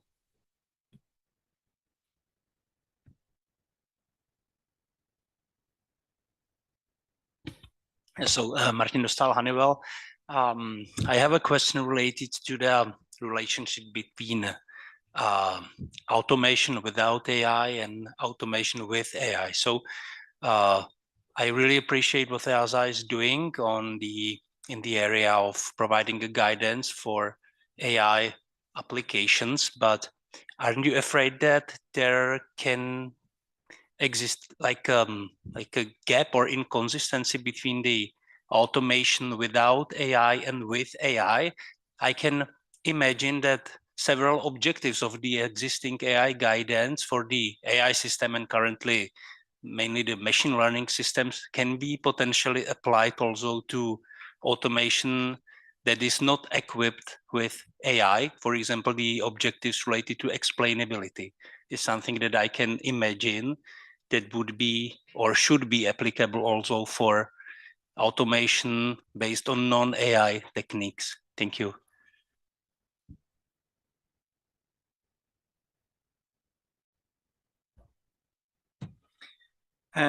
Yes, very good question.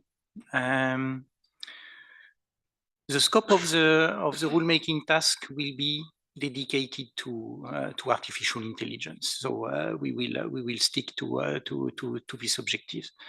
This being said, when we have defined the three different levels of AIs, we received a lot of questions about exactly your question about, okay, but what about any automations that would not involve AI? In my view, if we look at the concept paper, I would not go into explainability because explainability is something that is really dedicated to artificial intelligence and the learning mechanisms and the black box effect of the learning of neural networks.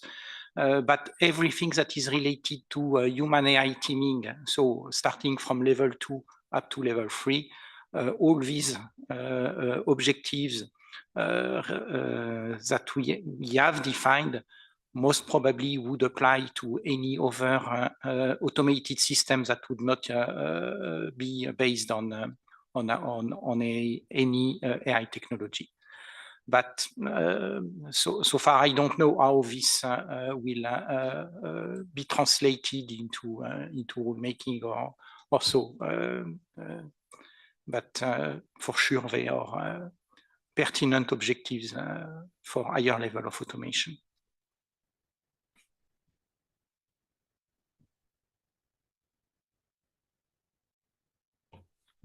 Hello, I have a question. Matteo Marcosi from Studio Corolla, Italy. I have a question both for, I think, for EASA and for the commission or the rulemaking. I would ask about the fact that if my understanding is correct, you are modifying EASA.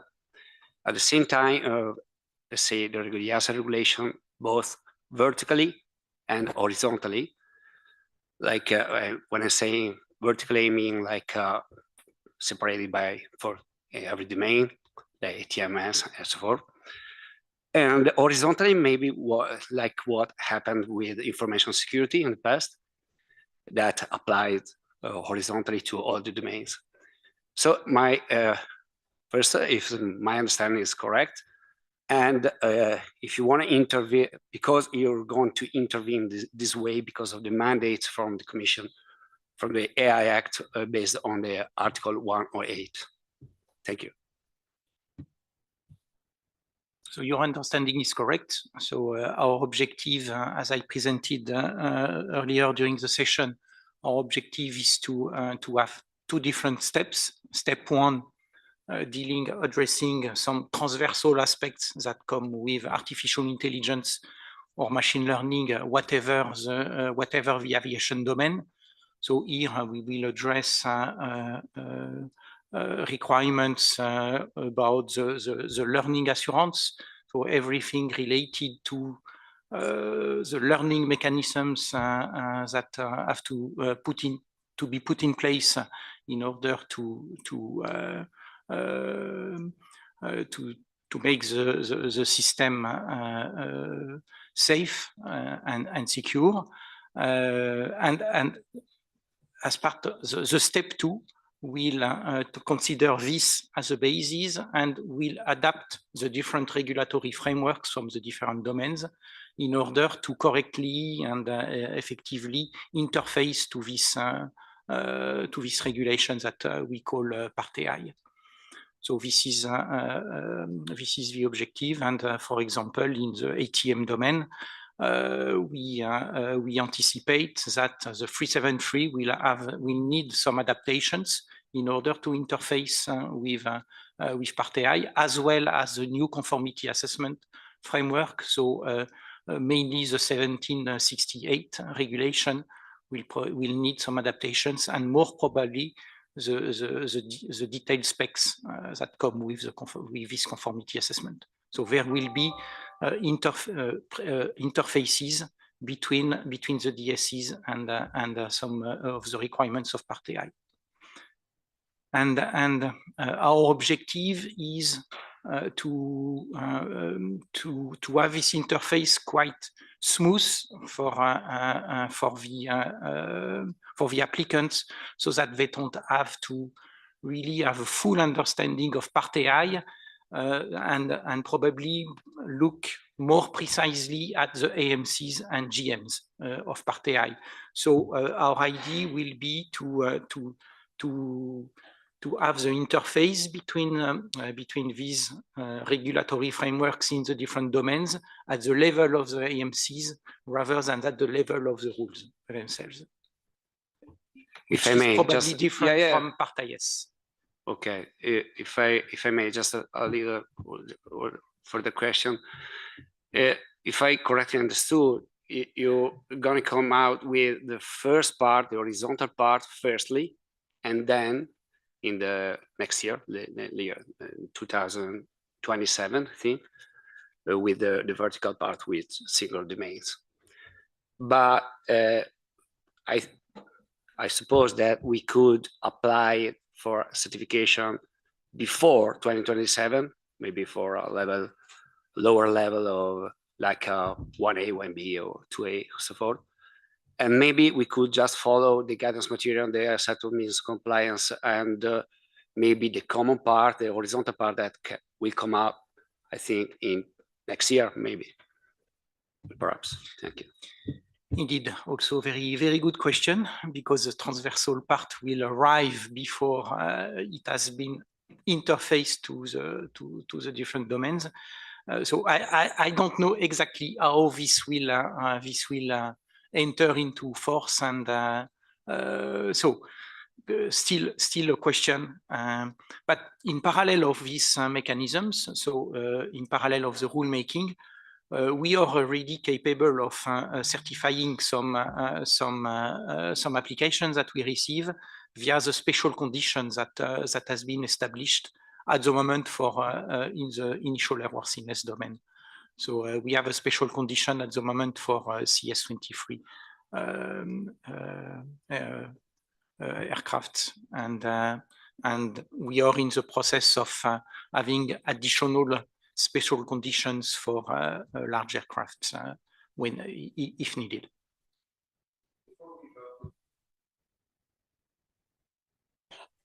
Luca wants to respond also to that question. Yes, maybe I add a bit on what Francois already said. The background of this legislative development was that on 2020, the Connect made first proposal inside of the Commission on the AI Act. And at that moment, we commented from DG Move, sectorial service, and particularly from Aviation on the file I was working then, that we don't see a need of aviation sector being regulated by the AI Act, because we already have an EASA basic regulation which establishes very similar conditions. So our original proposal on the drafting phase was that we just take the principles set in the AI Act, the guidelines, they let's say the regulatory main pillars, what they introduced there, and then we bring them to EASA basic regulation when we regulate there. So for us, that would have been the easiest solution, because we already have all the governance structures and processes and so on in place. And we already had done a quite a significant work on the AI roadmap and understood quite well the work. And this was well aligned with all the discussions on DG Connect, the AI Observatory, and so on. So we were confident that we would not need to actually take a specific articles under target, but just to say, okay, we take the principles and we apply them in our own. Now, unfortunately, in a legal processes, things don't happen always as we plan. This was the Commission proposal when it went out to Council and Parliament, but then as this kind of large horizontal and a big initiatives, a lot of things happens in those discussions. And at one point, somebody decided that, okay, addition of keeping those principles as we proposed on the high risk systems, they decided to add this Article 108, which introduces now a specific articles where the delegation and implementation has to take in account the AI Act when it happens. And this now, that's what the rulemaking task force is doing, is trying to identify how these particular articles, which there is 6 articles, if I recall correctly, are then how can we align them with the EASA in the new amended implementing and delegate regulations when they come out from the EASA basic regulation. So the issue there is that not everything is covered under 108. Some things stays outside. Another issue is that some things are rather referred also in a way that they are not going to be adopted directly. So transparency, GDPR, and so on were mentioned already. Those kind of things are outside and need to be brought in without that they are directly in that 108 article. So they have to be analyzed. And then we also have to see how to do this on consistent time scale. When can it happen? And Francois mentioned the Cover Act, which was the more horizontal act.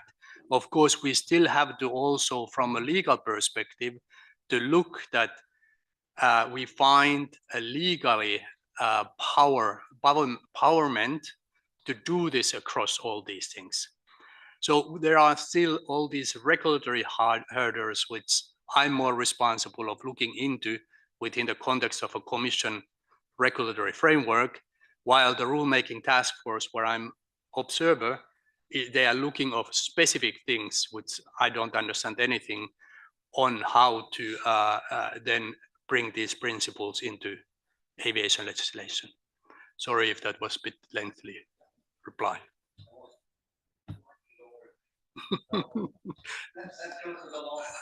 No more.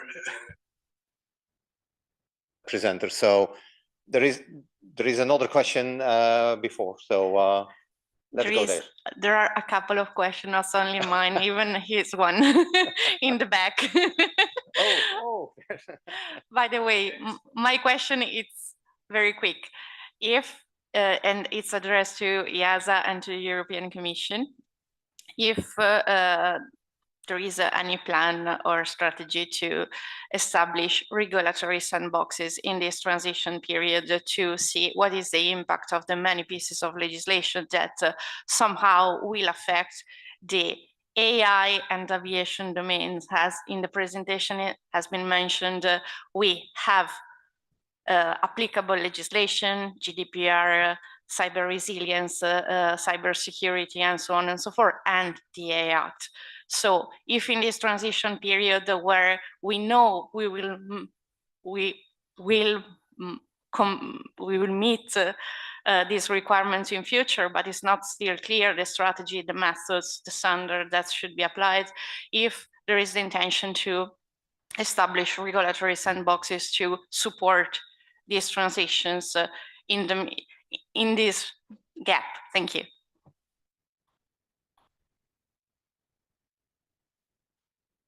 I'm not sure that I fully get your question. Is it related to what do we do in the meantime before the regulations are in place? To create a sort of protect environment where innovators, where the industry can have an institutional support to see if what they are testing in practice is aligned with future compliance standard or the directions these standards will have, taking into account the many new pieces of legislation that will be applicable in a couple of years.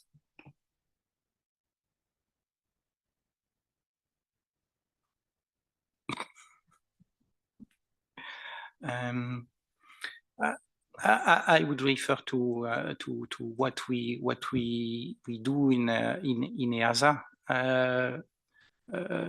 and we have done that since the beginning of our journey with artificial intelligence. We welcome all the projects that come with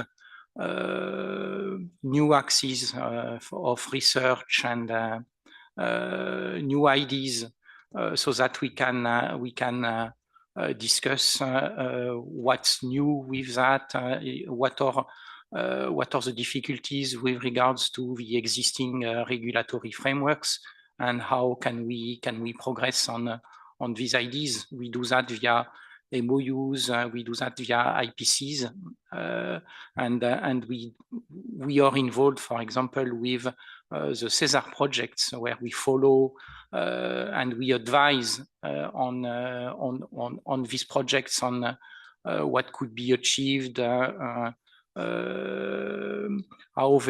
this project could help us understand more precisely what is the potential benefit of this technology, and so on.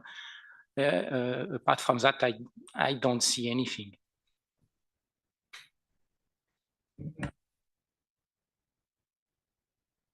It's fairly simple. It's not actually a question. I just wanted to comment on the question asked before about the automation aspect and AI.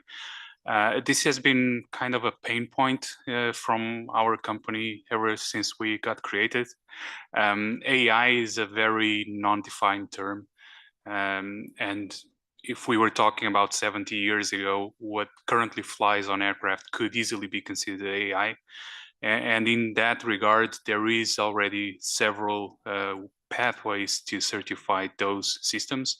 And regarding the applicability of objectives from the usable guidance and regulatory material for machine learning and other implementations, I would argue those already exist. For example, explainability is easily taken care of by the human factors assessments and so on, introduced by any automation systems in aviation. At least that's our position on it.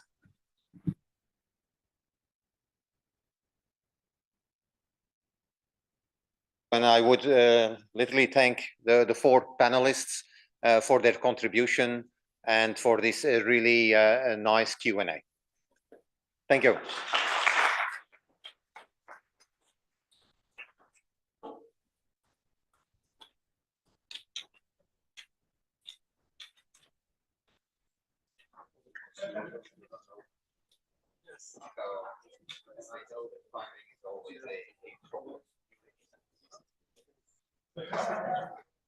Okay.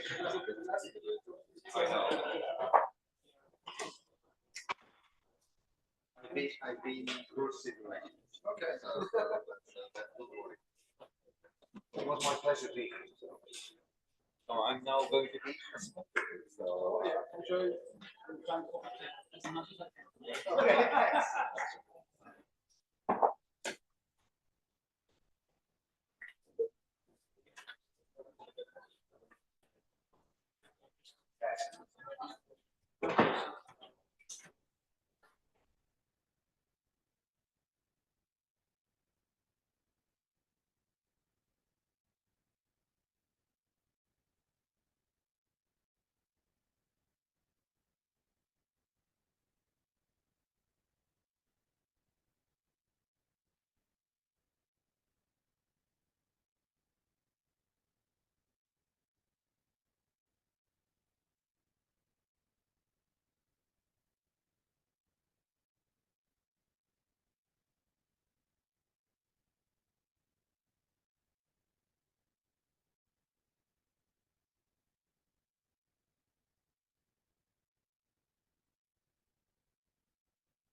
Thank you very much for coming back to the next session.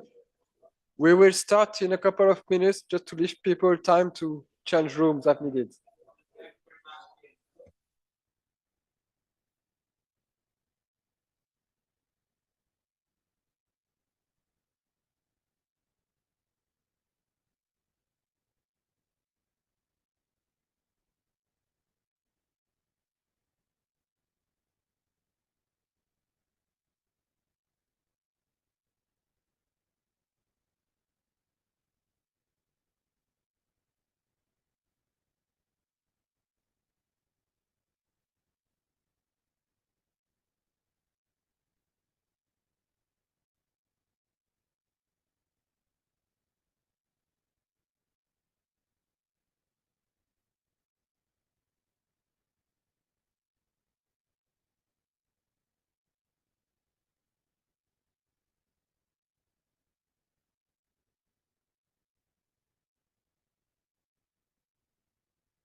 Thank you.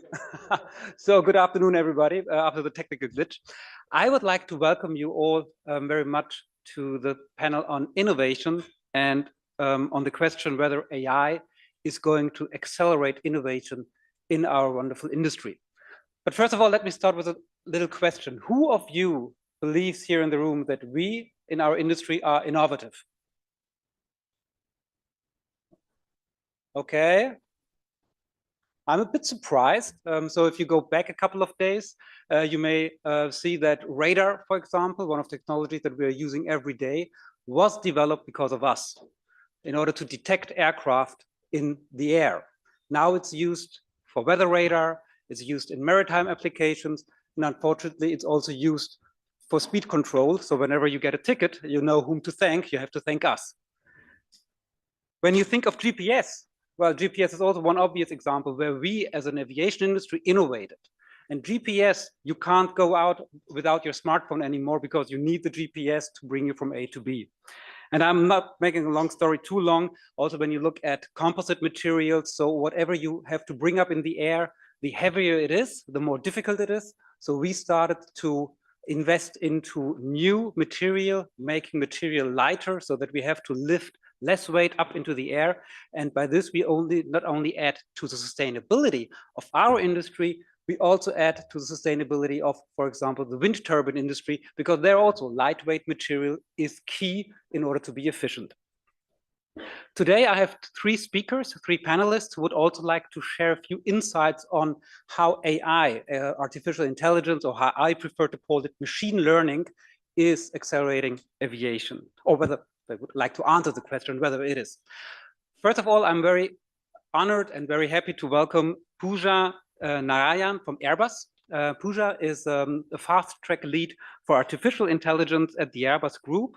In her current role, she's supporting the Airbus business units, Airbus commercial aircraft, helicopters, and defense and space. She has experience as a hands-on developer. She designed and developed machine learning and AI application in various industries, and she's also an advocate. And if you have attended the last session on regulation, it's also very interesting. She's also an advocate for the impact of AI on our society. Her career has taken her to many places, from India to the UK and also to Germany. Now she's based in beautiful Ottobrunn, bringing her cross-industry perspective into our industry. As a technology strategist, she assesses the internal business readiness of AI for AI adoption. She challenges the status quo at Airbus, and she builds roadmaps for AI-driven transformation. Pooja serves, besides her strategic activities and roles, also as the principal advisor to the CTO organization. And now I would appreciate if you give a big hand and applause to Pooja. Pooja, the stage is yours.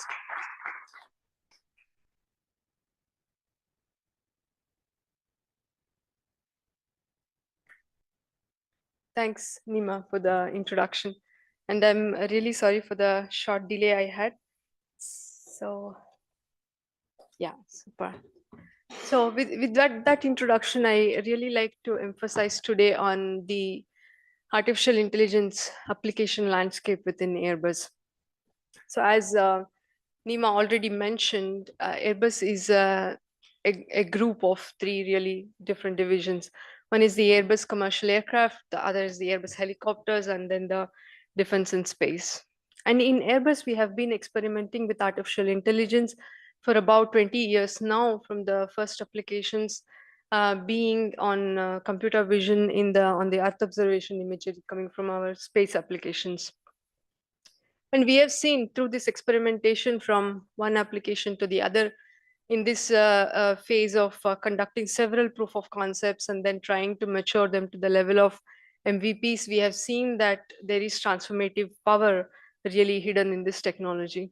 Obviously, even if you think of the physical equations that we use in traditional systems, they are also based on a lot of empirical science and study. And now what we are doing with AI is more based on data which is produced from different sensors or different digital systems. So we know the potential of artificial intelligence as a technology. The way we really see it is twofold. One big value stream for artificial intelligence for Airbus is in the improvement of the efficiency, which is the internal business efficiency. Call it productivity gain or the better way of conducting certain processes, simplification of processes, whatever it is, but it's about doing what we do, but in a better way. The second biggest value stream for artificial intelligence for Airbus is what AI can do for our products. And when we say products, it's both what it can do on our products when it is embedded on our products, and also what it can do to help prepare this product. So really two big value streams. But again, I go into the four quadrants here. This picture, very famous, I think you all might have seen from Gardner in several other contexts. And today I'm going to make that a bit more contextual to the Airbus ecosystem and talk about the landscape. So so I will go anti-clockwise, and I'll start with the top left quadrant, which is about boosting the productivity in the front office. So if you look at this, and there's one picture there which talks about predictive maintenance. I think a lot of you in this room might be quite well aware of the Skywise platform that we have, where we share the data with our airline customers. So we have been providing predictive maintenance services to the airline customers, and this is not something from a year or two, but from almost about 10 years now. And in the suite of applications that we give to them, or the digital services that we offer, there are about 5 to 10% of machine learning based algorithms which perform the forecasting and the anomaly detection and the time series signal. And that's how we basically are able to say when should the maintenance be scheduled, maintenance activities be scheduled. That's one big example there. But you see others like business intelligence, airline sciences, just a way of improving our marketing or the reach. What we could use is advanced analytics and machine learning plus AI-based functionalities as well. Just coming down a bit, we have everything between everyday AI to the internal processes, which is about boosting the productivity in the back office. One big example I would like to give is of the knowledge assistants. So today it's more concocted into the generative capability that these assistants could provide. But back in the days when we were still starting with the digital transformation journey, it was more about, hey, I have a bunch of PDF documents, some of these are scanned. Can you extract some information out of this, and how can you really make it searchable, easily retrievable? Can you rank them according to my own wishes? Can you customize the search, etc.? So those information management systems or information retrieval systems where we were designing end-to-end pipelines to do this type of a key knowledge extraction from the documents. Today, it's for us matured with the external trends going all the way up until the generative AI systems looking at, can we extract or generate some parts of this specific table, for example, can that be examined by an expert later? So then there are a bunch of other things. Procurement optimization is something quite interesting, given that the industry quite faces a lot of challenges around the supply chain optimization, ensuring that the right levels of demands are answered for and the inventory is correctly managed, etc. We have a bunch of use cases that we look at in that area. Then coming to the third quadrant around creating new core capabilities. So Airbus is a leading manufacturer of aircraft, satellites, and our military aircrafts. Given that we have one of the largest industrial systems, there are complex processes within that, and they need to be simplified. So it's not only about building the product, but it's also about building the core capabilities which can support the development and building of this product, which is core to us. So these are the core capabilities basically around, can we improve the design, development, testing, certification of our products? Can AI or machine learning technology help us within that space? Or is it possible for us to simplify our operations, meaning quality assurance, procurement, internal supply chain or logistics, supply chain optimization or internal logistics? Can we optimize that using artificial intelligence? Lots of topics around production tracking, expected time of finish prediction, as well as production control when combined with planning and scheduling, starting from what is more of operations research to then combinatorial optimization to today being all the more towards reinforcement learning based optimization and scheduling activities. Then on the last quadrant, which is all around what we can do on top of the product with artificial intelligence or the data coming from the different sensors, or a bunch of sensors. And that's where we talk about computer vision augmentation on board to improve the decision-making capability or use as an assistant by the crew within the cockpit. The second example I have there is the Massive Intelligence, which is also a digital product that we sell to our MODs, the Ministries of Defense. The space imagery analytics, all about what we could do on the Earth observation imagery, meaning application of computer vision to detect several elements from within the Earth observation images. Yes, that could be for forestry detection or agricultural land detection, change detection within the city space, infrastructure detection, and a number of other type of detection that we can do on the Earth observation images. So this is sort of the very broad landscape of artificial intelligence applications within Airbus. So I would really like to emphasize now that Airbus, in Airbus, we don't just look at artificial intelligence as a mature research topic, but we are really trying to bring that mature research topics into the industrialization phase. So we are in that phase where we are picking and choosing these strategic initiatives which can scale and go from being mature research into really industrialized final products used by our customers or completely capable of at scale improving our internal operations. So with that, I will stop my short slide and I will then give the ball back to Nima. Thank you.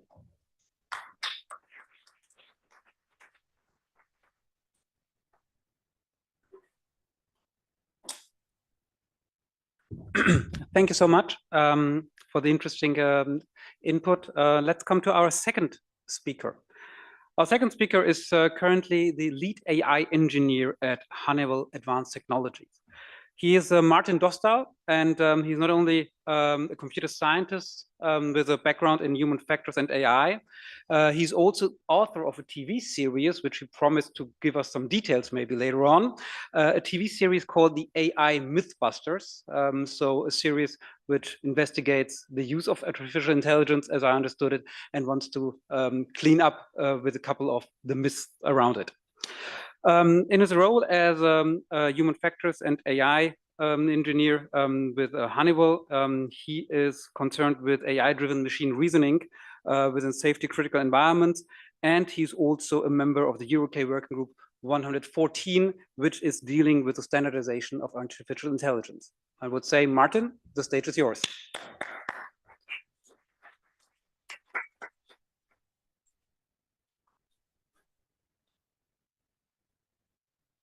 Good afternoon, ladies and gentlemen. I have not prepared dedicated slides for that, but a video. I hope that guys in the control room are able to run it. So can you run it now?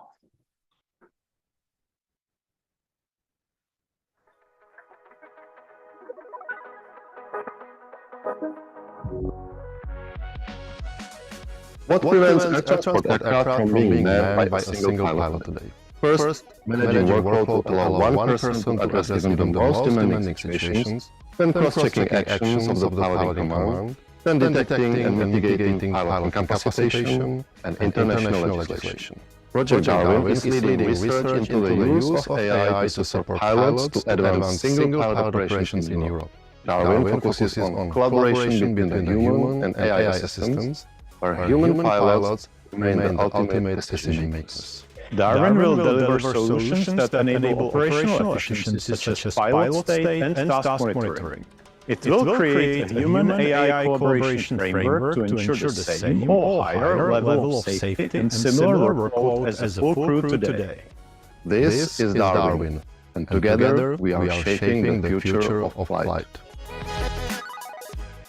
So thanks for running the video. So this video gave just a very brief insight into one of our activities that we are doing in relation to artificial intelligence. Basically, as you know, Honeywell is a technology company, so artificial intelligence is for us a big opportunity to bring new products, better products, and so on. And the Darwin project is one of those flagship projects related to artificial intelligence, where we are working on new technology for new operations like reduced crew operations, single pilot for large aircraft.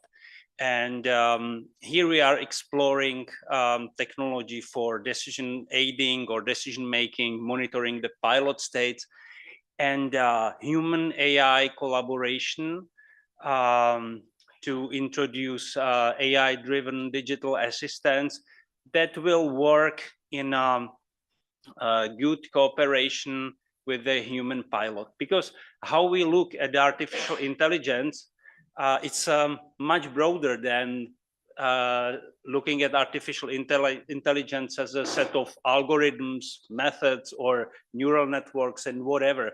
So we see an important aspect of artificial intelligence, which is more natural communication between the human and the machine, for example, by natural language or other modalities like speech, gestures, or whatever. So from our perspective, artificial intelligence is more like a back end, but we also focus on this, let's say, the front end part, what's related to the human and the cooperation with the human.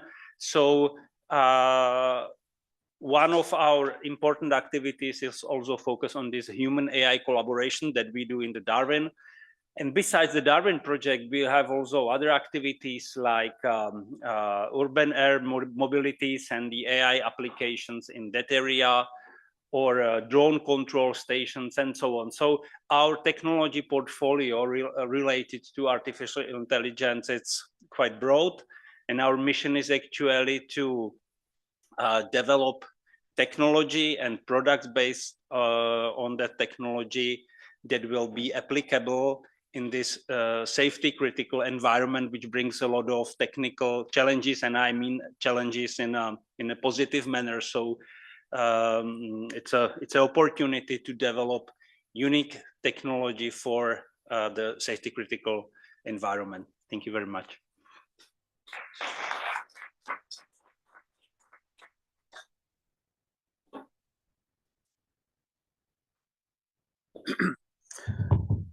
Thank you. And now let's come to our third speaker in this panel, Kemal Ahmed. Kemal is actually a person that I envy for one thing, at least. I learned from his CV that he grew up in London, and he observed from his window the Concords approaching Heathrow and departing from Heathrow. So for this, I really envy you. He's currently head of solutions and product management at NATS. Right after he watched Concords and 747s taking off, he onboarded the aviation industry by joining Navtec, which is now a subsidiary of Airbus, and was in charge of the electronic flight bag product there. After working there for a couple of years, he joined SETA, left the flight deck, so to say, as a director, developing products for the Operational Control Center and also for the ATC industry. And now with NATS, he's responsible for the product management and for the development of solutions. So give a warm applause to Kemal. Thank you.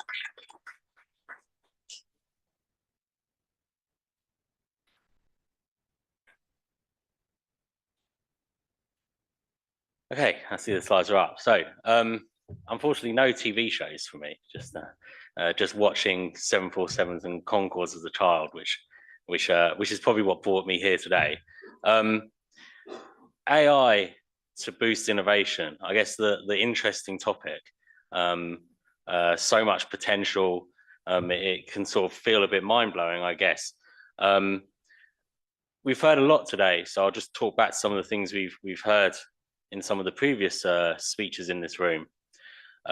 Bringing trust in the technology, unblocking roadblockers around things like regulation is a key thing, which I think we've spoken about on several occasions. And both of those things are key to enable AI as a technology to become an innovator within the aviation environment. And what we're doing at NATS to try and boost innovation within this area is what you can see here on the slide, which is showing and bringing forward a very clear roadmap about how we plan to use this type of technology to shape the future of the industry. Similar to what CANSO have put together with the white paper on future technologies and artificial intelligence. By laying out our direction of movement early on with clear steps and a clear approach to where we want to be in the future, this is the way we expect to build that trust within the industry, to build that trust for the end user, so that adoption of technology and new software with AI embedded can be that boost to innovation that I think everyone's hoping it can be. The foundation of that really is some strong, clear research and development.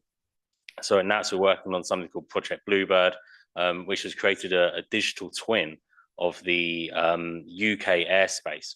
And by creating that digital twin, developing agents that can do the air traffic management within the UK airspace, create some games based on that to bring end users in, do analysis of how those agents perform compared to real life air traffic controllers. And really this is about establishing the foundations for technology development moving forward. It's then very appropriate to start setting direction and principles around how to embed that technology into solutions which are available at the moment. Eventually moving forward into using that technology for task execution. So not taking the human out, but supporting the human with the execution of tasks and some low-level automation. As we move forward throughout this timescale, starting to introduce high levels of automation to support the controller with their work to increase safety and to support their high intensity workload, we see as a key step moving forward into the later years of the 20s. Let me just move forward. As well as having a clear roadmap which defines the direction of movement, I think one key thing which I think will help us really boost innovation within with the use of artificial intelligence is not thinking of AI as a technology we need to shoehorn into what we're doing, but continuing to focus on a problem that's been identified and then see how AI can resolve that. And this brings along the end user and really builds that trust and confidence within the technology. So not looking as AI as the solution itself, but identifying what the problem is and using AI to build a solution which resolves that. Clear examples could be something like tail clearance detection for aircraft vacating a runway. This was a clear problem that was identified in certain airports, identifying when an aircraft had sufficiently and safely vacated the runway. Artificial intelligence platforms and technology around aircraft recognition has enabled that to be performed at much higher levels of accuracy and safety. And this is just an example of where the problem was identified and artificial intelligence technology was established as the solution to that problem, providing that high level of confidence with the customer and then the user, and then really boosting innovation that can happen within that area. And I think this is a key thing to understand and be on board with when we're talking about boosting innovation within AI. But ultimately, this is, as I said, the exciting topic. We all want to discuss about what the potential future could be, what we could develop and what we could do without any constraint, which is why I think boosting innovation is something which is very important to try and unblock throughout the discussions we're having in these forums. Thank you.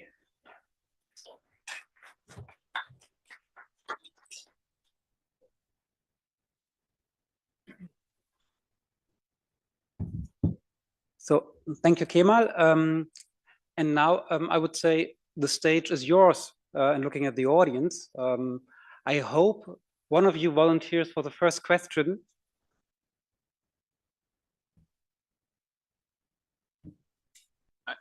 Not actually a question. I just want to make a statement, I guess, and then we can talk about it if we want to. But innovation in AI, especially in aviation, is a complicated aspect because the time to service of any new innovation is measured in years, whereas in the AI newsworthy world, innovation in AI happens in days and weeks. So it becomes really tricky, I guess, to sponsor innovation in AI in aviation, especially with regards to funding of those efforts. If it is big companies funding research projects within their own companies, that's fairly straightforward. To support startups and anyone trying to break through in this industry, that is very, very complicated. I mean, it's not by chance that I come from representing an organization that was started in 2016, and we are not in the place where we have a product certified yet.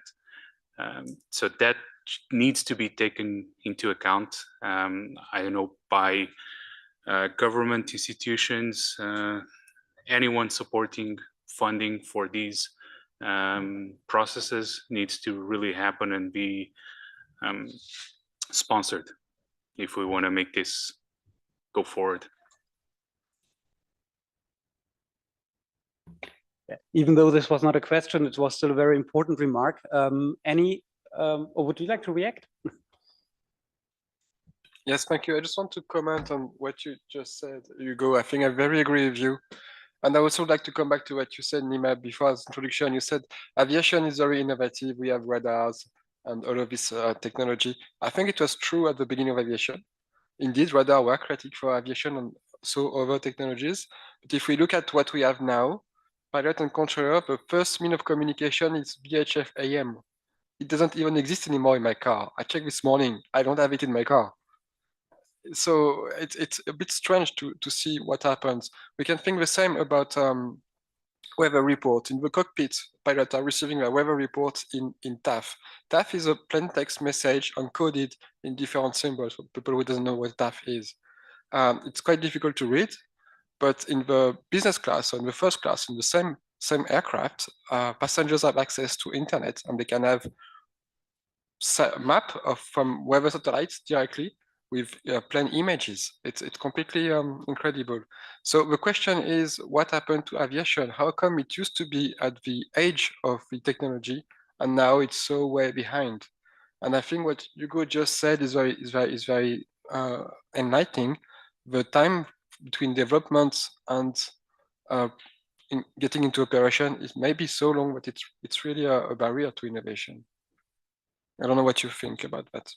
So I think there are only very few like Airbus and Boeing who could answer to this kind of question, because they actually cover the entire life cycle of the aircraft. So maybe Pooja.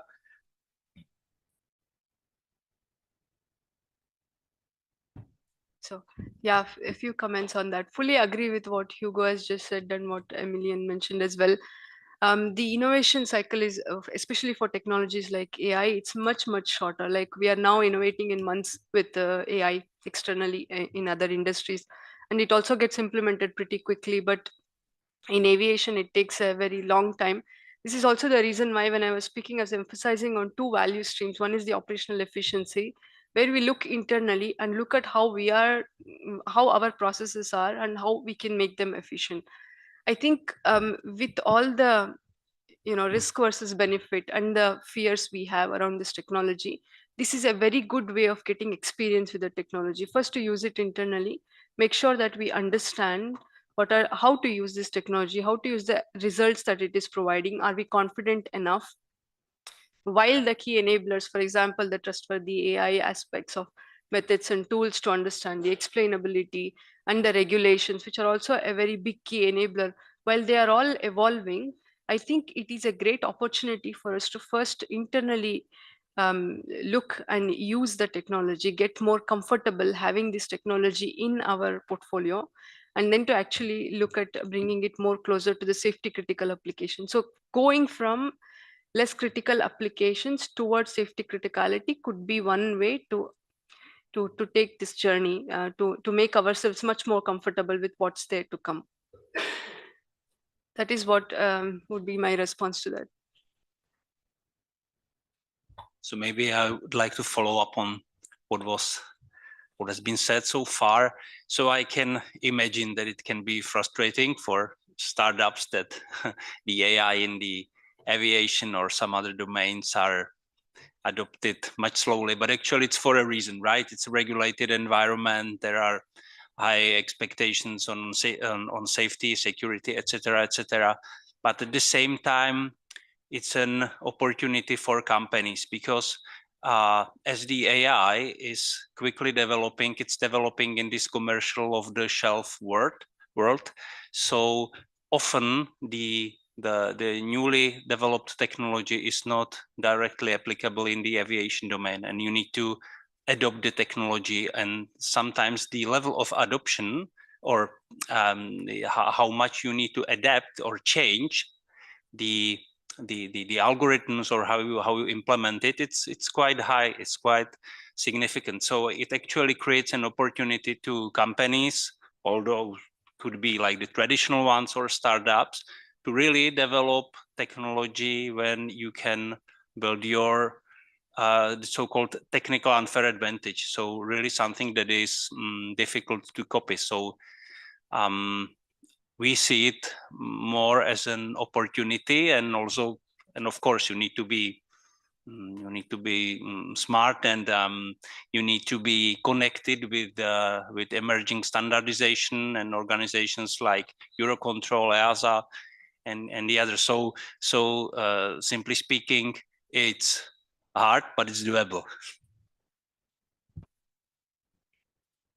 If I can make just a very small comment, I want to be very clear. I'm not suggesting an attempt to reduce those times. What you just mentioned is absolutely correct. We need to move slow because we need to do these things safely.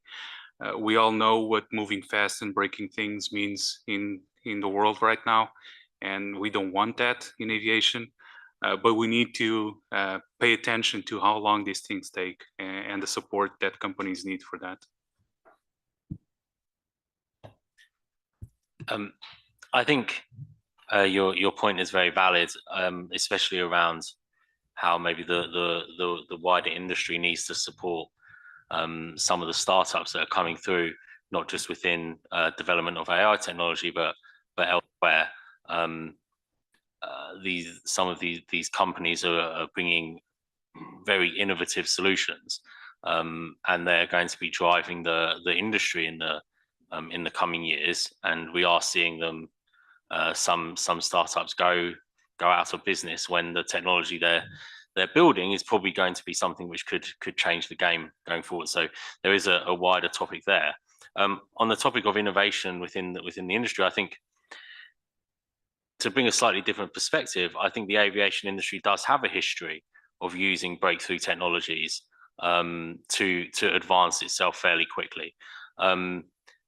Thinking to the airline environment, the invention of the iPad was a revolution for the pilot and the management of data and software within the cockpit. Now, there's lessons that need to be learned about how the speed of implementation and development there, but those things can be learned here. So there is a history, and the aviation industry does have a recent history of using new technologies to move forward, maybe not as quickly as we want, but fairly rapidly. So I think if we learn from those past mistakes and move forward from that, there is no reason why to have a bleak outlook of aviation being at the forefront of technology still. And Kemal, if I may follow up on this remark. So assuming that you consider AI being the next iPad moment for aviation, do you think that we are still in the exploratory phase, or are we really seeing AI and perceiving it as a true innovation accelerator for our industry? I think we are seeing application of AI within the industry for things like flight route optimization. We are seeing machine learning and AI technology, digital towers. We're seeing that technology starting to be adopted. Remote towers using AI technology. London City Airport is a very good example of that. So I think we are starting to see implementation of this type of technology. I mean, we are in the early stages, and there is going to be some large steps forward that need to be taken. But I think we are moving into an implementation phase now. And we've heard already this needs to be considered. The safety critical nature of some of the operations need to be considered in terms of the pace of movement. But I think we are moving out of that exploratory stage. A key point there, however, I think is we need to bring in some collaboration methods. We see certain parts of the industry moving forward with this type of technology, certain other parts of the industry not so much. And that will always create conflict. And to avoid that conflict, we need a sort of more collaborative approach. But to answer your question, I think, yes, we are moving on in certain areas.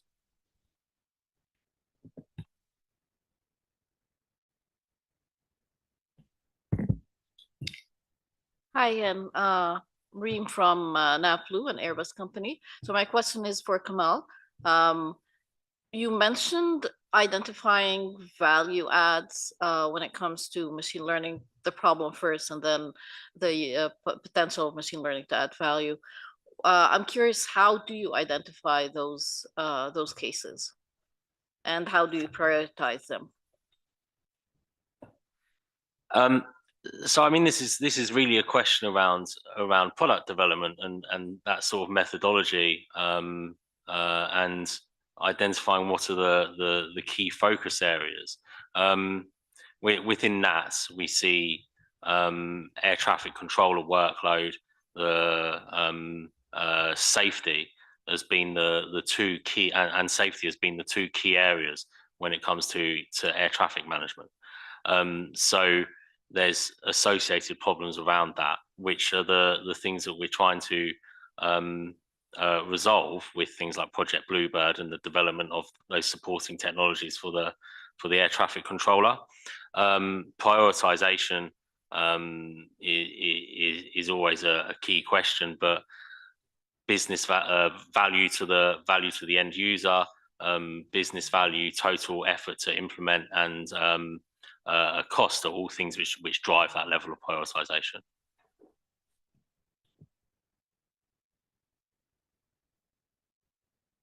Maybe just to come back on that, I think it's a very interesting question, and the value estimation behind the priority topics to first of all understand which are the priority topics. That's a very important topic. And we internally in Airbus, we conducted a little bit of study around the generative AI use cases that we were seeing pop up in the organization everywhere. And then we were thinking to ourselves, how do we prioritize these? This looks like a huge list. There is naturally emerging clusters within this list. How do we then quantify which of these is the best one to prioritize first? And then we looked at a bunch of metrics. There are a number of studies out there which can help guide us through to choose that type of metric, to say which is the best one. For example, monetary metrics, and then you look at the societal impact, sustainability impact. You could also look at what is the impact on the customer. Could also talk about what's the technical feasibility of developing that, what's the readiness of the ecosystem, are there partnerships available externally, are there suppliers who could supply us this technology, a number of metrics that we could consider. I think with this exercise that we did for generative AI, what we really discovered was for AI technology, it's extremely important that we do this correctly and then move forward with the right shortlist of applications to develop. Otherwise, the ROI, the return on investment on anything that we develop, it's quite questionable, especially with the ecosystem, which happens to target the high TRL maturity of this technology is still evolving. And we are hearing a lot of it today here around standardization, regularization, harmonization, and all sorts of activities around trustworthy explainability. With this still being very in the development phase, I think we need to be quite cautious about choosing the right priority topics. Yeah, and topic of this breakout session is actually a question whether AI is an accelerator. So how we look at the topic at Honeywell, I think that AI is more than some accelerator, because for example, for new operations like reduced crew or urban air mobility, I think it's practically not feasible without AI. So it's a technology that can solve some problems that we are not able to solve without AI. So there's a natural motivation for the companies really to invest in those technologies.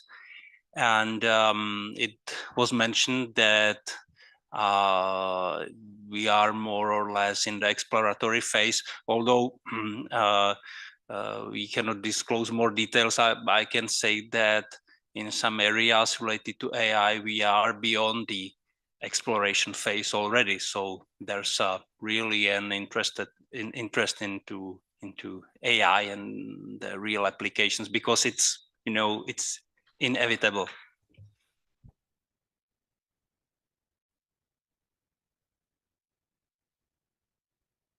Yeah, hello. My question was, I don't know if you are aware of this Gartner hype cycle, and we've been talking about how difficult it is to develop, deploy, and put in operations AI-related tools in aviation, and we are all exposed to this extra amount of expectations for this AI in this world. My question is, what are your thoughts with regard to this kind of curve where there's a cycle where we have high expectations, then we arrive to a valley where there's kind of disappointment, and then until we arrive this plateau of productivity? What are your thoughts about this in aviation? Do you think this is going to happen anyway, or do you think this is going to happen slowly or not happening? Because since we are always having more time to develop, to certificate, to put in ops, this kind of phenomenon will not happen because it would be like smoothed by by the characteristics of the industry? So that's a good question, actually. I mean, in innovation, everything sort of takes more time, especially if you think of topics closer to the product. They are much more longer term compared to the rest of the, compared to the other industries, let's say. So that naturally this hype curve, which is a bit like a skewed normal distribution, this is, I think, sort of going to flatten a bit and take its own. It's almost like a plateau on its own, I believe. So, but truly speaking, now if you look at the computer vision applications for quality assurance, let's say, to identify the damages and then localize the damages and then characterize them in terms of their dimensionality. It's one of the typical applications that we see within aviation, could be helpful within the MROs for the maintenance purposes. Also internally, when we are developing, assembling the product, this could be quite a very interesting product brick that we could have. Externally, elsewhere, if you look at the computer vision technology in other industries, it's already well established, adapted, used everywhere. But here in aviation, with this CV technology and the application I mentioned, we are still in the very nascent stages, meaning we need to really go through the qualification, understand how we can be integrated within the process of qualification. How will this algorithm be certified, or rather qualified, compared to the, say, operator or the inspector who does the quality assurance? So I think hype cycle is there. So when we started developing these applications, there was a big hype. We said, okay, within the next 6 months, we will finish the development of this. We will look at what's the performance at the ML component level. We know how it's performing everything. But now we are in that cycle where it's taking much longer for the, so the way I see it is that the development and everything, it will follow pretty much what the Gartner are proposing. But that's only until we reach, let's say, TRL6 maturity, when all the functional requirements are taken care. But after that, when we look at the non-functional requirements, that is where we are starting to take much more time for within aviation. So I think the technology development will pretty much follow everywhere, like in externally in other industries, how it's happening. Automotive could be another way of making a closer comparison and saying whether we are lagging or what. But I think non-functional requirements, say cybersecurity, for example, or if you look at the regulatory requirements, that's where we will start to sort of plateau and be quite late compared to the other industries.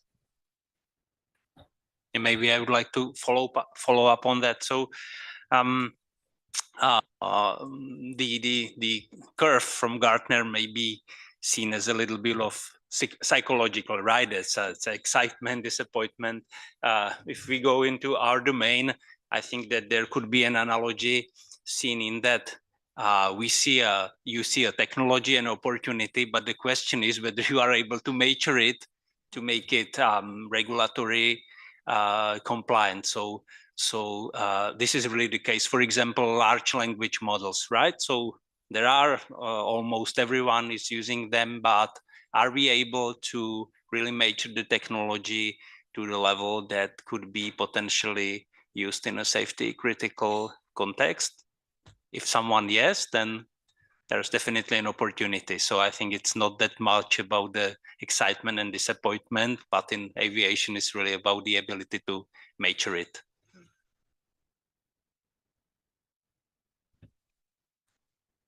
I think we've sort of touched upon regulation, and maybe we see stringent regulation as potentially being a blocker to innovation. However, we all know within this industry we're going through a challenge around sustainability and the environment, and regulation is only going to increase in that area. And rather than that being a blocker to innovation with artificial intelligence, what I think we might see is that increasing regulation around sustainability and carbon emissions and the environmental footprint would actually be a boost to innovating in that area as we become more focused on those type of results, and forced through international and local regulations to have to start to do something to hit specific targets. So whilst we've sort of mentioned around trust and regulation as being something that will slow us down, there is there is an understanding that regulation in that area could actually be something which would force us to move faster with regards to innovation, and specifically AI technology, which will probably be one of the things which allows us to make serious gains in that area. Yeah, and what actually regulation is often seen as something like negative, like a blocker on creating problems. But definitely, if we look what EASA is doing in AI, is from my perspective something that is motivated by providing the path to make it really doable. So this is definitely a positive thing from my perspective. Yeah, I think during the last panel, having you three as advocates for regulation would have been very helpful. It was a little bit depressing, the last session, from the mood, I believe, when it comes to regulation. But now I have to agree, and I think most of us will agree, regulation is something that is important in order to maintain safe and efficient operation. And this is why we need to cope with it and not ask for getting rid of it. Let me look into the audience, maybe behind me.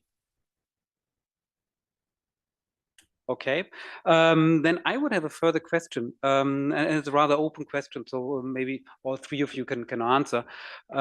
So given this high level heterogeneity that we have in our industry, you have 20 plus years of operation for an aircraft, giving also this high level of heterogeneity on the ground. You have to operate in Heathrow the very same way you operate at some remote airport. What kind of band-aid is artificial intelligence? So is it really helping us to solve the core problem, or is it just a band-aid on top of the heterogeneous system in which we are working?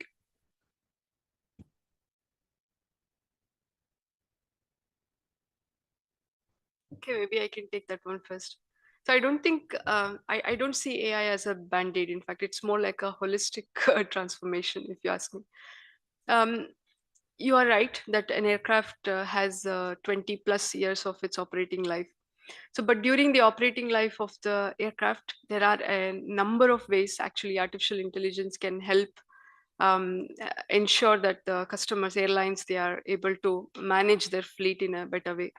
So I think if we just look at the area, there are a number of areas where AI could be applied. It's not just only during the design development, cutting the simulation time down, or speeding up the design space exploration. That's not only it. It's not only what AI can do on board to make the operation during the operation better. It's also in the operating life of the aircraft.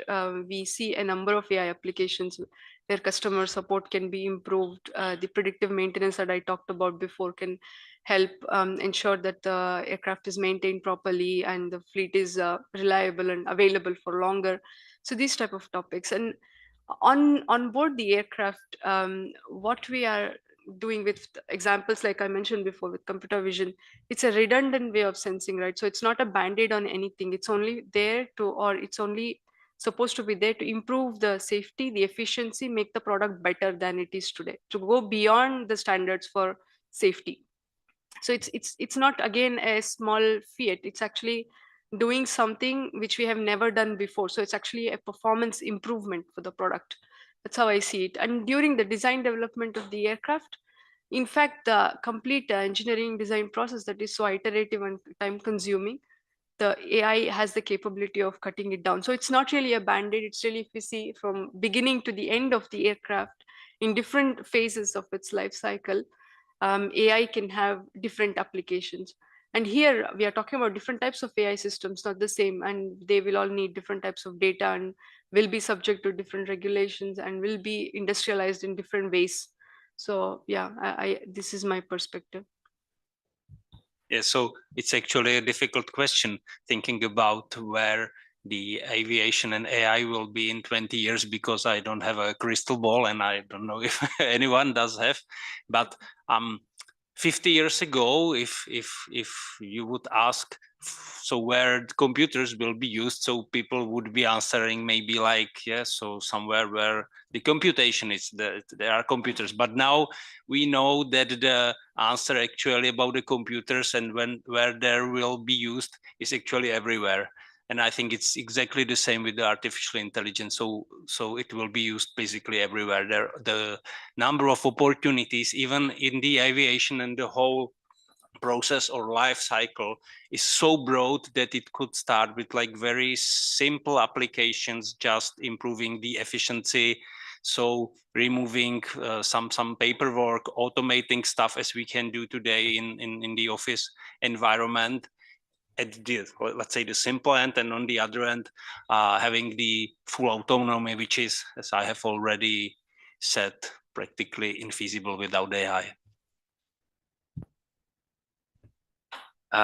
Maybe being a little bit flippant, but I mean, there's nothing wrong with the band-aid in some occasions. Like sometimes you need a band-aid, otherwise you'll bleed everywhere. So I think the answer to your question is both. AI will be a band-aid in certain situations, but the overall roadmap of where we want to move and where we want to move forward to is as mentioned, a more holistic approach to transformation of the technology that supports the industry. So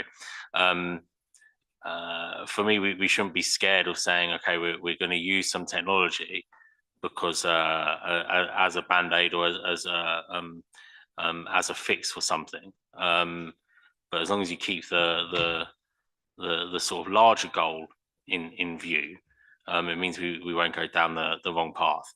And I mean, fleet renewal is going to speed up over the coming decade because of the impact that that's going to have on our industry. So I think the problem that we see there will exist in certain areas, but will come less and less over time. So thank you so much. We have 1 minute left, and I would like to give the audience the opportunity to ask one last question. Come on, somebody has to ask a question. Good. I stand a little bit disappointed, but I stand here also a lot of more. A lot more knowledgeable. So many thanks for your participation in this panel, and thank you for the insights. And I would say the audience can give one round of applause.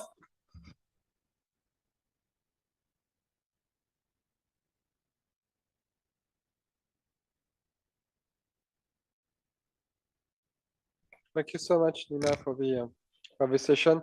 We'll wait a couple of minutes for the other people from the other session to come in, and then we start with the conclusion and wrap up of the event.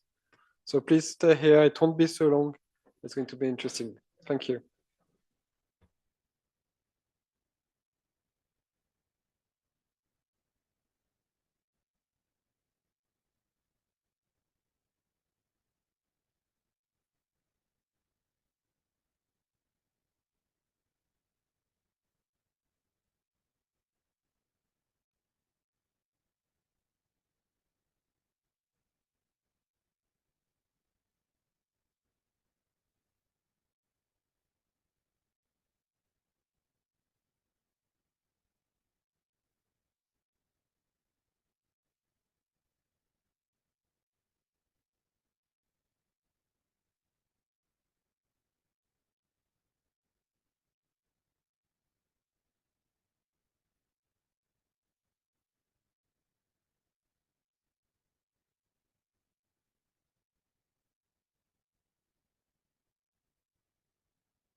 Welcome back for the very, very last part of the Fly AI Forum.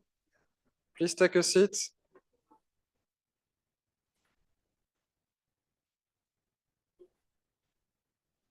And I don't know if Faite from Thales is already here.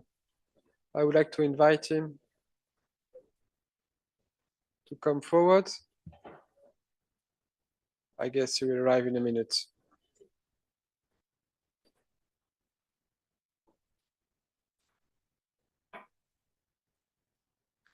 So for the conclusion of the forum, we're going to have really 1 minute, 2 minutes, but more 1 and 2 moment per moderator to just have a very short feedback on what was being said in the different moderation session.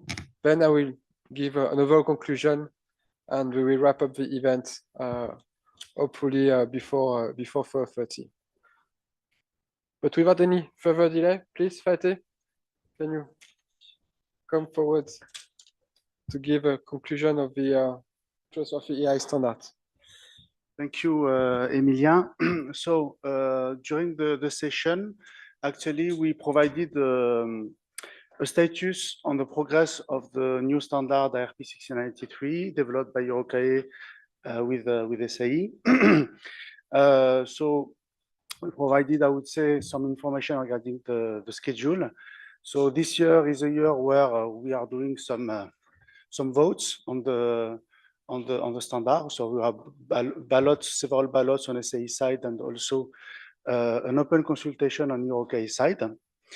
So we'll receive comments, we'll resolve them, and after that, the goal is to publish the standard early next year in 2026, and we should synchronize with the rulemaking task, I would say, conducted by EASA. After that, we deep dive into a technical subject, which is the concept of ML constituents, which actually defines the boundaries of applicability of the new standard regarding the different items that are developed through the machine learning algorithm engineering. And we distinguish between two classes or two categories of application.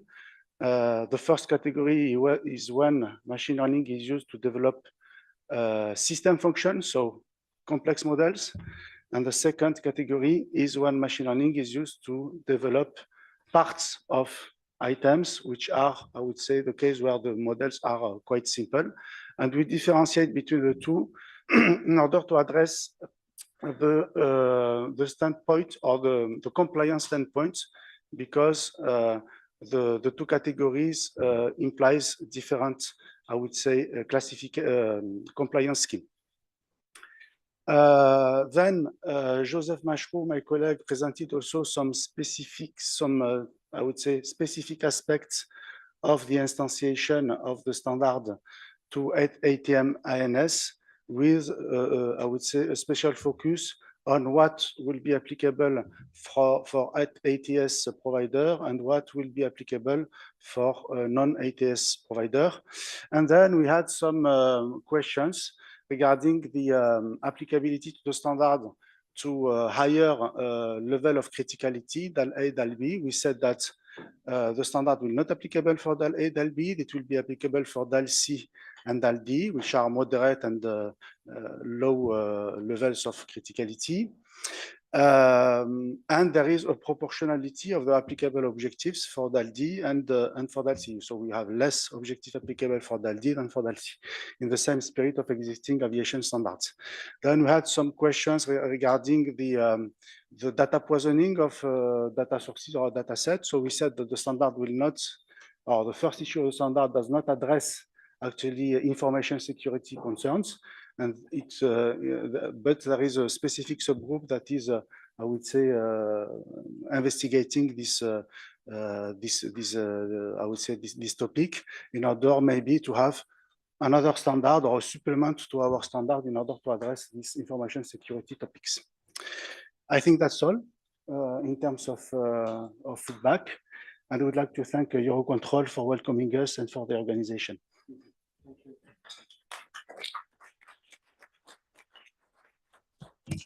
Thank you very much, Pate. Do we have Denise from IBM? Yes. Good. Thank you so much. Okay. So I was the moderator of what I call the not so fun part of AI, which is actually the legislation, the regulatory aspects, etc. And although you would think this can be a boring thing or something that nobody has interest in, it was kind of a very nice discussion that we had on what are the concerns, where do we do the delineation, how can we already address certain things before the legislation is going to be there, etc. So we had, in the end, not enough time to actually answer all the questions. So I really want to thank the panel, which is James, Isidoros, and Francois, but also Yuka, who already had to leave. It was really nice being here. Thank you.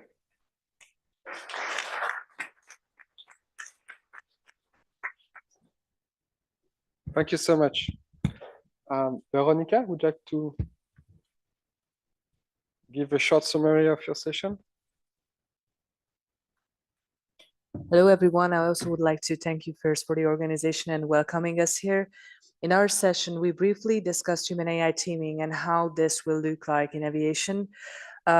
We had a very nice presentation from Andrew explaining the different levels of human AI teaming, chiseling the difference between level 2A and 2B. Then we had a nice discussion around the project that is called Haiku with two particular use cases for pilots and for air traffic controllers. We briefly discussed the challenges of introduction of AI into cockpit and also air traffic controllers. And the main takeaway message that we would like to communicate is related to the importance of communication between an AI-based system and a human. That will make the difference between 2A and 2B in terms of creating a shared situational representation that allows both the human and both the digital assistant to interpret any type of situation the very same way, and therefore to collaborate with each other. Also, we would like to highlight the importance of creating digital assistants that allow the human to have a sense of control, predictability, and understanding over the system that will not override the human agent. Thank you very much again.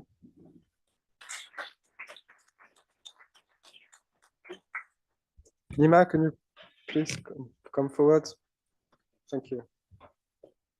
Thank you. I had the pleasure and honor to moderate a panel on AI and innovation. So the question was whether AI is going to accelerate innovation in our beautiful industry. We had a rather good and interesting discussion at the beginning whether we are innovative at all or not. I think we came to the conclusion we are. We had three very interesting presentations, one from Airbus, from Pooja, one from Honeywell, Martin, and Kemal supported us with a very interesting insight into what they are doing at NATS in regards to AI and innovation. So thank you three for those insights. What I learned from the presentations and from the discussions is, yes, AI is both a technology that solves problem and a band-aid that fixes immediate and imminent problems. We are innovative. Yes, AI is also accelerating our innovation potential, but we need to evolve slowly because we have to wait until the technology is mature enough to bring it into good action into our industry. We are safety critical industry. We are industry where you just can't do A/B tests. We don't want pilots to do A/B tests while flying. We don't want maintenance mechanics to do A/B tests. So we really need to wait until something is mature enough. Key for AI applications to develop is the access to data, but also the engineering know-how of the individuals working with the system. Basically in all aspects in our industry, from production to also development, and also, of course, in the back office, AI can be used and will be used as an accelerator. It is a mature technology. We are beyond the exploration stage in many, many parts, but we're also in a few areas still within the exploratory stage. So with that, again, many, many thanks to the panel, and thank to you for your contribution to the audience. Thanks. Thank you so much. May I ask Romaric to... Ah, hi. Hi. Thank you, Romaric. Thank you. So I had the pleasure to manage the panel on trustworthy AI as a toolbox. So it's a follow-up of what FATE presented. On one side, we are progressing on the standard for aviation with ED 324.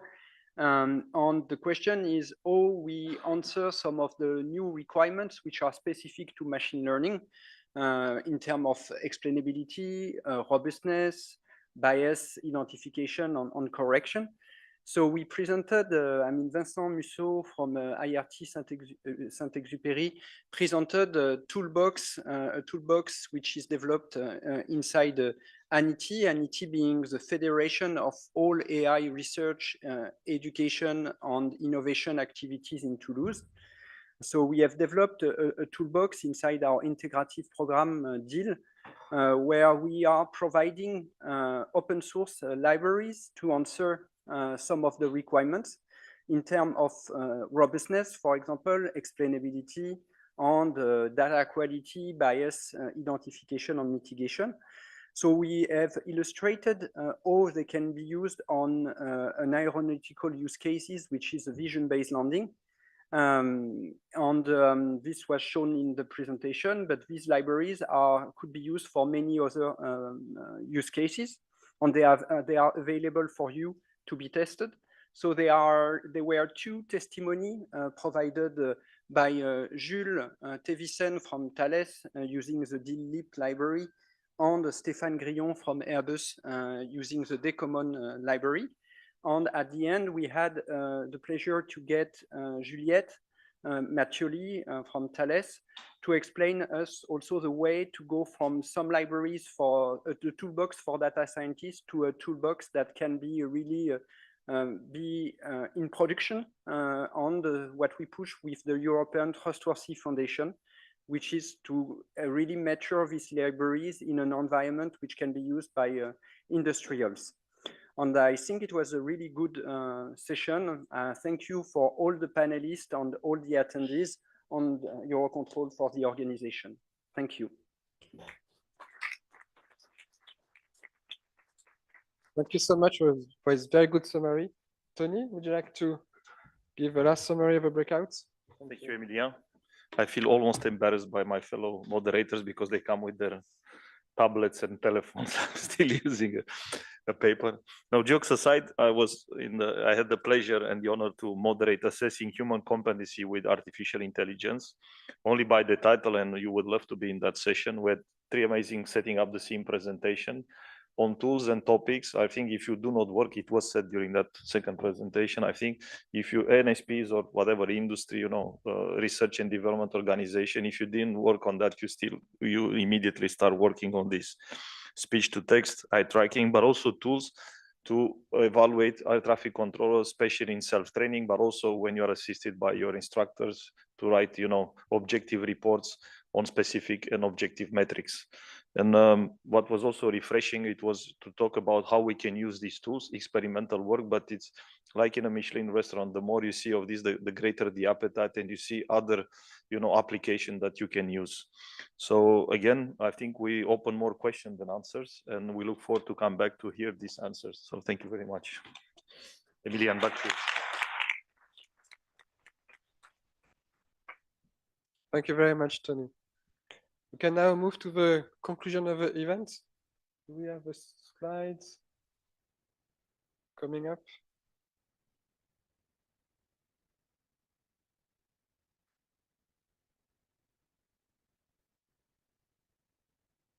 This is going to be really short. I just have one slide on the conclusion of the event.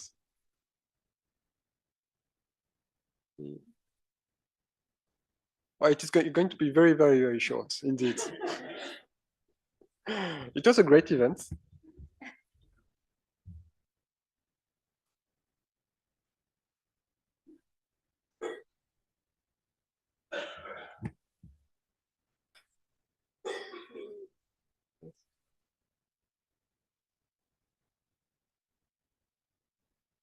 Okay.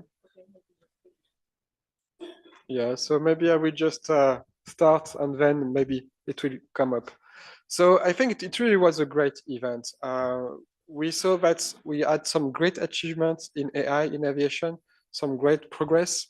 I remember some few years ago when we were developing AI model, we had to do that from our own on a small computer. It was called self-development models. And now we see from the presentation that people are using off-the-shelf platform with pre-trained models. You make a few clicks, they have access to a lot of models. It's really a different way of working. We can say that the awareness stage is way behind. So we are happy to see that. We can also see that the focus and the key change move away from getting access to the model, getting access to the data, sorry, for the development of a model. Of course, the access to data is still a key element, but we see that the focus is moving away from that to more building trust and confidence, to more how to get the end user acceptance, how to get certifications and put the model into operations. So it also means that the overall state of the art is moving from development to more approval and operation, which is really good. And we can also see from the presentation today that we should have first critical application certified shortly now, maybe next year. And that's also very, very good news. On the key change and future working area, we have seen that operational approval and certification are a challenge given the pace of AI developments. AI is developing very, very, very fast. We can see new technology happening every day. So we are wondering how the certification material will be able to keep up with the pace of development. I think that's the challenge and the evolution of the technology. And as it was mentioned during the meeting, it was always a significant effort in aviation to certify anything new, but with AI, it just becomes increasingly significant. And that's also quite of a challenge. It was mentioned again in the innovation session, but it's difficult to get to that stage. The other challenge is ethics, accountability, liability, training for ATSEP. Sorry, we discussed all of that this morning. Sometimes it's difficult to get the acceptance because if we don't have anyone to blame, if we don't have accountability, it can be really a barrier for safety critical applications. So that's something that we need to all work on better. We need to have a change of mindset in all the aviation community so that we can accept more from this model. And last but not least, there is a wide range of use cases that exist in AI. We have seen that during these 2 days. AI can be implemented in a lot of different places. However, we can see that multiple models for similar use cases are being developed. And given the cost and the effort needed for certification or even approval, I think it's good to better collaborate between us so that we can share this effort commonly and get some models which are pre-trained, pre-approved, that can be fine-tuned for a specific area, fine-tuned for a specific use case, that will really speed up the development of AI. And as EUROCONTROL, of course, will always be very supportive of this and very open to any collaboration. That was the end of the conclusion. Thank you so much, and I will give the floor to Paul for the closure of the events.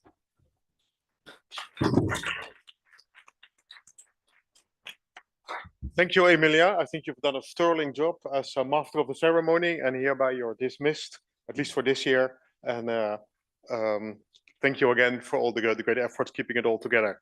As I was walking into the meeting room, and again, sorry that I couldn't have been with you for the whole time, but EUROCONTROL is also an operational service, as we explained yesterday, and there were 1 or 2 files that kept us busy. But as I was walking into the meeting room, I quickly checked, as we do, my WhatsApp, and I now saw that my WhatsApp is AI enabled. I cannot recall that I asked for this, but it just, I got it.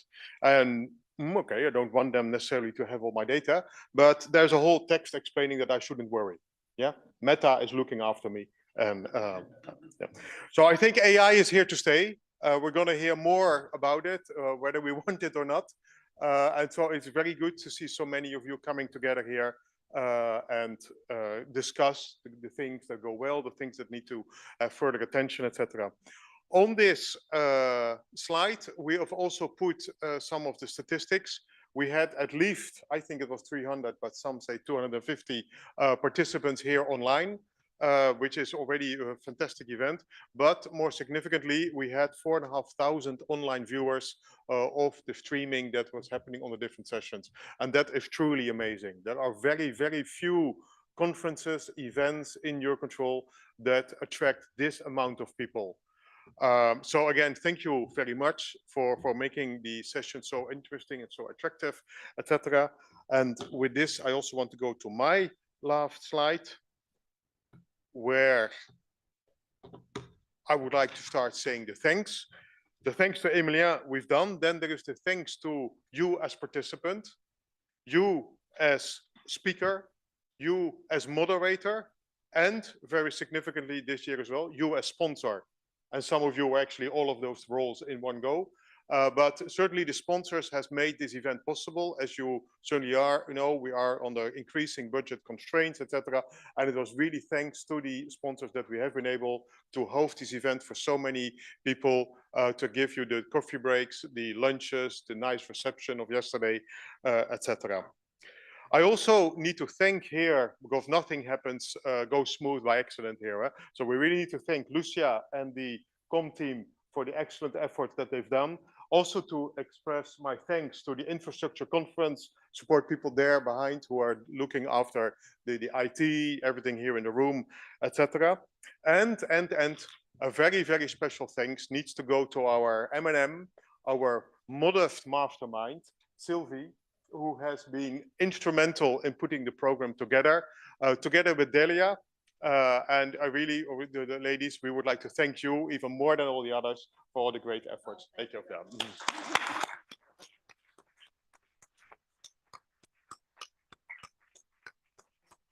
Yeah. With that said, I think we can now formally close the event. Thank you again for all your contributions. Safe travels home, and hopefully see you next year. Thank you all.